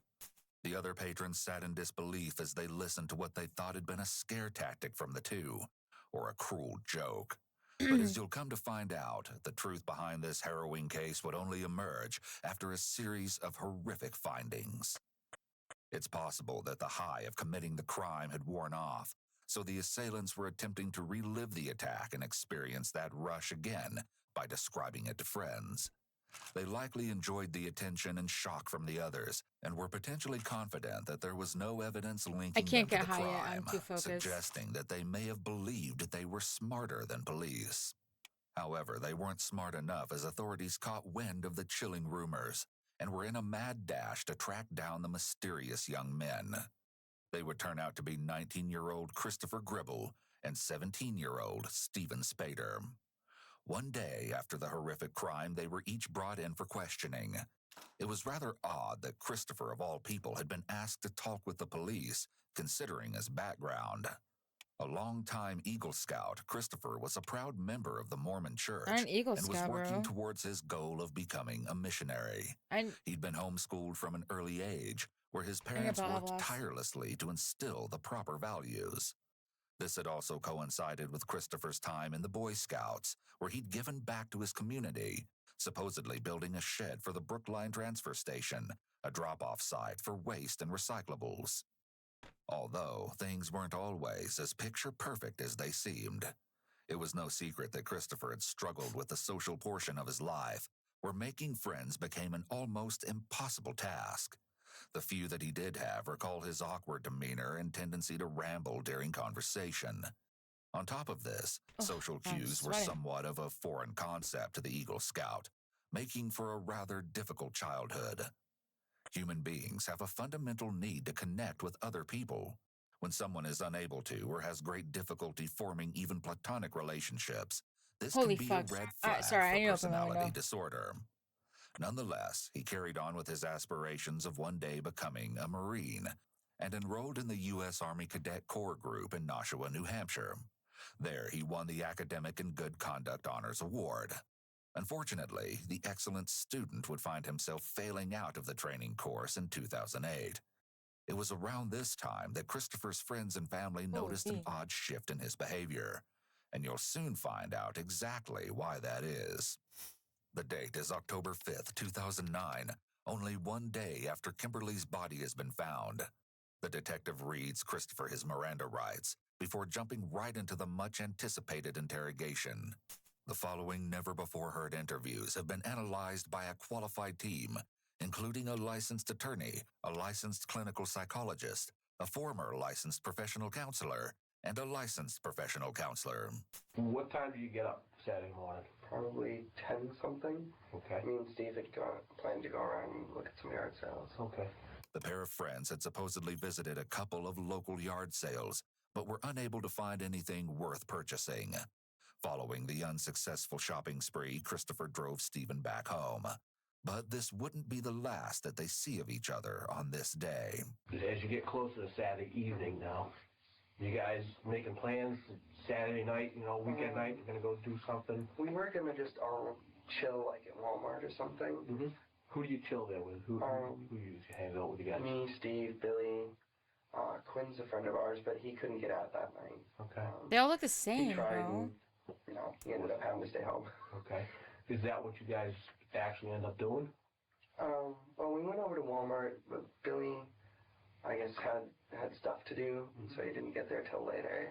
When the detective questions Christopher about whether that's actually what they did, Christopher avoids answering the question directly, which is a red flag for possible deception. He may be trying to buy some time to think about what he should say. In addition, he mentions two new people, 17-year-old Quinn Glover and 18-year-old William Marks, also known as Billy, who'd been part of a friend group with Christopher and Stephen, although Billy and Christopher had only just met a week prior. You and Steve went to Walmart, and then Billy met up with you at some point? I think we did. I'm pretty sure it was this Saturday when we did. Okay. Christopher uses a selective memory statement of I think, and then a qualifier of pretty sure, which are additional red flags for possible deception. The event he's describing was only 2 days ago, so it's something he should remember and be certain about. He may realize that if he wants to play it off as though he has a bad memory, then he needs his memory to be poor on days that don't involve crime and murder. However, the detective will likely be able to confirm or deny Christopher's recount of events based on possible surveillance footage or eyewitness statements, which Christopher may be realizing now. And this is sometime That's not around right. midnight that you meet Billy? Yeah. How long were you guys there beforehand? Well, we didn't stay completely in Walmart. To be honest, I didn't really put it to memory much. Yeah. I remember we were hanging out, but I don't remember doing much of anything. Someone who's being deceptive is more likely to give evasive answers. They want to leave open the possibility to change their story if needed, such as if a detective presents evidence that they were actually somewhere different than they said. If a suspect gives a definite alibi with no room for alterations, then it'll be much more difficult to adjust the story later on. In addition, Christopher may feel like he needs to be cautious about what he says in case one of his friends gives a different account. Next, he states that they made their way to another friend's house, 19-year-old Autumn Savoy. At Autumn's, Christopher recalls that they watched the popular show Dexter, and he begins to describe his fascination with the series. The basic principle, I think, is he's like addicted to like blood and stuff. He really likes blood, and I guess he kills people too because of that, which probably sounds really bad in a homicide investigation saying we were watching that, but being honest, like, we find it really entertaining because he works as a blood expert for the police department. And he goes out when he finds people that they either can't get evidence on or somebody who's done something really incredibly evil, generally murderers, oddly enough. And he goes out and he kills them in this ritualistic fashion, but it doesn't really like show him killing them or anything. What comes off as somewhat creepy is Christopher's interest in the character and the fact that he's going into such detail about the show. It seems that he doesn't think this will make him look at all suspicious, even continuing to state that they watched several hours of the show before he and Steven slept in his car, which the detectives find to be rather odd. That was weird. How come you guys didn't sleep in the house? There's only like 2 couches inside. Yeah. And so we just hung out in the car because it holds in heat pretty well. The pair had supposedly left Autumn's place around 7 or 8 in the morning before Bro is Christopher drove incriminating Steven himself. back to his house. They met again later that afternoon at 1:30 and visited more local yard sales. It turns out that they were in desperate need of money, and, just as their luck would have it, Christopher stated that they were able to purchase a decent amount of jewelry for only $20 from one sale in particular. Now, we will find out exactly what they did with the newfound merchandise, while getting to meet our additional suspect, Steven. The detective asks similar questions to that of Christopher's interrogation, where Steven gives the same story. I just went downstairs and discovered that someone at the mall, you and somebody else went down there and pawned some jewelry. Is that right? I didn't. My friend did. Chris did. Chris did. You were with Chris and you guys went there. Somebody recognizes you as being there. Okay, I was there. Okay. We went down to go pawn some stuff at the jewelers. I don't know why that's illegal. No, it's not. No, it's you know, part of what we've done, I'm trying to create a timeline of where you were so we can talk. Okay. You told us, you know, what was it, 1, 2 o'clock in the morning, you said you were at Walmart on 101A and Amherst. But we're going to go back. We're going to check that. Okay, he says he was here. He was there. Okay? When a suspect acts defensive, such as Steven is doing here, this can be a red flag for deception, but his age may be a factor in his behavior. The logical part of the brain, known as the prefrontal cortex, isn't fully developed until around the age of 25, and even a few years later for men, which can partially explain why teenagers and children tend to act based on their emotions rather than thinking things through. Men, It's also immature. possible that Steven sees the interview as a big inconvenience for him. Well, what did Chris pawn? Let me see, I had some new gold necklaces. I didn't really look at it. She told me it was worth money, and I needed money for weed. To be honest with you. Okay. How much? How many necklaces do you remember? Yep. Two. 2 or 3. Yeah, 130. Did I tell all the girls in the Christopher middle and school Stephen had only when they tell recently me, become friends again. and the girls are like telling me about their crushes and how their boyfriends are dumb. I'm like, well, first of all, you're 12, so yes. Second of all, yes, what he did was stupid, but just so you know, they don't get any smarter. After previously Like, it meeting continues during like their this. time in the Boy Scouts. Years later, they would somehow reconnect, bonding over the same interests, and Stephen, just like his friend, had grown up with issues of his own. As Stephen's mother was allegedly struggling with addiction during her Oh my God. pregnancy, Stephen tested positive for illegal substances upon his birth, Oof. but would go on to beat the odds and was adopted by a loving family at only 5 days old. Wow. During his childhood years, Is this his Stephen foot? was a picture of happiness, This has to be his outgoing foot. and personable, given every opportunity in life. He participated in various sports and joined both the Boy Scouts and a theater group, all of which gave him the chance to make friends. But once he approached his teenage years, it was like a switch had gone off. In an instant, the once lovable boy turned cold and became uncontrollable. This would later be confirmed through one of his close friends, Autumn, who had much to say about the troubled young man. I just knew Steve was getting worse from talking to him. And then at some point, he went away. I don't know exactly where. When he came back, he was not the same person. He wasn't that emo kid who had issues at home. He was this kid who wanted to be a gangster, a big drug dealer. Like, it was odd because somehow he always managed to have money for drugs. He would sneak out at night. He'd quote unquote borrow his parents' cars. Like, we'd hang out a lot. He was someone I could talk to. It's nice to have someone else who understood. His mood swings could happen in the blink of an eye, leaving his friends and family to walk on eggshells. But even worse, Stephen was developing violent tendencies. His mother, Christine Spader, noted that at one point, Stephen had punched a wall out of sheer frustration. During a most memorable incident, Stephen and his father were having a heated argument, and the teenager, engulfed in rage, allegedly pulled out a knife.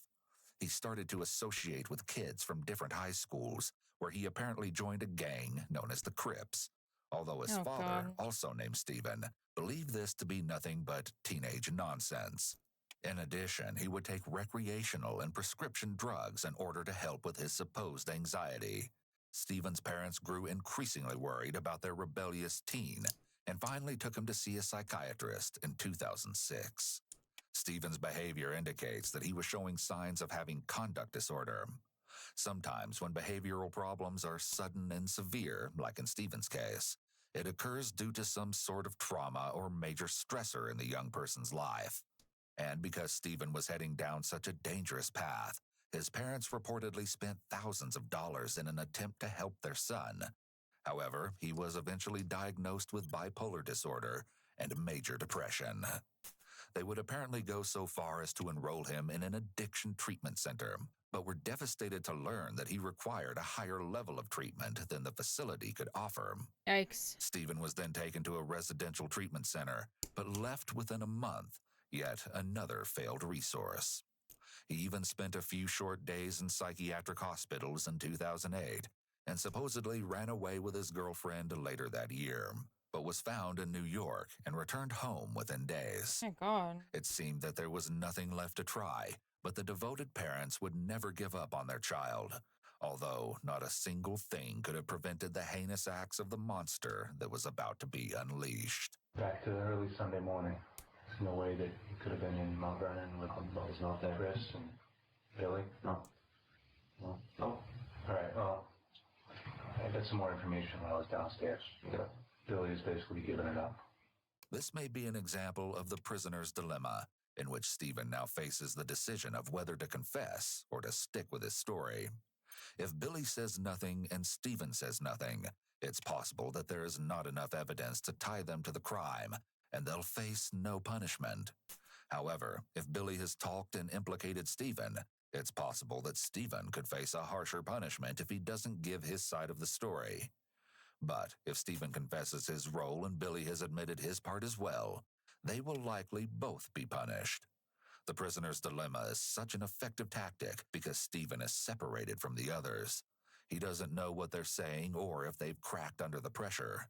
If he knew for sure the others weren't talking, he would feel more confident in keeping his original story. But the seeds of doubt are likely gnawing at him now, leaving him panicking about what to do. I'd like to be let out, or I'd like to hear from a lawyer now. So you guys are going to start accusing me of doing something. Well, I mean, I kind of accused you all along. I'm trying to tell you what I know and what I found out. And if you want an attorney, all you have to say is, I want an attorney. Is that what you're telling me? Well, this is all voluntarily. I don't know why I can't be let out right now. I want to leave. I would like to leave right now. I'm told that you're not leaving. Why?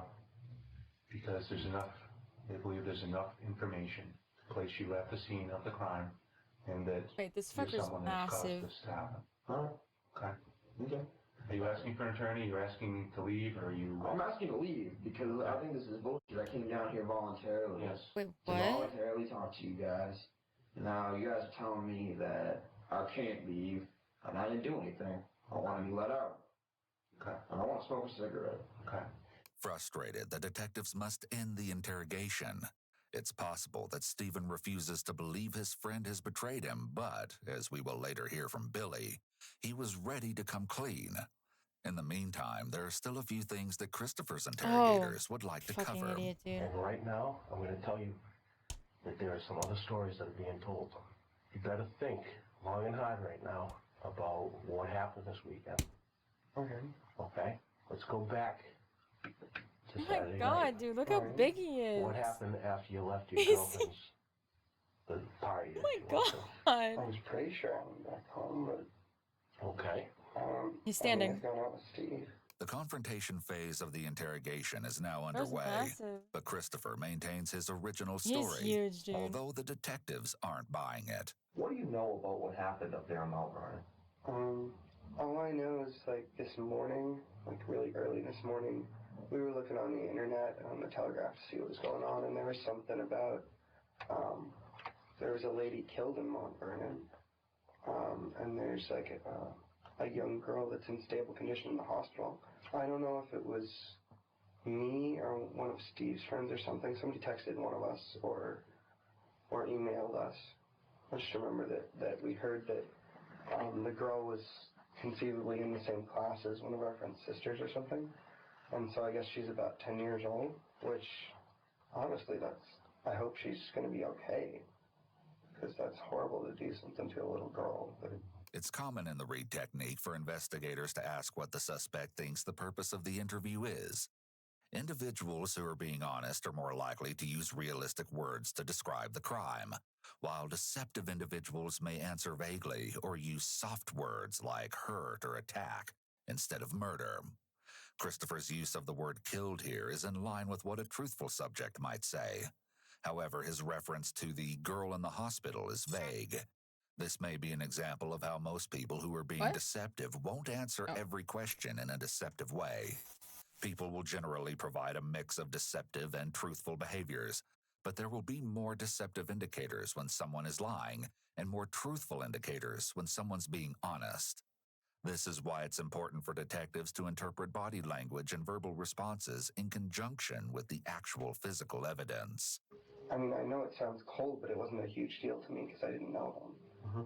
Although Christopher has not been formally diagnosed with antisocial personality disorder, it's always interesting when people such as psychopaths use language like this, because it shows their awareness of what empathy, or lack of, is. Oh, wait, not but to defend also him, their obviously. ability to be manipulative.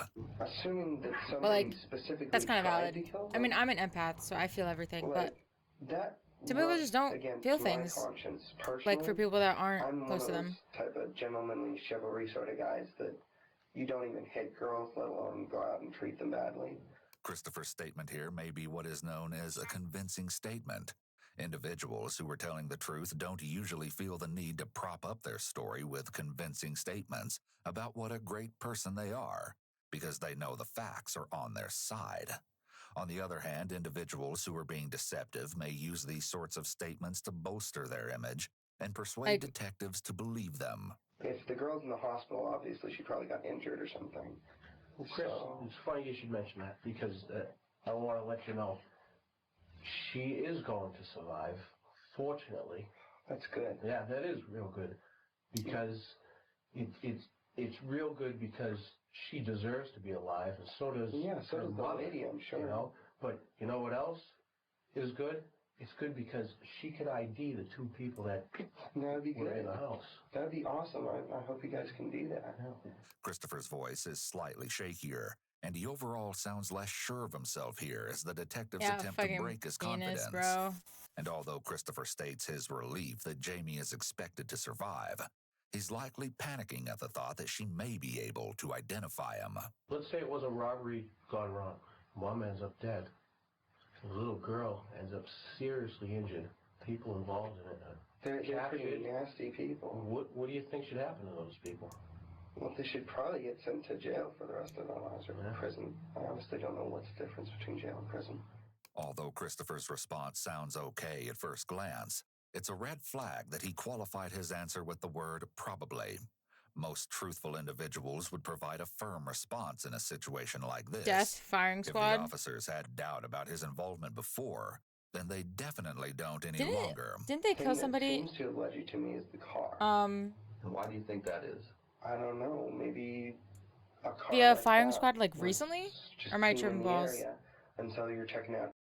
But I do agree differently towards certain things. Like, I didn't cry at all when my dad passed. Like, I have cried after, and I still do at times. And first, I miss him every day. But yeah, when I got the news he passed, I was just trying to console my mom. Yeah, like, everybody grieves differently, and everybody feels differently towards things that don't affect them, right? Like, I hear someone got murdered, but like, if I don't know you, I'm not, I'm sad for you, and like, this world is fucking shit, and I like can't believe it happened, but like, well, welcome to the real world, like, you know? I mean, the only time like stranger deaths at like really hurt me is like in schools, just like kids.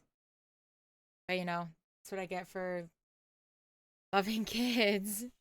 Not in that way, but you know what I mean.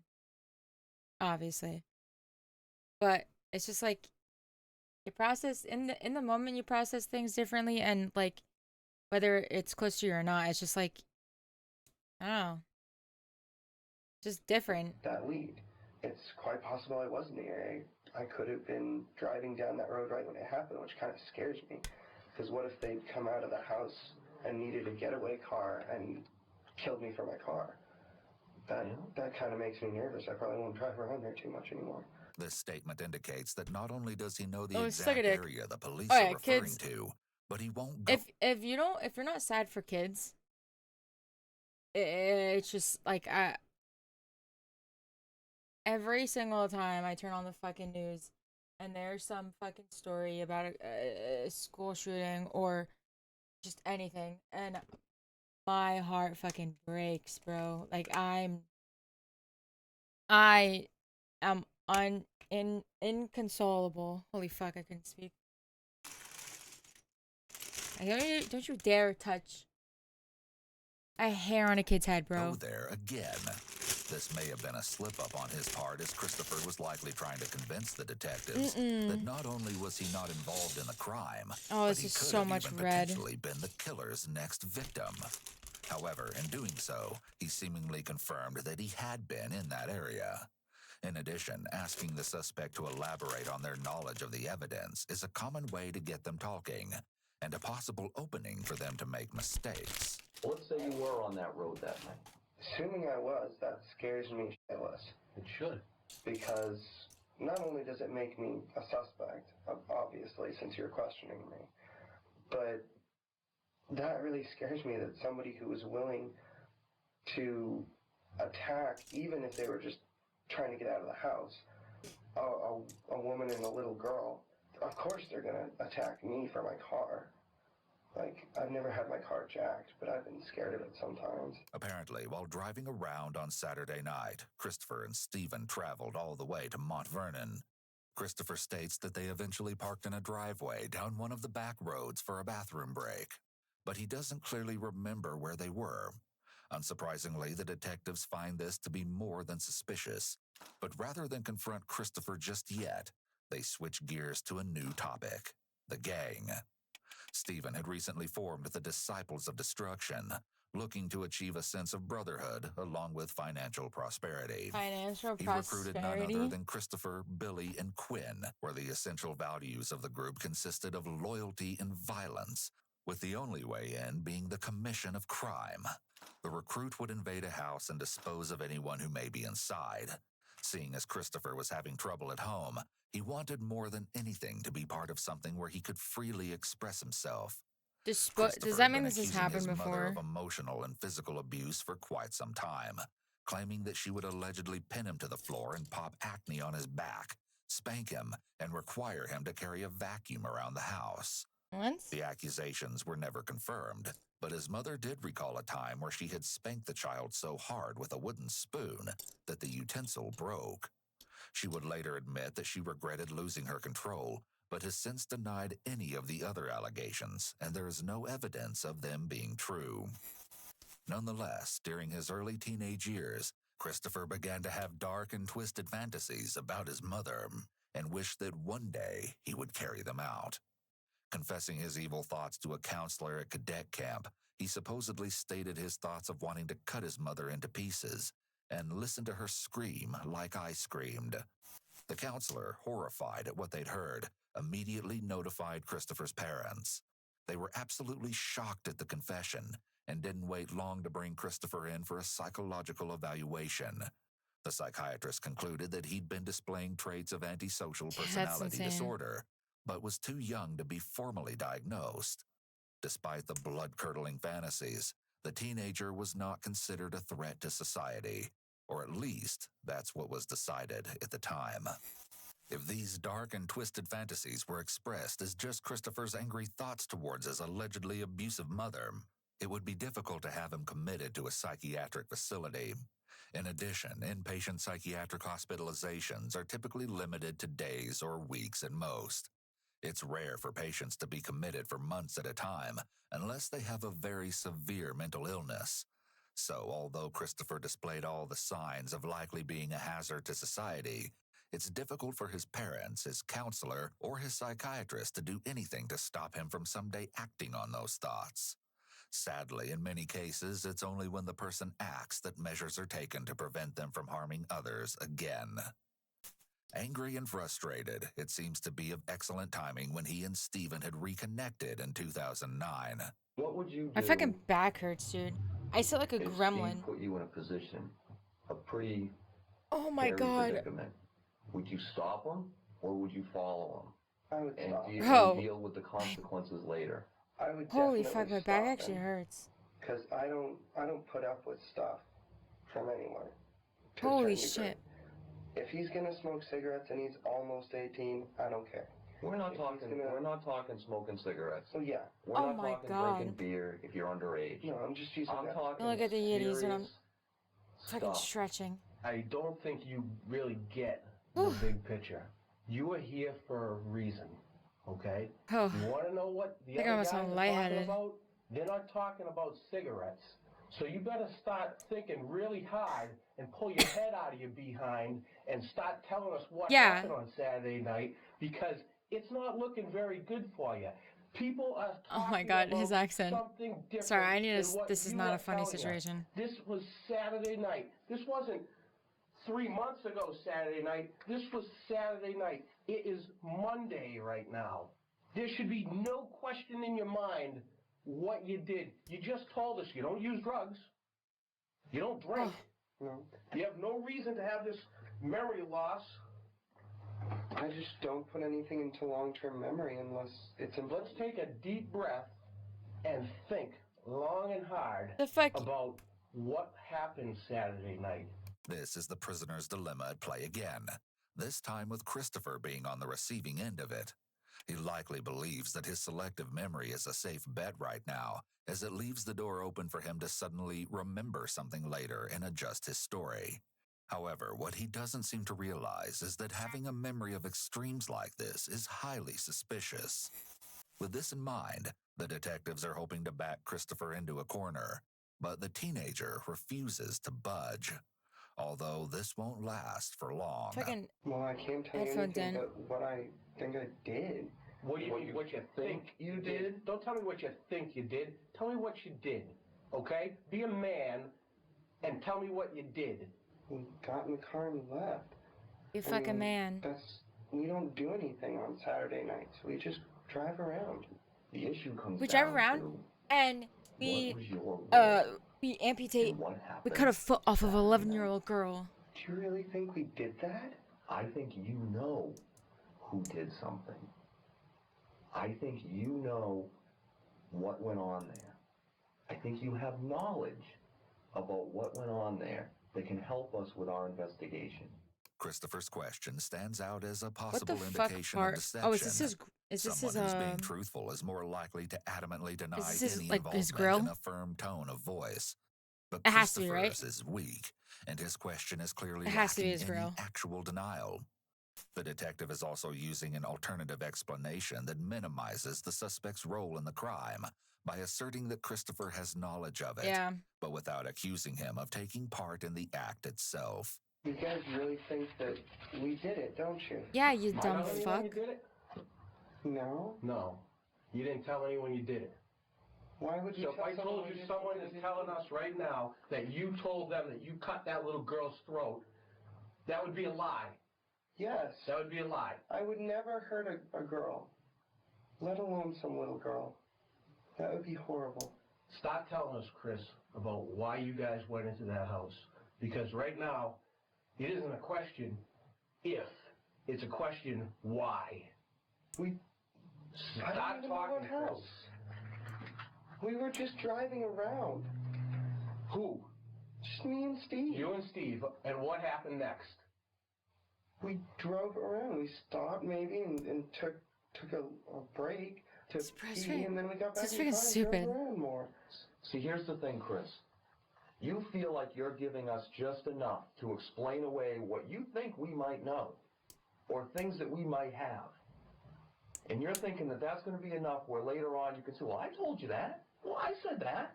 Well, I can explain that. You do not know all that we know. No, Rest I'm telling you assured. what I know. Rest assured, you do not know all that we know. During the Ew. interrogation, one of the detectives has been stepping out of the room to retrieve information from the other interviews that are taking place with Billy, Quinn, Stephen, and Autumn. And little does Christopher know, his friends weren't as willing to conceal the truth. It's okay to tell the truth. It is okay to say what happened, to tell the truth. Because society is going to draw its own version of this whole thing. They already have. You read the paper. You read the Telegraph. It's just a paragraph online. Okay, if that's all you read, fine. But I bet in that one paragraph, you can sum up what the reporter's attitude about the whole thing is. There's some animal out there hacking people up, killing people in their own home in the middle of the night. That's an animal. Not the That's killing a killer. peoples. Well, yeah. That's someone that needs to be killed themselves. A guy like you, come on. You're not cruising yard sales on a weekend. Come Sure on. I do. No, you're not. That jewelry is going to be traced back to that house. And we're going to check the records of anything else you pawned off. Because you even said they take your name, your license number, all that information. How much of that other jewelry and those other goods that you pawned off are going to come back to other burglaries that were just that? Simple burglaries. I've You never sneak robbed in. anyone. The most I've done is I was like 9 years old. I tried to take a thing of Pokemon stickers from a KD Toys.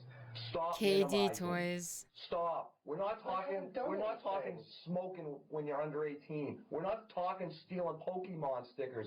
We're talking murder. I don't do that. You may not have, but someone in that house did. And you were there. I was never in. You were there. Investigators again pose the alternate theory that gives the appearance of minimizing the severity of the crime. This is meant in part to keep the suspect talking and eventually willing to admit to something, and eventually the truth of their role in the crime. Nonetheless, Christopher refuses to waver on his original story invoking that as an Eagle Scout, murder is not a core value. Chris, let me ask you this. You ever been to the Nashua River? Oh, Does that mean anything to you? Fucking I don't know back. which river the Nashua River is. You don't know? Been to the river lately? Mm-hmm. Does that mean anything to you? No. I don't know. No? You haven't been by a river lately? Unless you keep driving over one or walking. Stop minimizing. Stop dancing around the issue. John has asked you a very specific question. Have you been to a river lately? Yes or no? Fine, yes, I've been to the river. See how easy that was? Next to the hatch. When was this? I don't know. 2 nights ago? Maybe yesterday we went and got. What did you go to the river for, Chris? What did you go by the river for? I parked. What'd you throw in the river, Chris? What did you throw in the river? What was thrown in the river, Chris? I didn't throw anything in the river. What was thrown in the river? I didn't ask if you did. What was thrown in the river? Nothing. Nothing. I didn't throw anything in the river. You're lying, Chris. I don't know. You're lying. We have evidence. You're You're lying. lying. You know what happens to people who slice little girls in prison? You know what happens to them? Do you know? No, I've never been to prison. Yeah? Well, you know what? You're going to find out. Then arrest me. My God, what were you thinking? What were you thinking when you were hatching away at her? Hacking away at her? Hearing her scream? We were smiling. You were smiling, weren't you? You are that sick fuck. You are that sick animal that went in there with the sole purpose carrying that shit. Because the other guys might have thought it was just a burglary. They're just going to skim a little jewelry, go make a little cash, be done with it. But you went in there with another plan. You went in there to kill. You liked it. That rush, that adrenaline bomb. You liked it. Till the lights came on. Reality hit. You saw the damage you had done. The detectives have shifted from placing the blame on Stephen to making Christopher the actual ringleader. They've tried playing him as the victim who simply followed along, but since that tactic didn't work, their next option is to evoke anger or guilt in hopes that he will tell the truth. It's possible that the investigators believe that he's the psychopathic mastermind and that calling him out on it would appeal to his nature. Trying to paint him as a follower if he is the leader would, after all, be an insult to him. If you were given that opportunity, would you offer an apology to that little girl for what happened to her and her mother? Would you? I had done it, yes. Most people would tell a person that was severely injured they were sorry it happened, regardless of their involvement. It's part of an empathetic response. Christopher's answer lends significant credibility to the idea that he is on the psychopathic end of antisocial personality disorder, since lack of empathy is a key component of psychopathy. This statement labels him something of a deviant, whether he was guilty of this particular crime or not. Following the heated confrontation, Christopher decides that he doesn't want to speak with the detectives any longer, but over an hour later, he seems to have changed his mind. Not only this, but now we're able to hear from the much-talked-about Billy, who has been confessing all along. They all look like they were The detectives begin bred by together. reading Billy his rights and quickly dives into his side of the story. This is your chance to talk, Billy, so I'd like you to just tell us what you know about the incident. I don't really much. I only know what I've heard from my teachers in school. Okay, Billy. The information we have is that you were there. The detective informs Billy that he's not the only suspect being interviewed at this very moment. So why don't you go ahead and tell us what you know about the incident out in Mount Vernon? What I know, like, about which part? About your involvement in the incident out in Mount Vernon? Yes. My involvement was, I was just there. Okay. Who were you there with? Steve Spears and Chris, and I know his last name is. You don't know Chris's last name? I've never known him for a week. Okay. Okay. Yeah, bro, just gave it all who up. else were you there with? Quinn Glover. Okay. Billy is minimizing his involvement by using the word just. This is likely an attempt to lessen his punishment and possibly any feelings of guilt. Given how quickly he admitted to being there, it's possible that he either felt compelled to clear his guilty conscience, or he's a person who succumbs easily to pressure. In addition, when more than one person is involved in a crime, a psychological phenomenon known as diffusion of responsibility occurs. This means that each person feels less responsible for the crime because the responsibility is shared. If Billy is being honest and saying that he was there but didn't actively participate in the attack, he may have justified the crime to himself because others were doing something much worse. I get a call or a text from Stevie saying that he's in the trailer park I live in. Yeah, and he wanted to meet up with me. He wouldn't tell me why or what or anything. So I'm like, whatever, why not? So I met him down the street. So you go and you meet Steve. Yeah. And who's with Steve at this point? I think it was just him. And was he on foot? Was he in a vehicle? He was on foot. Okay. And what happened at that meeting? He told me that we were going to Walmart to meet Chris. Apparently, Stephen had texted Billy around midnight. After meeting Christopher at Walmart, their next stop would be Quinn's house before heading off for the night. However, as we'll hear from Quinn himself, he wasn't all too thrilled to be joining the trio that night. Apparently, Stephen had informed him earlier that day of his plans to commit a robbery, whereas Quinn was a little apprehensive at the idea. Regardless, Stephen would ensure his friend's compliance and made his way to Quinn's house a little after 12 a.m. There were text messages, there were calls. I told Stevie that my dad had caught me going out, which I didn't even attempt yet. My dad was downstairs, so I said it very softly into the phone, but he said, "Your dad caught you?" And I said, "Yes." He said, "I don't care if your dad catches you. I don't care if you walk out the front door. You have to get out tonight." Eventually, Quinn agreed to go along and even brought an extra pair of gloves per Stephen's request. When did you end up in Mount Vernon? When? Yeah. Oh, I have no idea. No idea? I have no idea what I mean. Ended up in Mount Vernon. Okay. I just don't remember. All right. I don't remember much of that night. How come? I just tried to block it out. Yeah, I bet. Were you using drugs that night? No. Drinking? Okay. Were any of the other guys? No. How did you come to target that house? It was their idea. I have no idea. Okay. At what point did they bring you into the idea and tell you what was going to happen? When they picked me up, or when I met them at Walmart. Okay, what did they discuss with you? Oh my god, it's been 4 hours, dude. I'm actually getting burnt out doing this. I don't know, they kind of, I don't usually understand him. He doesn't make sense most of the time. Yeah, I've known him for a while. And when he says stuff that he don't do, he usually doesn't mean it. Bro. Yeah, because I don't know. He's just, that's just how I interpret it. But he's like, oh yeah, we're going to go try to do this. Go try and do what? If you don't understand, just use his words. What we're going to go try and do. Just make some money. I'm on bag 7 out of 10. We're gonna go try and make some Realistically, money. like, Steven saying that? we can make some progress. If Billy isn't a violent criminal, but it makes sense that he's tried to block that night from his memory. It can be traumatic to witness such a scene, and oftentimes those who come along for the ride, like Billy claims to have done, could be somewhat afraid his legs of are completely speaking out done. or trying to stop the I'm working others on from his committing body. a crime. In addition, Billy may think that if he keeps the details to a his arms and his minimum, head. it will make him seem less culpable and save him from having to answer uncomfortable questions.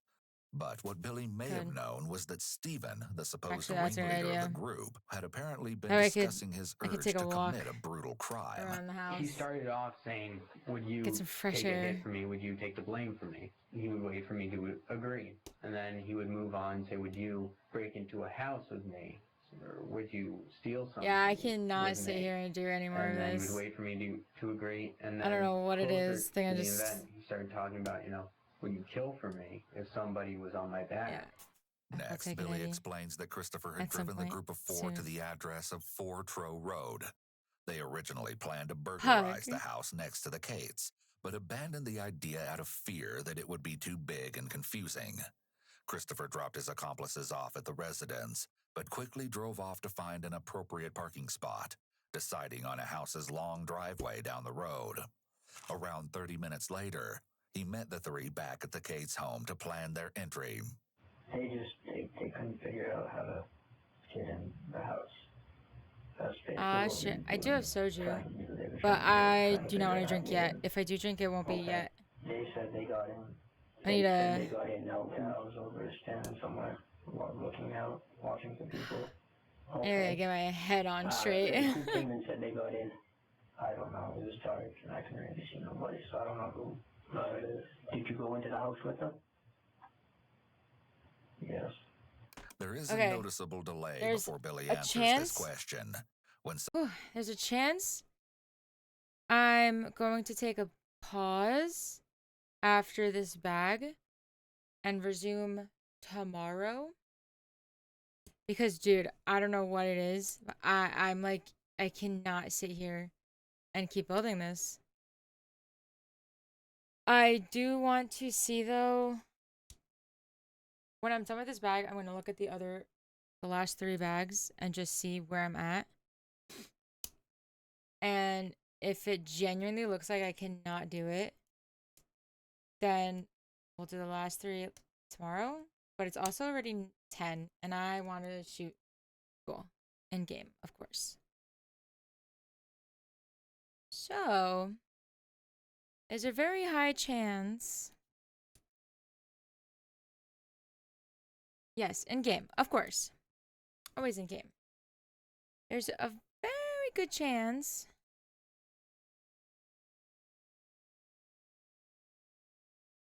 that I'm going to stop after this bag. I'm going to go take a walk around my house, go pee. We're not going to finish this video.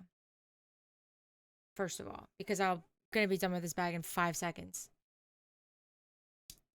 And then take a walk around my house, go pee. And then, you know, play the game of Val or Ant.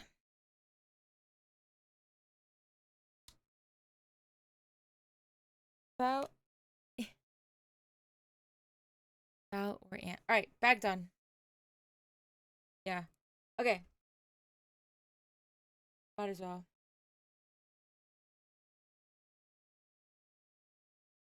Alright, this is what we have so far. He'll put his little arm in. Yeah. And that's gonna end up being like this. So, this is what we have so far. Row's huge, okay? Let's compare to B.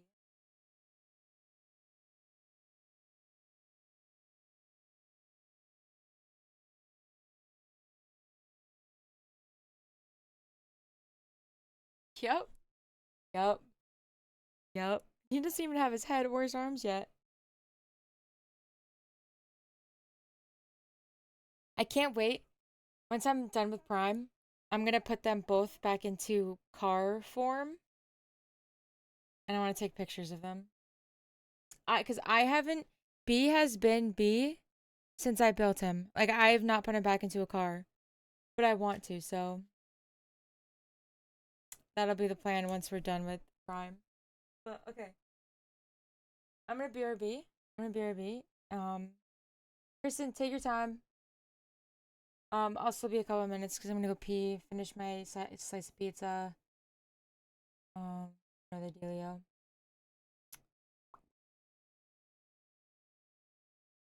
Yeah. I'll be back.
Hello.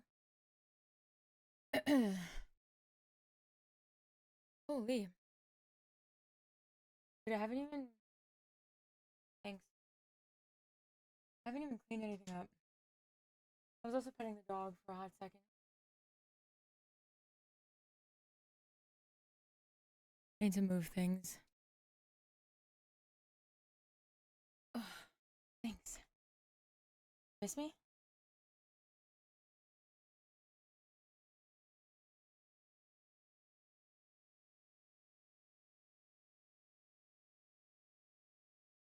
Fucking pieces.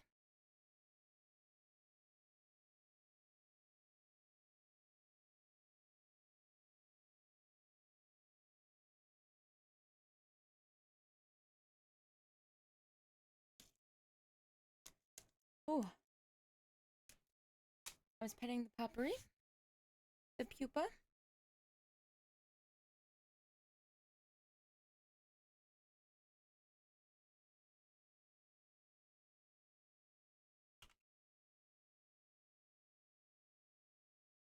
Alright. This comes here. That goes there. There's freaking crumbs. Fucking crumbs everywhere. Go sherbet. Aw, shit. Getting a little toasty. Oh my god.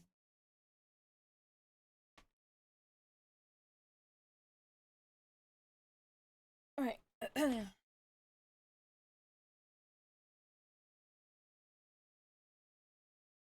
for the fucking. Time for the game. Let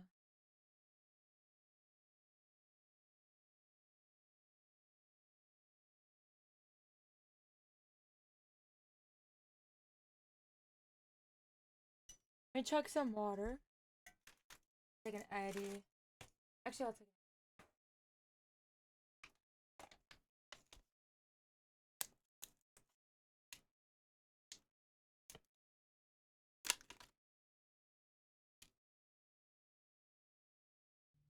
I got you, Beans.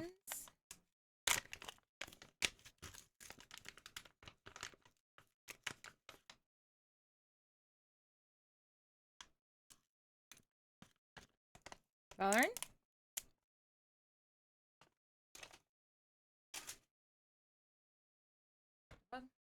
Um.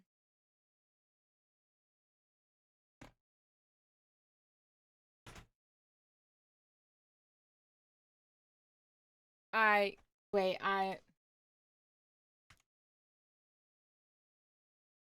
this better not be happening again.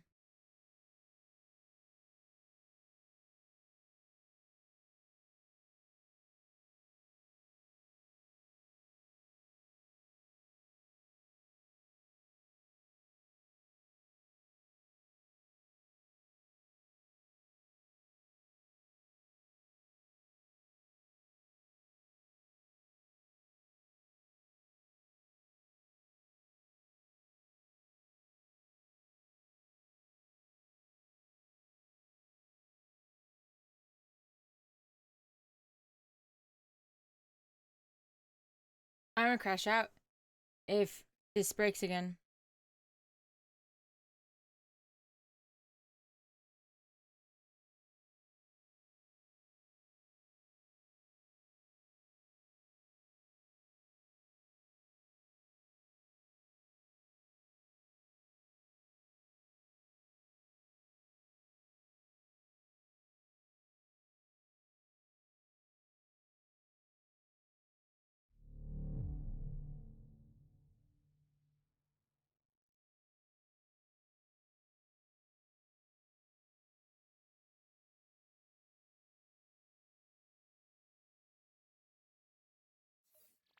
Ah.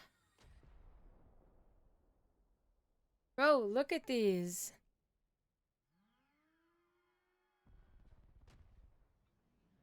Fuck. Focus. Fuck. I don't know how to show you.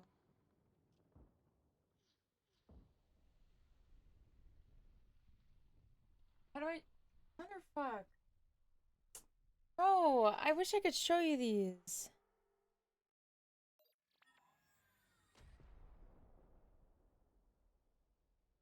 They're very pretty.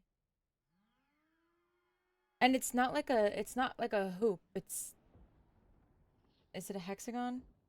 1, 2, 3, 4, 5. Well, actually, I don't know how many sides you would count that as. I can. It's gonna have to wait because I can't. Doing flash with all black and stuff is just not it.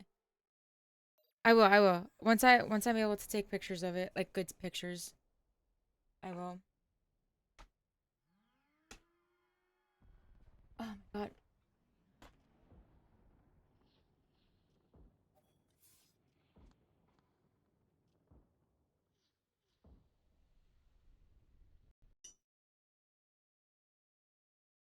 The fuck is up, Kyle? Hi. Hey. I just not to be political because I won't get political too much during your My game stream. froze. Uh, No, no, no, please, this is not happening again. This is not happening again.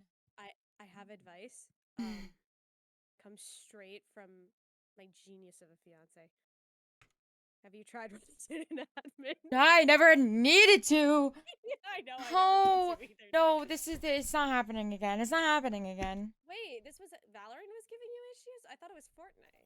No, it was Fortnite that was making my OBS break, but it was Valorant that one time that we were all online playing, and then we were on Fortnite and we went to switch to Valorant, and my Valorant would open and then freeze, and then open and then freeze, and then I just stopped stream because I was pissed off, and then I don't remember what I did, but I fixed it and I was able to play Valorant with you guys.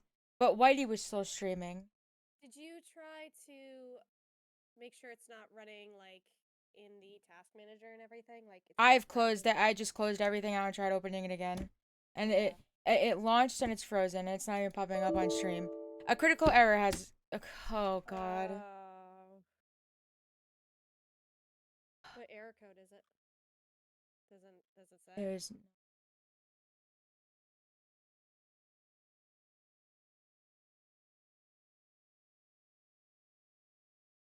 I don't even remember how I fixed it last time.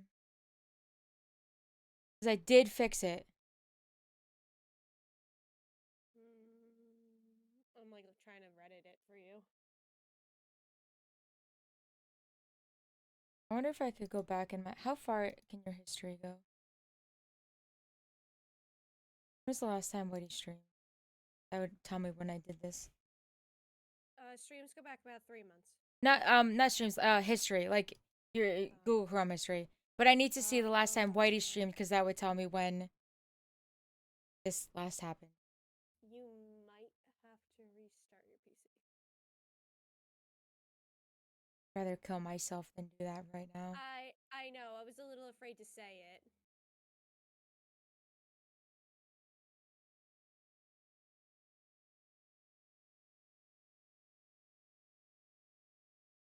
By date, okay, I need whatever day was last Friday, 24th. It says so. The error says a critical error has occurred, and the process must be terminated. Is what it says. Yeah. One of the pieces of advice was to run it as admin. I'd rather fucking kill myself. I know.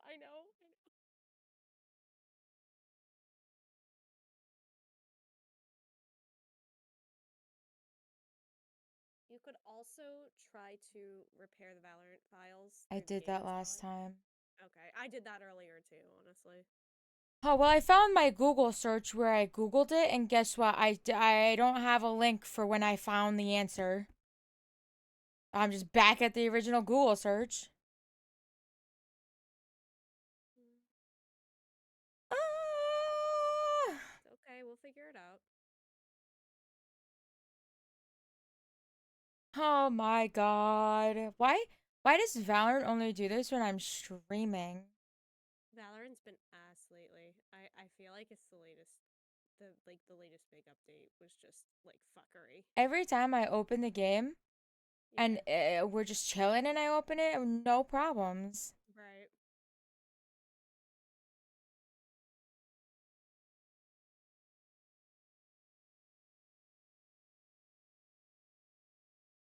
Yeah, that's way too much to read. I'm not reading that. That's why I'm reading for you. Thank you. Outdated GPU. Yeah, suck my fucking dick. Yeah, I don't think it's that. I have a beast of a GPU. You're welcome. I'm still 2,000 away from the current one, but still. It's still good. Still fantastic. 3080 Ti, The by the 30s are way. good. The 30s are great. 3060 over here. We love her. Yeah,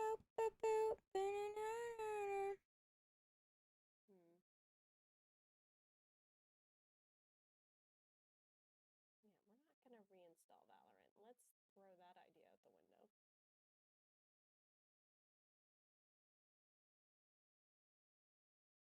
Yeah, Beans, my old PC used to run it with a 1060. Because Valorant graphics aren't even that, like, they're just, like, Yeah, normal, it's not in like an intense game at all. Right. I'm preparing it just in case.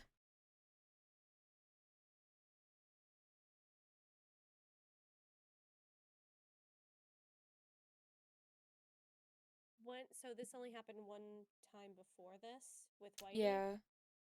Well, we were all on When was it? last week, last Friday. I think it's the new update. Because, like, I think it's just, like, I think that's also the reason for my ping issues. Like, because, like, there's no reason for it. It's like And it's, like, happening recently, you know? last Friday we were on Fortnite and we got off to play Valorant.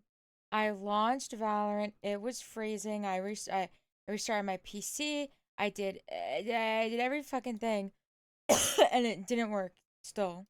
Because I remember I restarted my stream, and then it wasn't working again. So then I just said fuck it, and I ended stream, and then somehow I got it working again. Let me watch Whitey's stream. Let me see if I said anything. And I got it to work.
Okay, well, I don't hear anybody saying anything about my solution. Oh god, okay, please launch. Wait, I wonder if the GPU is found would. Beans, is that English? Or am I stupid? I'm trying to understand it too. Beans? Are we both stupid? Beans, can you explain, please? Because I don't know what the fuck you're saying. Do you want me to send a link to an article I found that has a couple fixes on it? I guess. I don't know if you've seen it or not. I figured there's a couple things in there that you might be able to do. I sent it on Discord.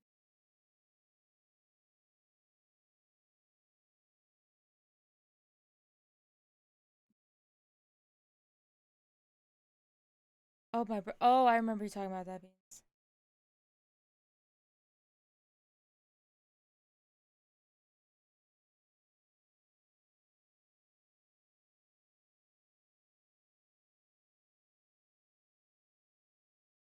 I can't even click.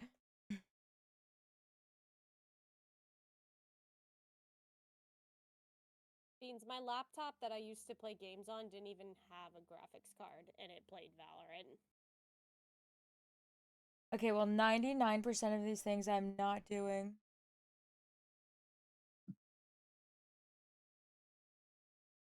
Not going into a fucking BIOS.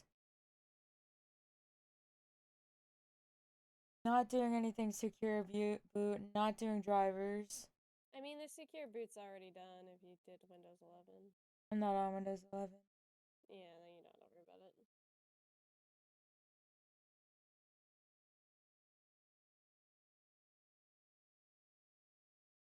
It says you're on, but I don't. Well, yeah, it launches and I'm in the game. Like every single time, that's what it does. I'm launching and I'm in the game. But if I click around too much and tab in and out, then that's when the whole thing freezes.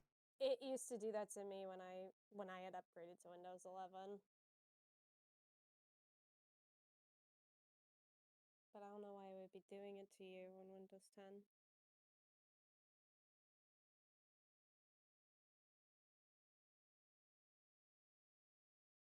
Okay, I tab out and it starts move.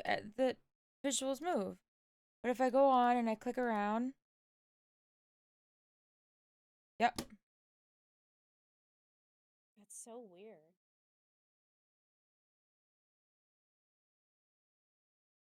And it only happens when you're streaming? Well, no, just like the last 2 times.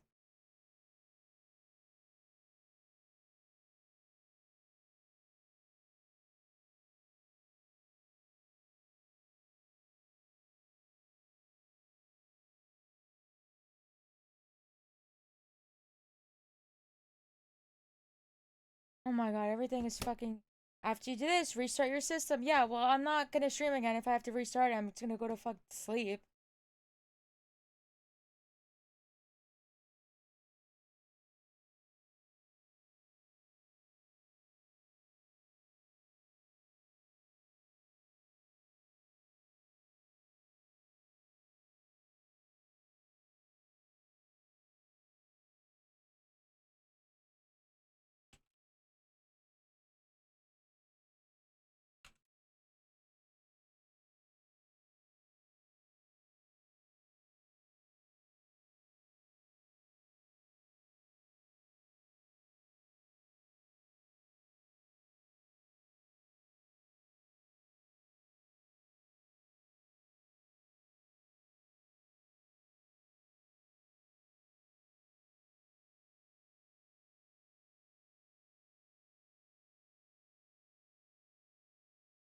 Oh, all these are like, do a clean boot. Shut the fuck up. Just fix it.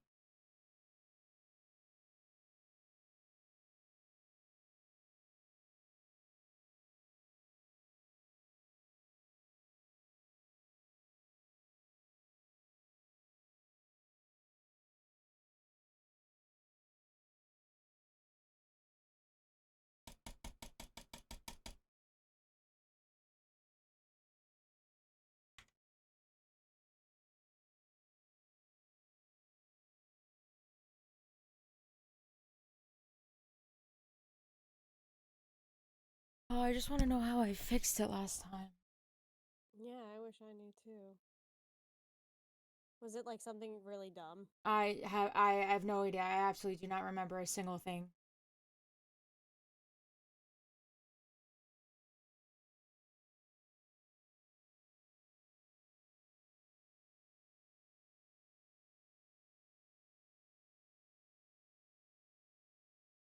And you don't have a VOD of when it happened? You No, weren't because I wasn't streaming. Okay.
Oh my god, I'm getting pissed off.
Oh my god. I need to stop.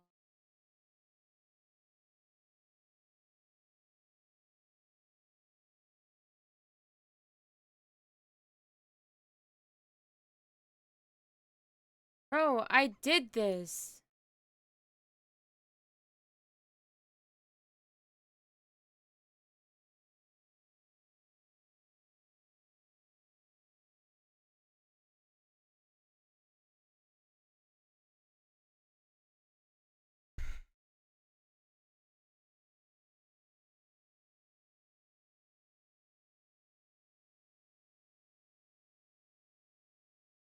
That's stupid. I'm not doing that.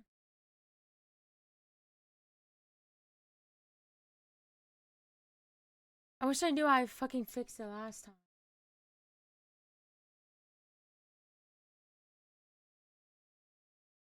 The setting that everything I'm reading is already turned off.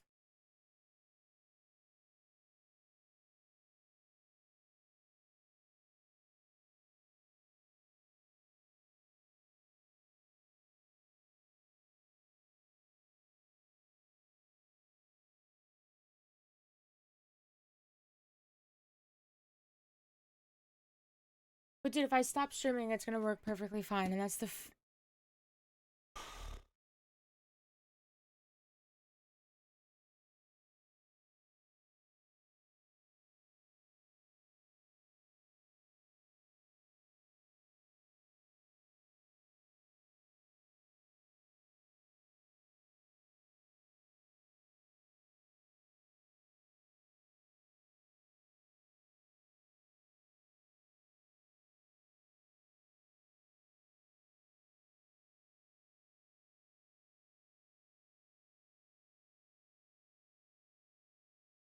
I have a feeling that's not gonna matter.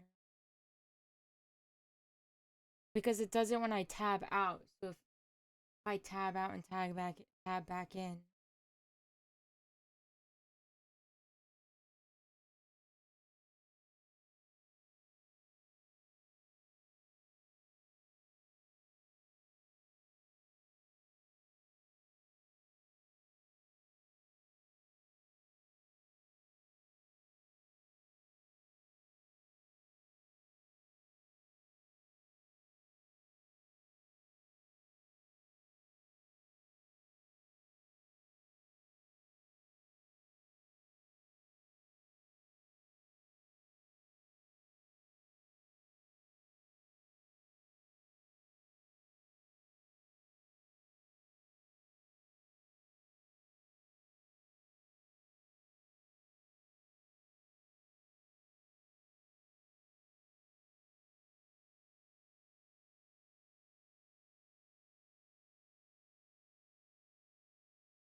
I can click around a couple times.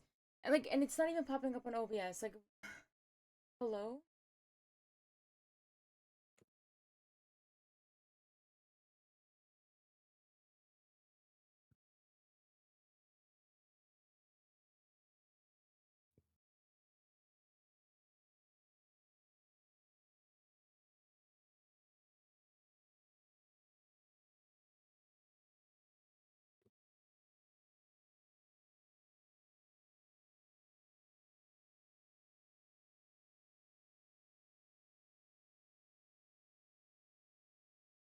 I can't even close it. I have to task manager it every single fucking time.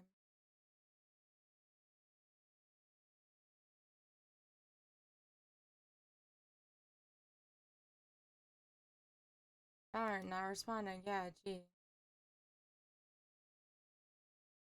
Thank you.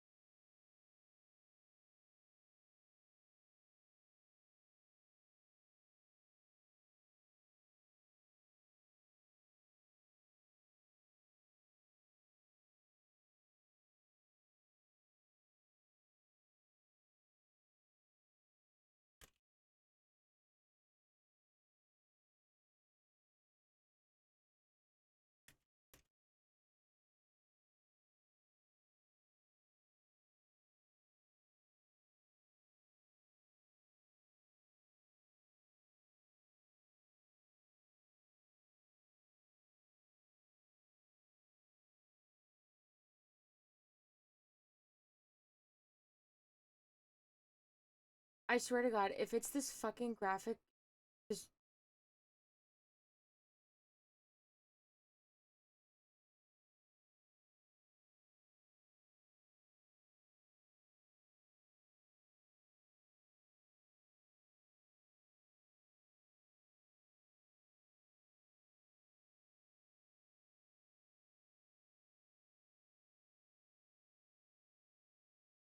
If it's the fucking.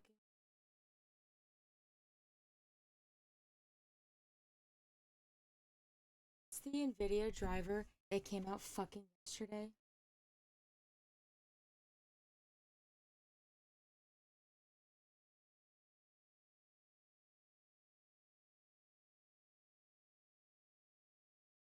Which would be really fucking stupid if one driver is causing this to happen.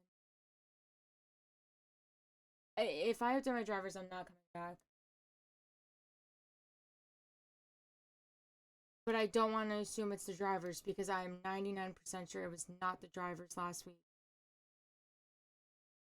Because when did the last driver get? Last driver was installed on December 5th, so it's not the fucking drivers. Not updating that.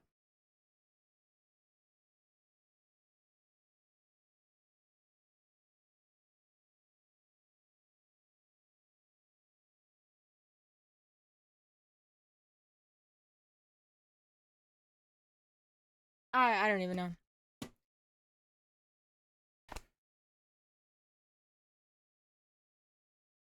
I'll be back. Before I fucking start crying.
relaunching it to see. But I might be getting off very soon.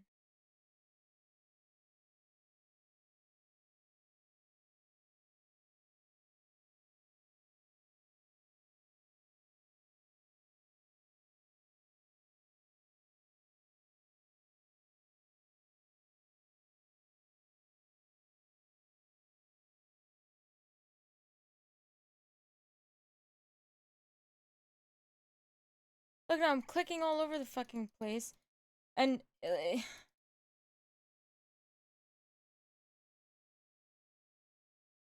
don't understand.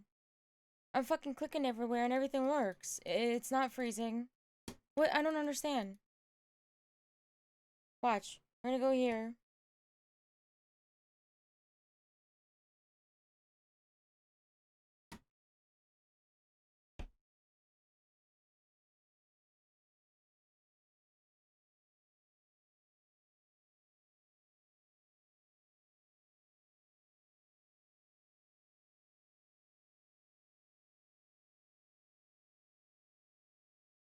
It's fine again.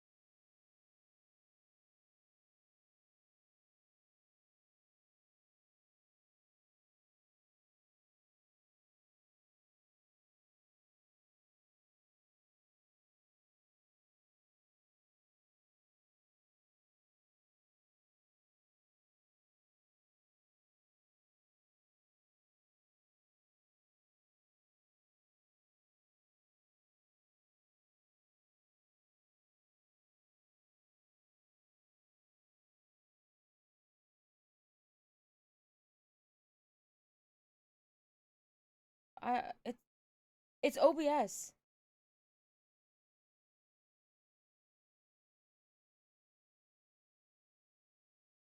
It's OBS.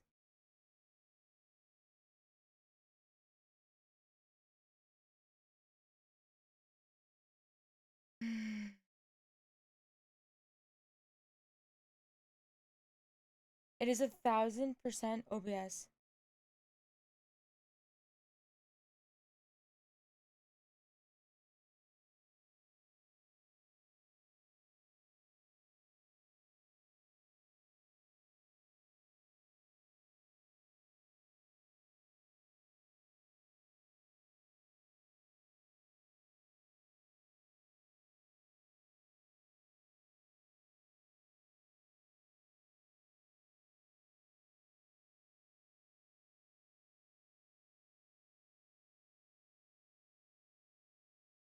Like I know for absolute fact.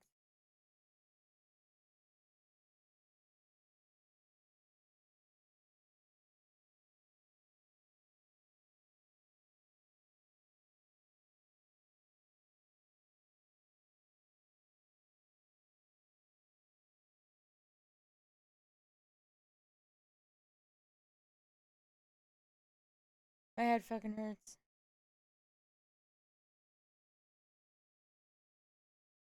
Oh, we're not fishing. It's pissing me off. I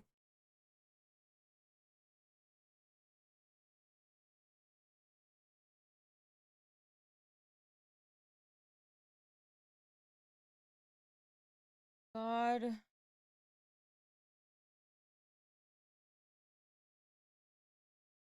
God. I It has to do with the fact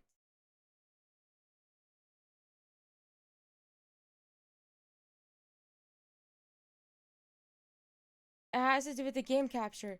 It's the no. It's the game capture.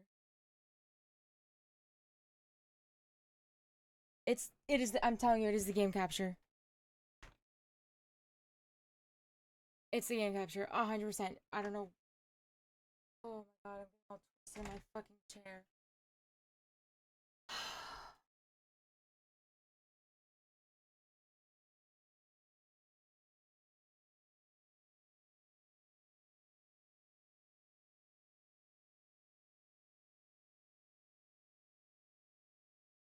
I don't want to use display capture, bro. I hate display capture.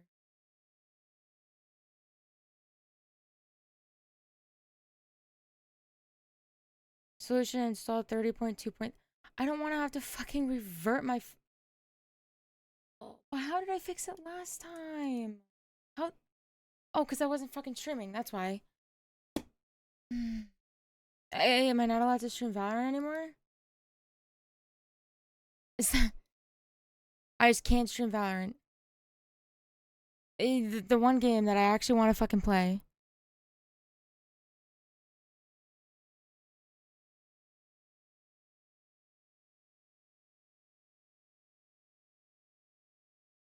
That's incredible.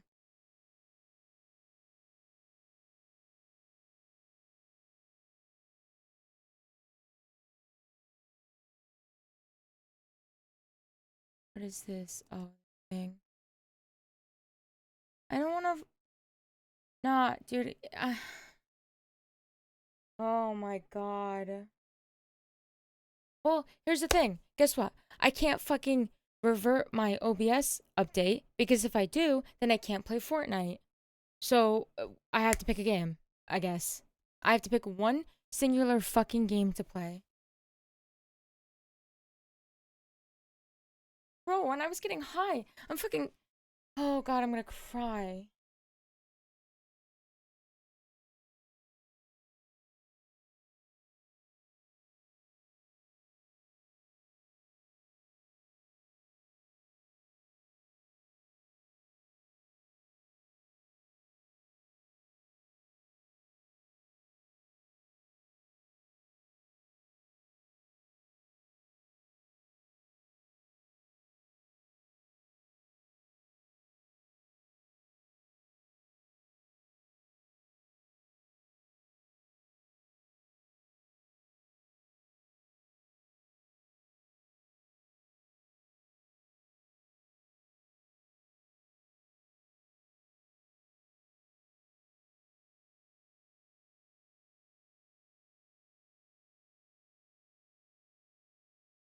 It's not even Valorant though. It is my OBS. My OBS has been the root of all my fucking problems for the last 3 weeks. It's not even Val for me. It's freaking OBS. This is my only Valorant issue. I don't have any other Valorant issues ever. I mean, I have my one thing once every 7 months where I don't load into a fucking game. But in the last 5 months, this is my only issue. And it's not even, I'm not even blaming Valorant, I'm blaming fucking OBS. Because OBS has had issues with every fucking game I want to play. I don't want to do display capture. I don't want to do window capture. 1, because it looks like fucking shit. 2, because if I want to tab in and out of my fucking game, you see everything on my fucking screen.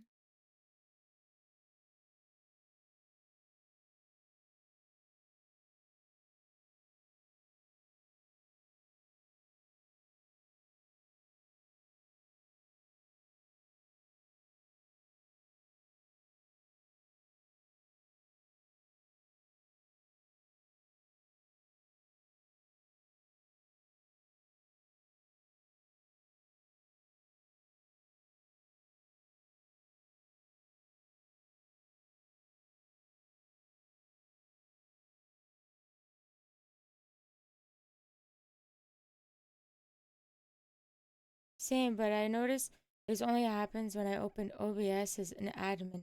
If I don't, the preview still looks black. Thanks, and that you made absolutely no fucking sense, you idiot.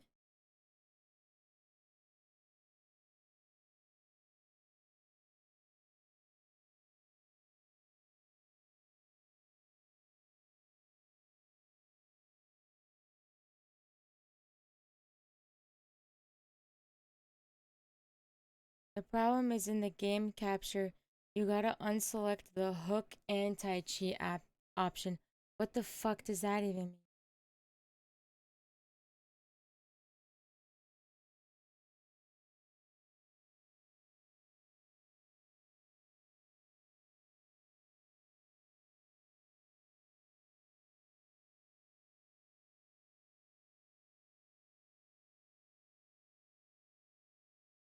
Yeah, well, give me my fucking game, you piece of shit.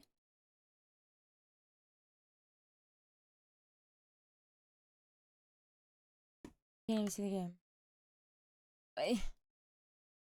How are you saying that's the solution if the game's still not popping up?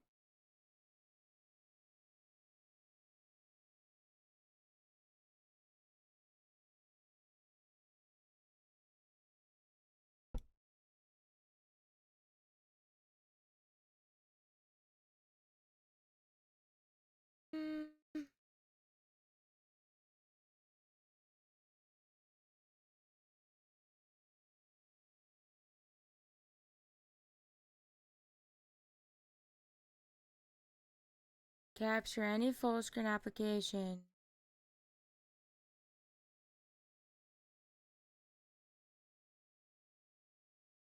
And see, I don't understand. Why can't I make this bigger?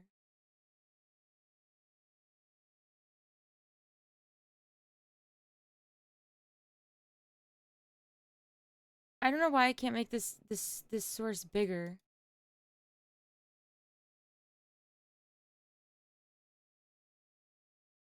I don't get it.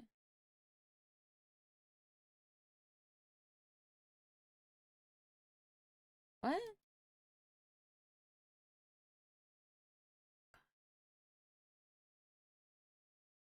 If this fixed it though, I'm on game capture. My game is not freezing, but I can't fucking see the game capture. Like it's small in the top corner and I can't make it bigger.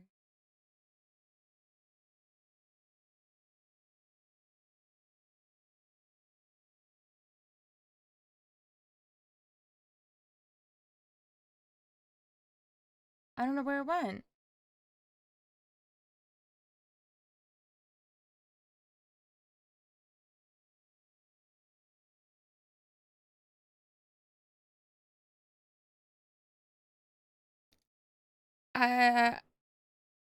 Okay, the game is working with game capture as a fucking source.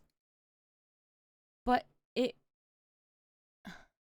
I don't understand. I can't make the source bigger. Like the source is just little fucking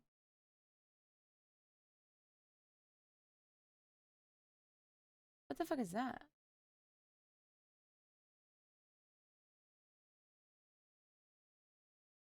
Oh, I moved it. I'm so confused. Wait, did I move it?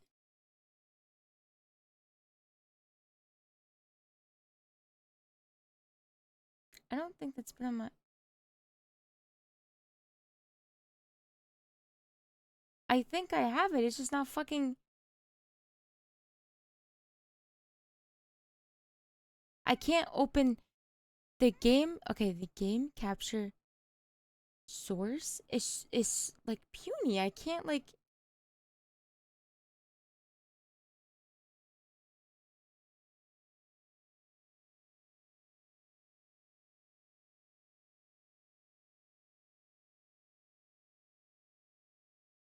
it's like literally not Okay, whatever. I'm getting off. Oh, off. I don't know what I need to do. I'm pissed off now.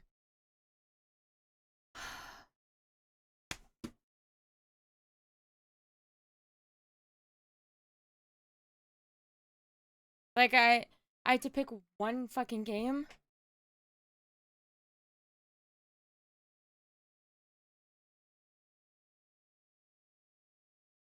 I have to pick one fucking game that I want to play. Fortnite or Valorant, and that's it. I have to choose one that I want to play until I want to play the next one, and then I have to redo my whole fucking update. Like, are you kidding?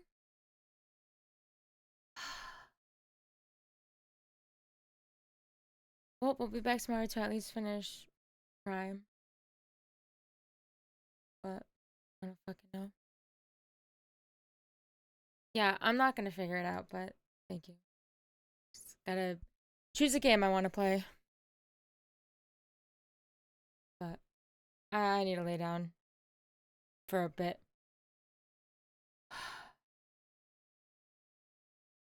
Okay, goodbye.